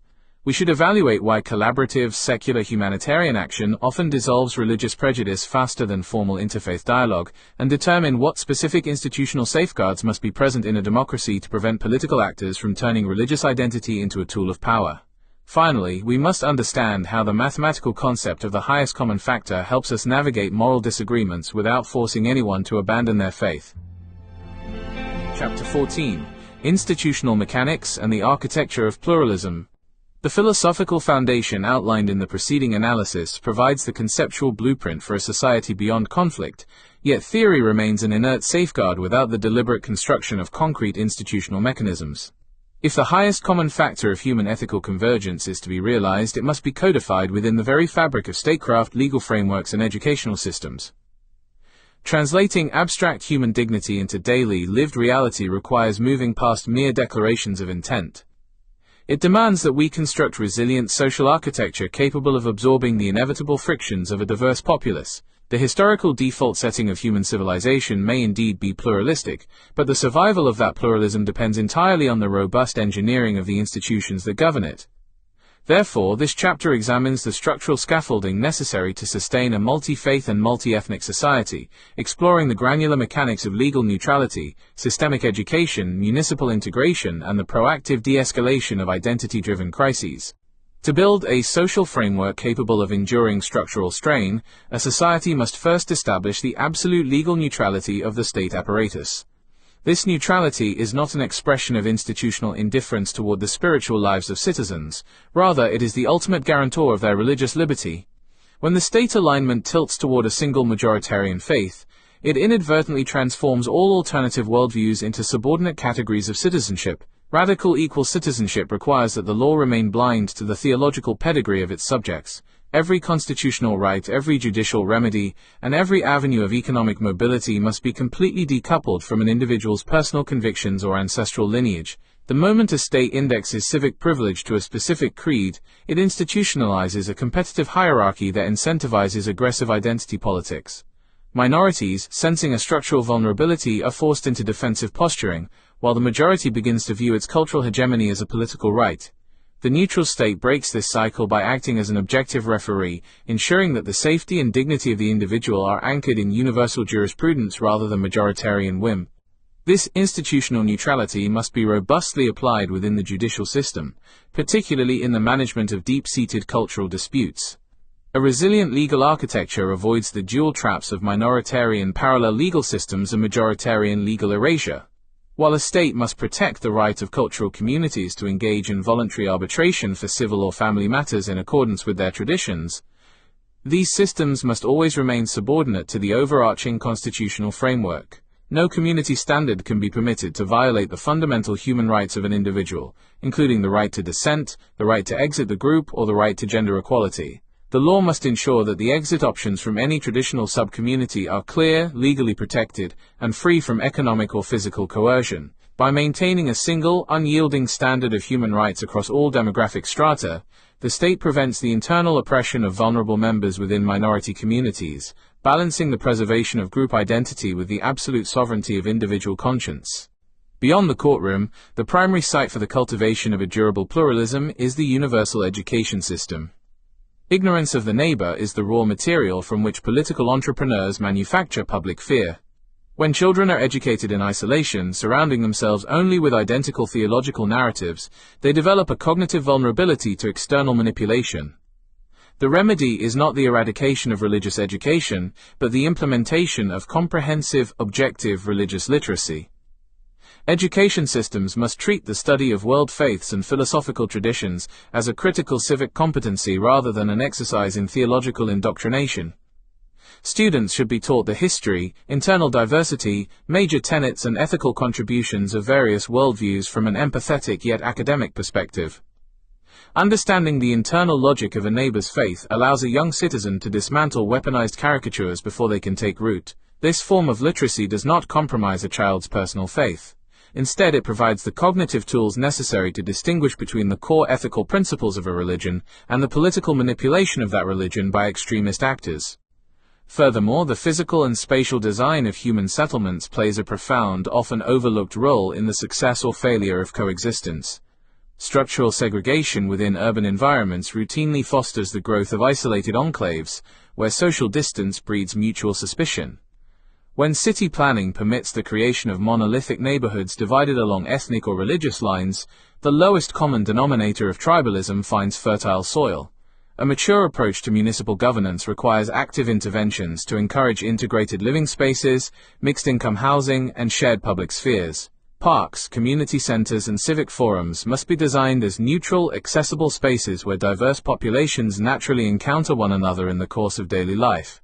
These casual, repeated interactions build a subtle layer of social capital, reducing the foreignness of the other and creating a resilient community fabric that is highly resistant to sudden flares of political polarization. The efficacy of these integrated spaces is most visible when communities pivot away from abstract theological debates and focus instead on tangible, collaborative action.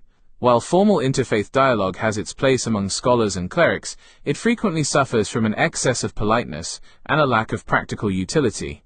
The most rapid deconstruction of prejudice occurs when individuals are united by a common functional objective. When local councils establish cross-communal initiatives to address shared ecological challenges, economic downturns, or public health crises, the boundaries of identity politics naturally recede. A flood does not differentiate between a cathedral, a mosque, or a temple, and neither should the civic response to it. By working shoulder to shoulder to clear debris, build community infrastructure, or secure food logistics, citizens discover their shared humanity through direct experience. They cease to view the other as a theological abstraction and begin to see them as a reliable partner in the preservation of the common good. However, even the most robustly integrated societies will encounter moments of systemic stress, necessitating the creation of early warning mechanisms for identity-driven conflict. Crises are rarely spontaneous. They are preceded by identifiable shifts in rhetoric, localized skirmishes, and the propagation of malicious disinformation through digital networks. A proactive civil society must establish independent, cross-community monitoring bodies tasked with detecting these indicators before they escalate into systemic violence.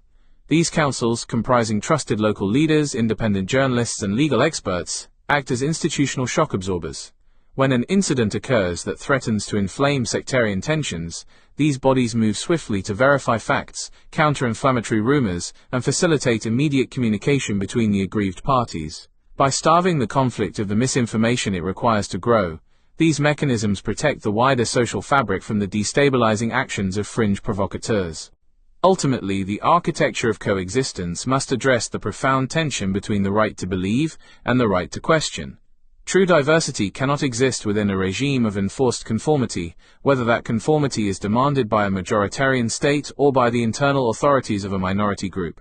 The institutional framework must fiercely protect the absolute liberty of the individual to worship freely, construct sacred spaces, and pass down traditions to their children. Concurrently, it must defend the right of the individual to doubt, to challenge orthodoxy, to alter their religious affiliation, or to reject the concept of the transcendent entirely. A society that punishes the apostate or silences the dissenter has abandoned the path of active respect and fallen back into the coercion of uniformity.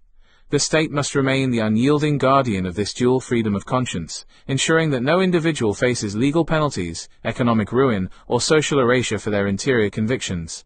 As the global landscape continues to shift under the pressures of migration, economic instability, and digital polarization, the necessity for structured pluralism becomes ever more urgent. We must explicitly reject the fatalism that claims human diversity must inevitably culminate in human conflict.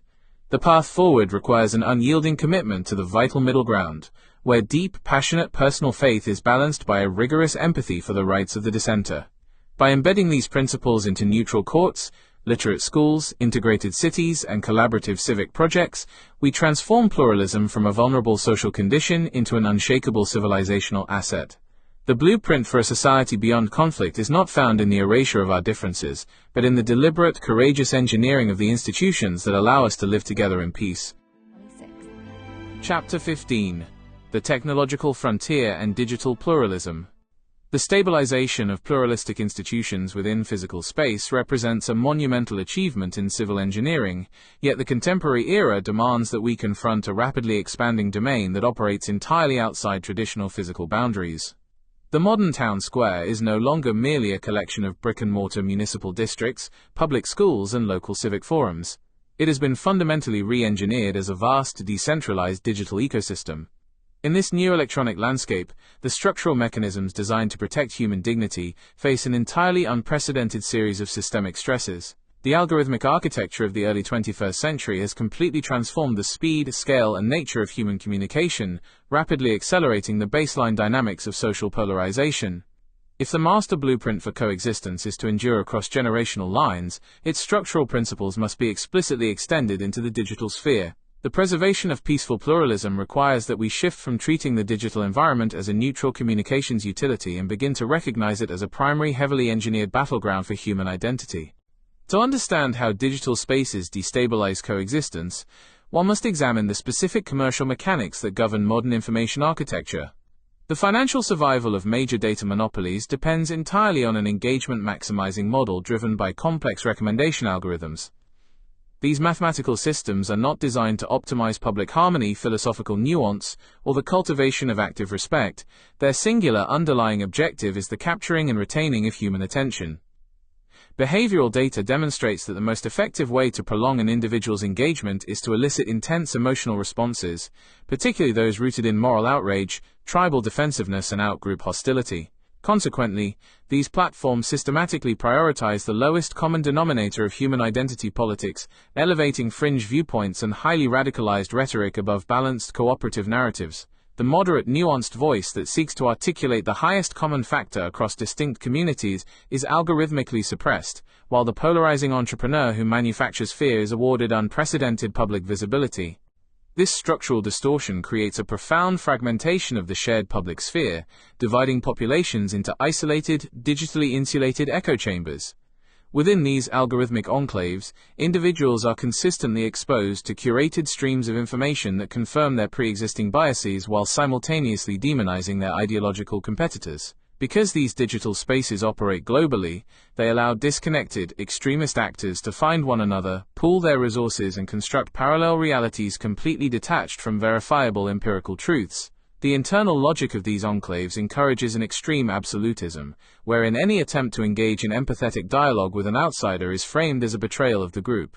As the citizen spends more time within these curated information environments, their cognitive capacity for empathy naturally degrades. The neighbor living across the street is no longer viewed as a multidimensional human being with unique experiences and shared civic duties. Instead, they are transformed into a hostile caricature generated by a competitive digital feed. Furthermore, the rapid emergence of advanced generative artificial intelligence and deep synthesis technologies has introduced an entirely new layer of volatility to this landscape. The barrier to entry for the creation of highly convincing disinformation has completely collapsed, allowing bad faith actors to manufacture synthetic evidence, forge testimonies, and artificial crises at an industrial scale. In a fractured society, a single hyper-realistic deepfake depicting the desecration of a sacred space or an act of violence by a minority community can trigger immediate, catastrophic real-world consequences before any fact-checking entity can intervene. This technological shift creates a permanent state of epistemic instability, where citizens lose faith in the reliability of all public information. When a society can no longer agree on a baseline of objective facts, the neutral legal institutions and collaborative civic frameworks outlined in previous chapters become completely paralyzed, rendering the entire civilization vulnerable to rapid, identity-driven exploitation. Mitigating this technological threat requires a comprehensive, multi-layered regulatory framework that prioritizes the public interest over algorithmic profitability.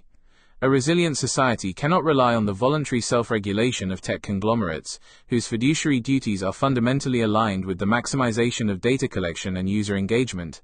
Governments must implement strict statutory requirements that mandate absolute transparency regarding the design and operational objectives of recommendation algorithms. Platforms must be legally compelled to give users complete control over their content feeds, allowing individuals to deactivate engagement-driven optimization in favor of transparent, chronological, or diversity-maximizing curation models. Furthermore, regulatory bodies must hold platforms civilly and criminally liable for the systemic failure to contain targeted harassment campaigns, coordinated inauthentic behavior, and the rapid spread of verified high-risk disinformation designed to incite sectarian violence. By introducing real economic consequences for the amplification of polarization, the state alters the financial incentives that drive the digital degradation of the social fabric. Simultaneously, the concept of civic education must be thoroughly overhauled to include advanced digital literacy as a fundamental requirement for equal citizenship. It is no longer sufficient for students to understand the historical tenets of world faiths in a classroom setting. They must be explicitly trained to navigate the algorithmic currents that attempt to distort that knowledge online. Digital literacy curriculum must instruct future citizens in the mechanics of algorithmic manipulation, teaching them how to recognize emotional triggers, identify coordinated disinformation networks, and critically verify the provenance of digital media. Young citizens must learn to approach their digital feeds with a deliberate, analytical skepticism, understanding that the content served to them is not a reflection of objective reality, but a carefully engineered product designed to exploit their biological cognitive vulnerabilities. By transforming the passive consumer of digital data into an active, critical evaluator of online information, we build a robust psychological defense against the weaponization of identity. Ultimately, the ultimate objective of digital pluralism is the deliberate creation of decentralized, non-commercial public spaces on the Internet. Just as the physical city requires public parks, municipal libraries, and neutral civic halls that operate entirely outside the mechanics of market commerce, the digital realm requires public interest architecture funded and protected as a collective utility. These public spaces must be explicitly engineered to foster constructive dialogue, collaborative problem-solving, and the cultivation of active respect across demographic lines. By providing platforms where the primary metric of success is the quality of deliberation and the bridge-building capacity of the participants rather than the maximization of raw attention, we create a digital counterweight to the polarizing forces of commercial media. The blueprint for a society beyond conflict must not be allowed to fracture in the virtual world. It must be courageously implemented across every domain where human minds meet, ensuring that technology serves as the ultimate scaffolding for our shared humanity.